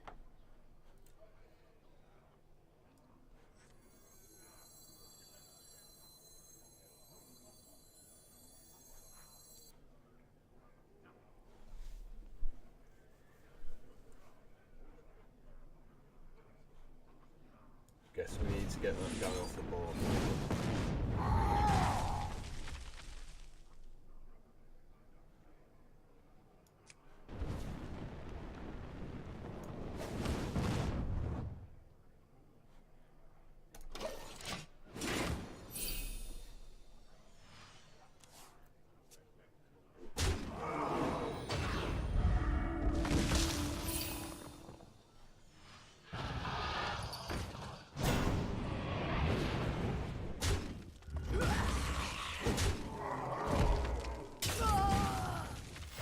Reporting for duty.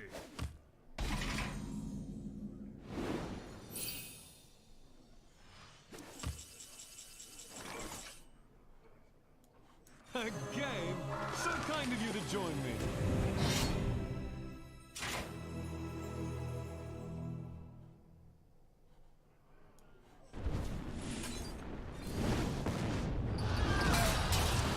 I see your weakness. And it's a 2-drop, not a 4-drop.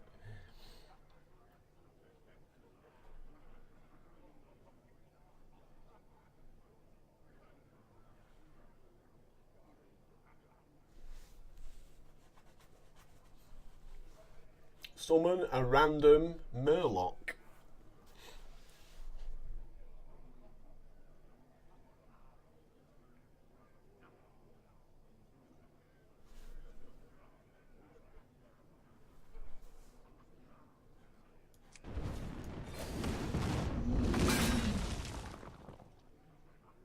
Return to nothing.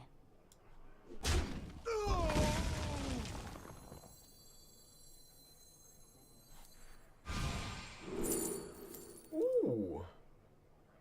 Meteor, you say? Yeah, that's all we wanted. Get the old target dummy online. Feels good. We're still in this somehow. Oh, sound the bells again! Give me a break.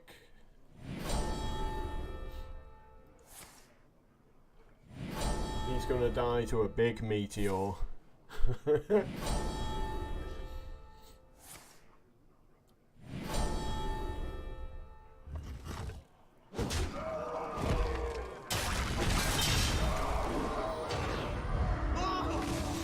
And gains another bubble. Lasai. Ooh. More Ragnaroses, you say? Don't mind if I do. I'm very close to drawing out my deck here. Maybe we just chuck this in. Sacrificial. Right, because we don't actually want to draw any more cards at this point.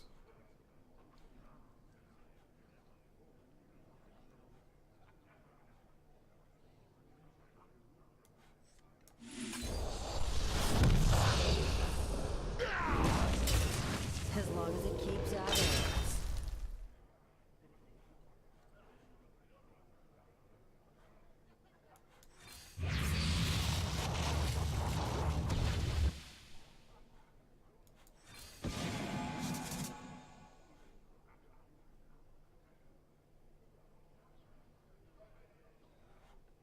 Easy prey. My blade be thirsty.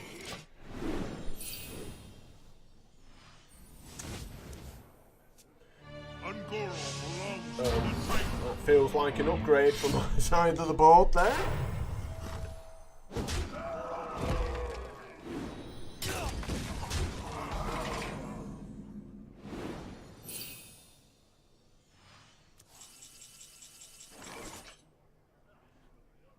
Hex Lord Malagras. What the hell was in my opening hand?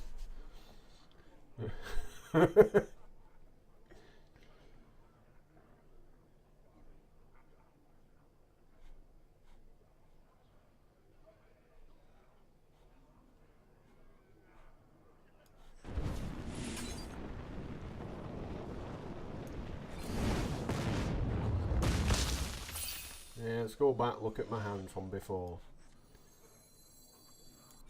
Spirit of the flame, turn them to ash! It's time for Ragnaros the Face Lord to do some action.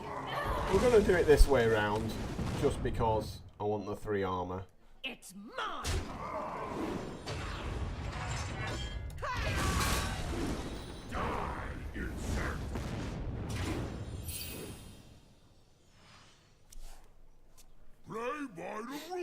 Oh, I remember these from earlier.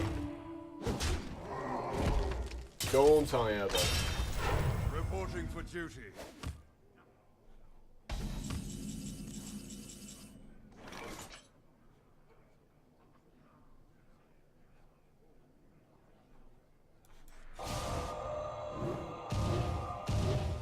Really?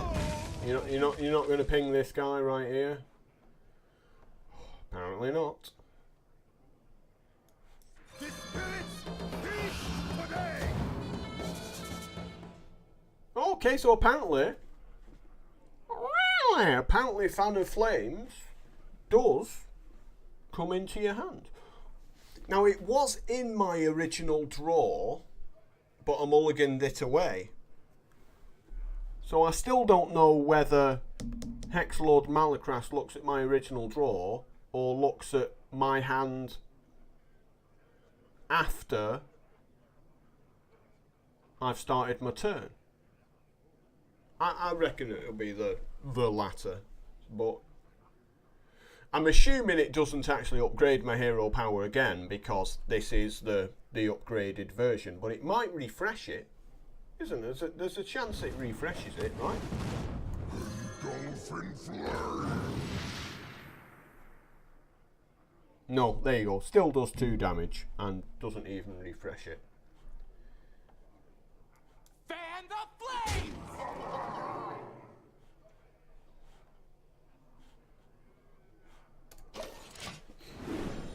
Go on. Goes face again.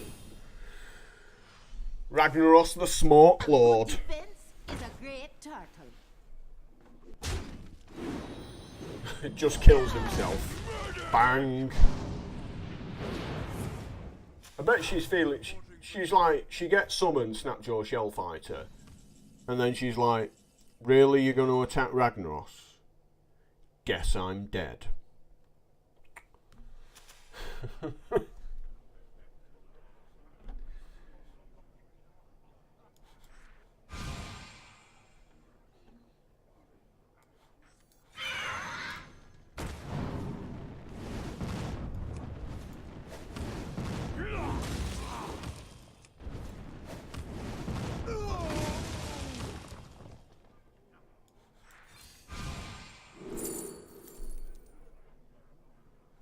Oh, Deck of Wonders, just in case we want to randomly lose the game instead of winning it.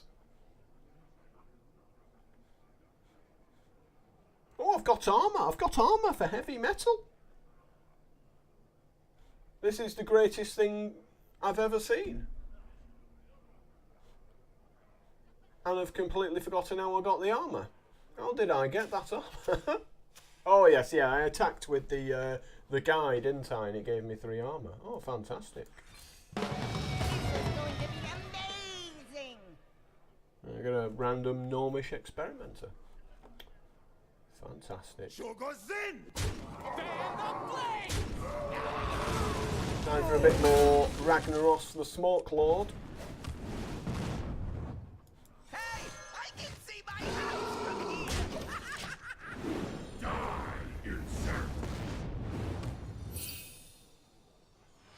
Right, so he has to do something completely broken this turn. Another Moshog. Reporting for duty.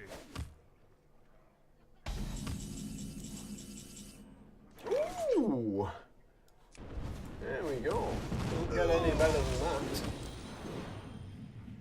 that. Welcome to the show. 4 points, you say? Feels good.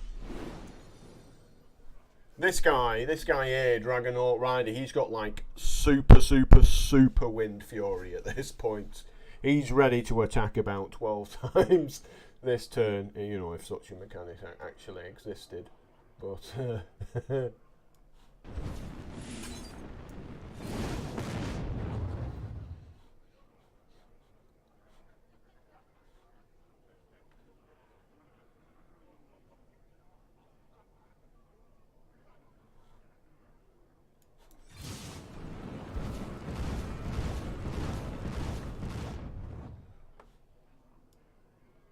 Shogozin!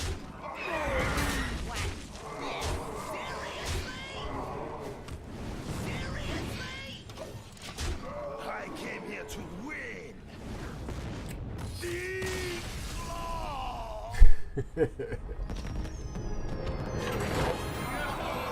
Ragnaros always got to get the killing blow.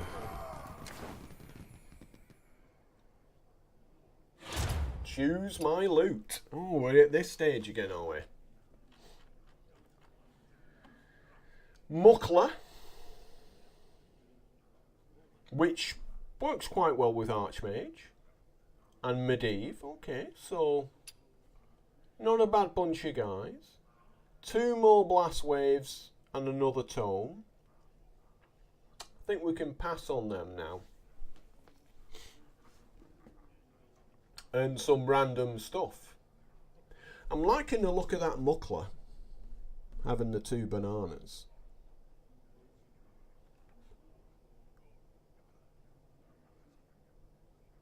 I'm feeling the big stuff.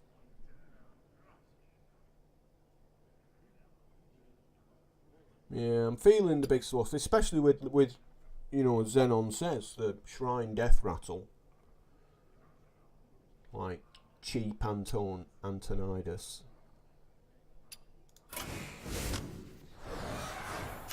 Only 2 trolls remain. Who will be the big winner? Okay, so we've got raptors and a lot of them. This is the beast deck, isn't it? Ricard versus Loti. War Druid Live Loti. wild or die lost. I am a champion. Oh, is it hardest boss? Okay, well, guess we'll find out.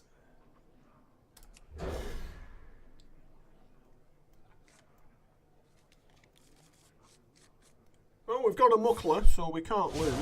Can't lose against hardest boss. Oh, fan of flames. Cheeky fan of flames there.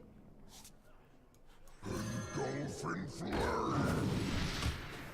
Gonk's Armament. Whenever you gain armor, refresh your mana crystals. Okay, so he's got all the mana in the world then. While that thing's up. Right. Lol, I'll have 3 more mana. I will not stop. Yeah, gains armor, it refreshes again. Beetleberries. Then play something favorite. else. Luckily, my hero ability seems to completely counter some of the stuff they're doing as well.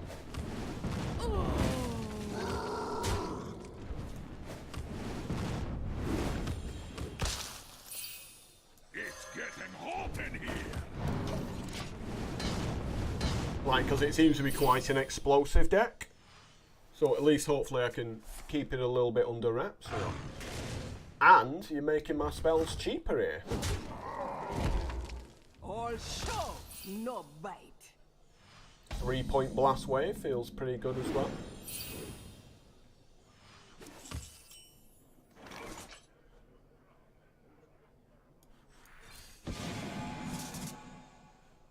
Okay, that's going to be nice when it's reduced next time, Flame Lance.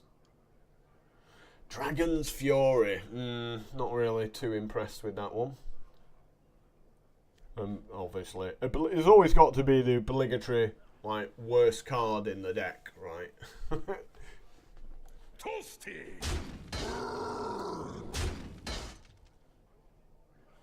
Like, you can't just have good cards. It's not possible.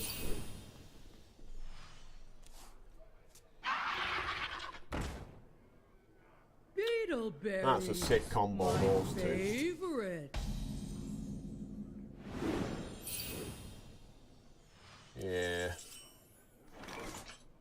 We don't want him sticking around. I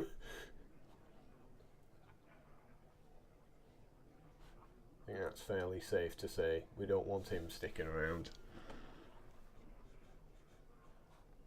Toasty. Oh.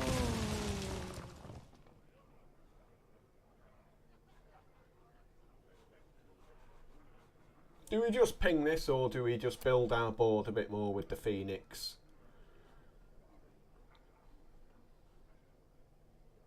Or we just take it out for free with the Arcane Blast? I think that's the plan, isn't it?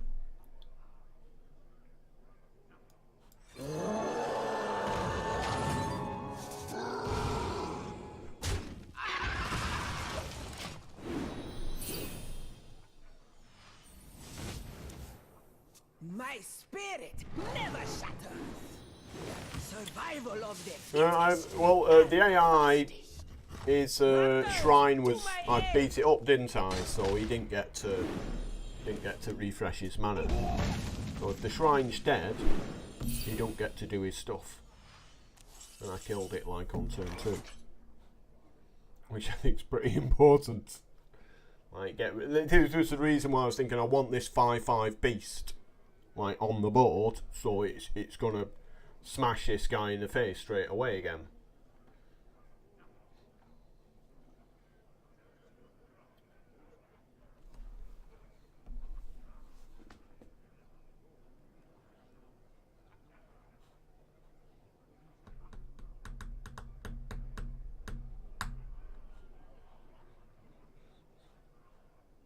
Do I want to buff my flame guy with some bananas? Do shrines like to eat bananas?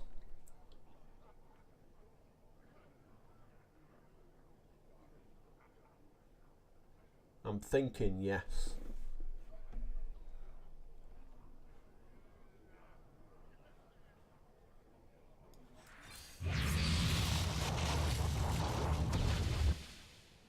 Oh-ho! Well, well. Really? This is spicy. The circle of life. Cosmos. Go on, take it out. Take it out. There we go. That's what we're talking about.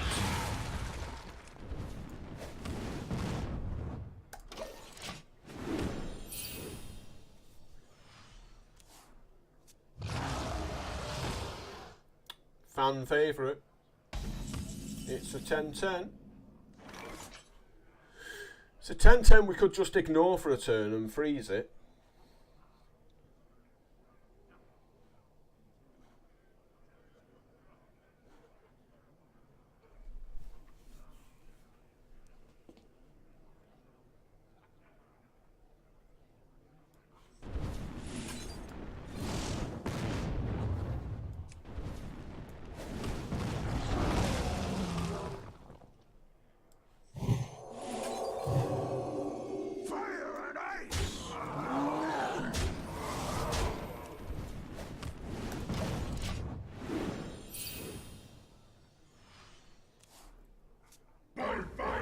You're really off Tortollan Forager. Really, you just gave him a Ragnaros.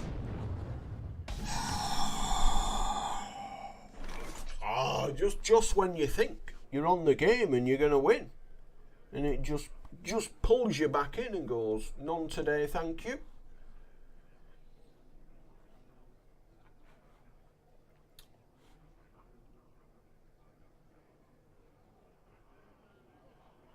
Just shocking, that is. That's just absolutely outrageous. So one cheeky thing we could do here, right? So we could run the 5/5 into the 8/8. We could then ping the 8/8, and then we could blast wave. This would die. Blast wave would give us 2 random spells, and then those spells would get cheaper. What do you reckon? Do you reckon that'll be how it works? Or do you reckon we'll get the random spells after the spells get cheaper? Or we could fireball Raggy and just ping him if we're boring. You know what I mean? It's like, how important is it to hold on to this fireball?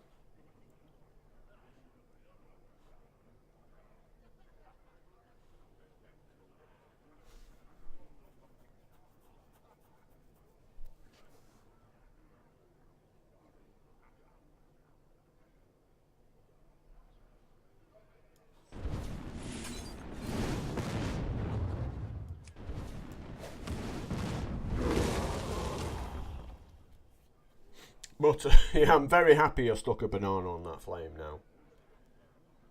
Hey, I can see my house! Fire and ice!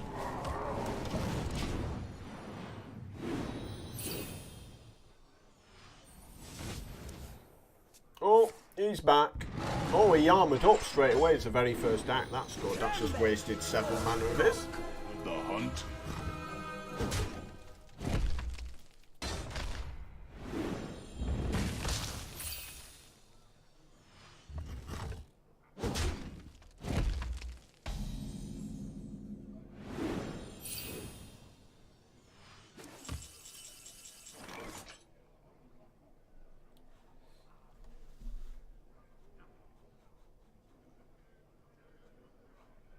So again, 5 mana, 5/5 into the 4/9, leaves it with 4 toughness.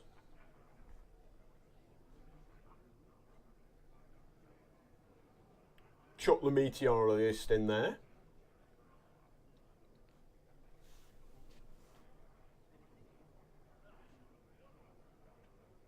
And we can do a big blast wave and draw lots of spells.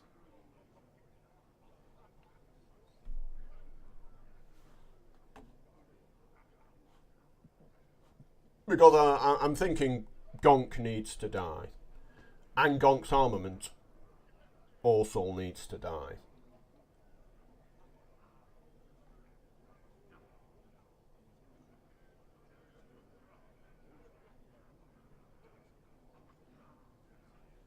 So,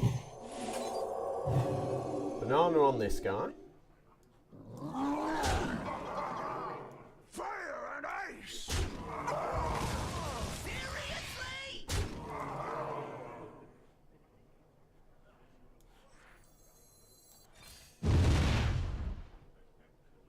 You hate what you cannot understand.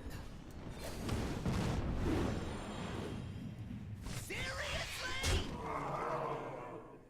Counter spell? Yeah, alright, we'll chuck a counter spell out there.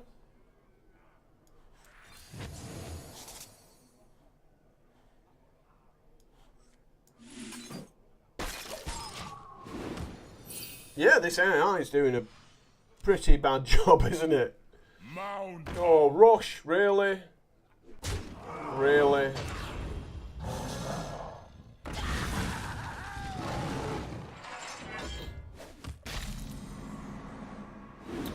Wolfram Shield, my God.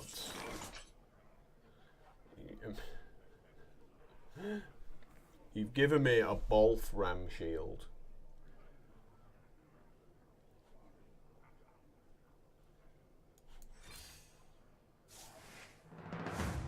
Four to everything. Bonus. I'll take it.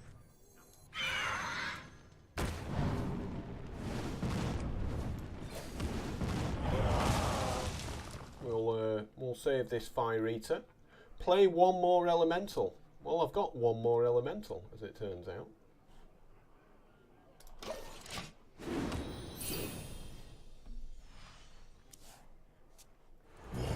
Lich King. He's just non-stop with the... I mean, I've got Archmage in my deck somewhere. Where's old Antonidas when we need him? Where's Raggy? Where's my good stuff?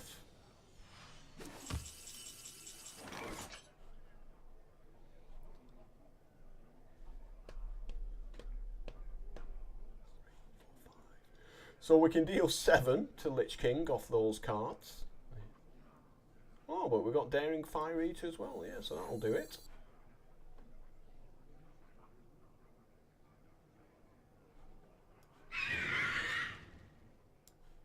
So we run this guy in. Ping.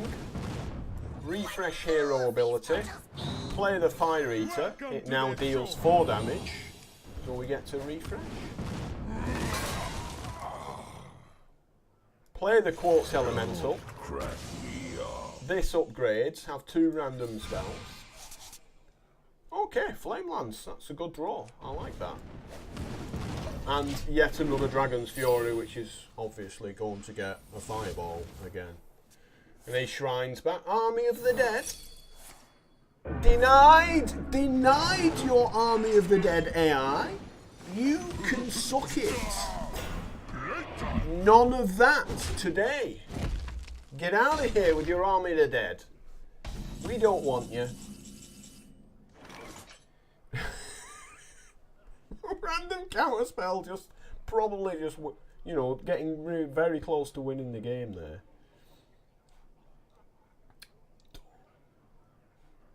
Okay, I guess you're getting flame lanced, right?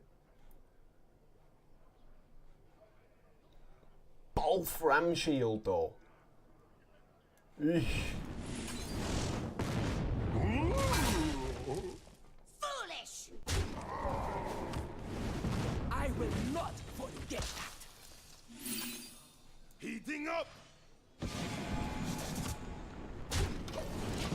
Another counter spell. I have returned. Yawn.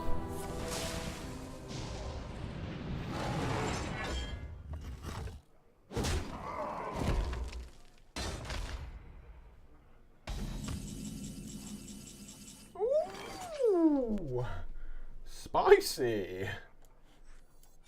Spirit of the flame, turn them to ash. My fire be burned.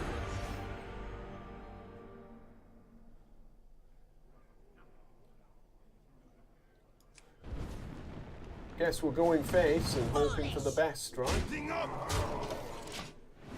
Die, insect. Oh, poor Raggy. Oh, he's getting greedy. He's getting greedy. Denied.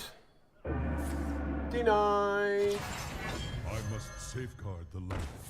Go on, silence my Ragnaros.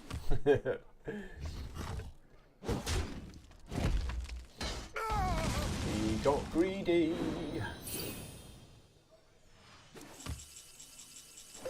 Ooh. Another Ragnaros. Fan the flames. Spirit of the flame, turn them to ash. My fire be burned. Oh, this is going to leave him on 1 life. If it's Cinderstorm, he's going to be on 1 HP. Die, insect. Thought you said this was a hard boss.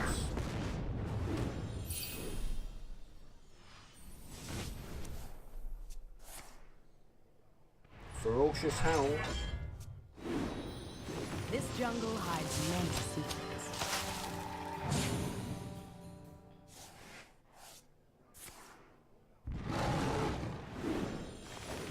I dream and Ysera.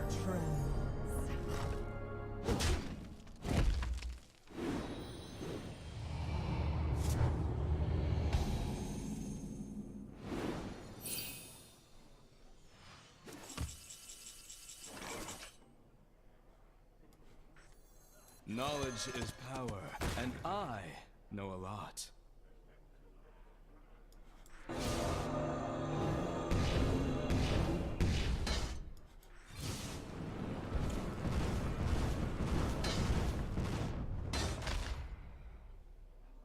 Fan the flames. This one's for the dark spear. Oh, it's going to be minion each time, isn't it? Yeah. I probably had lethal there, I just couldn't be bothered working it out. Ysera awakens, puts himself to 1. You go, girl. Swipe. Counter. Spellbender. Eating 1 for Ragnaros. Oh, here we go. It's important to let Ragnaros get the killing blow.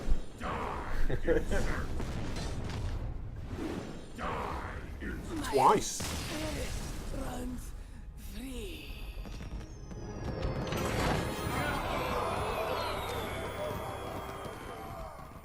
Yeah, I'm pretty confident. Do I get a pack? Do I get a pack out of this? Yes! I get a card back, even better. Card back I'll never use. Yeah, I'm pretty confident Fan the Flames was the correct pick there. Oh well, took me 24 games just to get one complete run there. I'm assuming it sort of crosses it off now. It puts like an X over a hero that you've already done it with. But yeah, that's pretty interesting.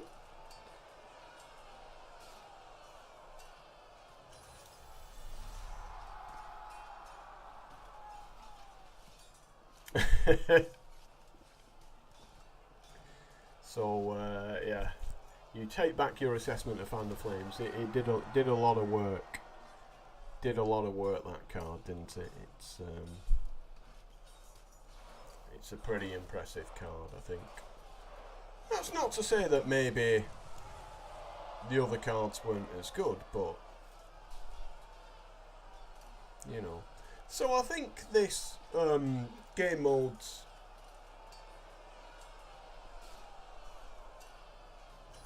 got about 5 to 10 hours of value out of it before you just go, well, that's enough. Because I mean, we played the game for about 5 hours today.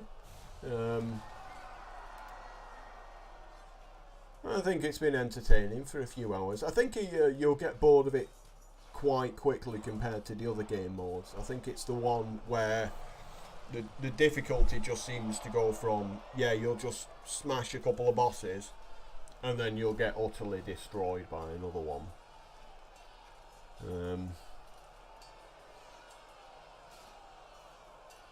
Xenon said the AI 99% of the time chains those armor cards and UIs with its shrine. I didn't see a single UI. But I see what you mean, yeah, UI, 10 mana, UI, immediately refreshes, draw into another UI. Yeah, I can see how that would be pretty ridiculous. We kept on top of the shrine quite well. I bought a couple of other things actually. 3 UIs, well we saw none, so they must have all been at the bottom of the deck. I bought a couple of other things during the Blizzard sale. So I also bought myself an Overwatch hat. It's not just about Hearthstone. I quite like Overwatch. I mean, I'm obviously terrible at Overwatch, being 41 years old. I've got the reflexes of a sloth. But I'm a big cat wearer, as you know, pretty much all my streams always doing that. And this was reduced to about £6, about $10, so I thought I'll have that. It was the same with this hat. And the hoodie was pretty cheap as well. I think the hoodie was about 12 or £13, like about $20. And I also bought something a bit garish, which is the Overwatch long sleeve London Spitfire shirt, which is this. It's in a very very bright turquoise colour, and that was about £9, which is about $13 or something like that. I thought I'd treat myself. Again, they're not things I'd buy when they were full price. Like this hat was about $30 or something ridiculous full price, which is obviously outrageous. But I'm not opposed to buying merch when it's reasonably priced. One downside I say is it took 3 weeks to ship. I got an email saying your items will ship in 2 to 3 working days, and it took them 3 weeks to send them out there. How patriotic. I can't stand London because I'm from Manchester, so if you know anything about the UK, if you live in Manchester, you follow Manchester United and you hate Londoners. What's my rating in Overwatch? The highest my rating has been, this is the highest it's been, is low platinum, so around 2650. but I much prefer the deathmatch mode. Like, I love deathmatch, so I'll go play on like Chateau Guillard and just pick Moira and chuck balls around the basement all day. And I'll just play Junkrat as well. Like any character who basically you don't have to weigh in with, I'm all over that. But yeah, there's no way I would ever get past platinum just because I can't aim. I'm very good with Junkrat, but no, Junkrat's just not a hero you can play in that game mode. So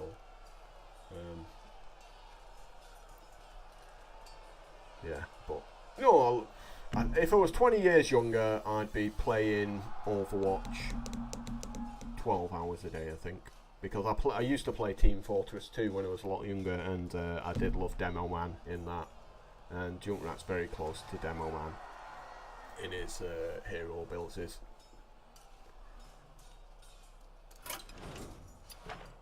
So we will at a later date, not today, but certainly in the very near future, we'll play some more Arena, obviously. I think we still need a lot to learn. We've had a lot of good wins over the last week in Arena. We had a 10 win run and an 11 win run, and even the 6 win runs, reasonable enough. Warrior definitely still seems like the most overpowered hero in Arena. They don't seem to have nerfed it that much.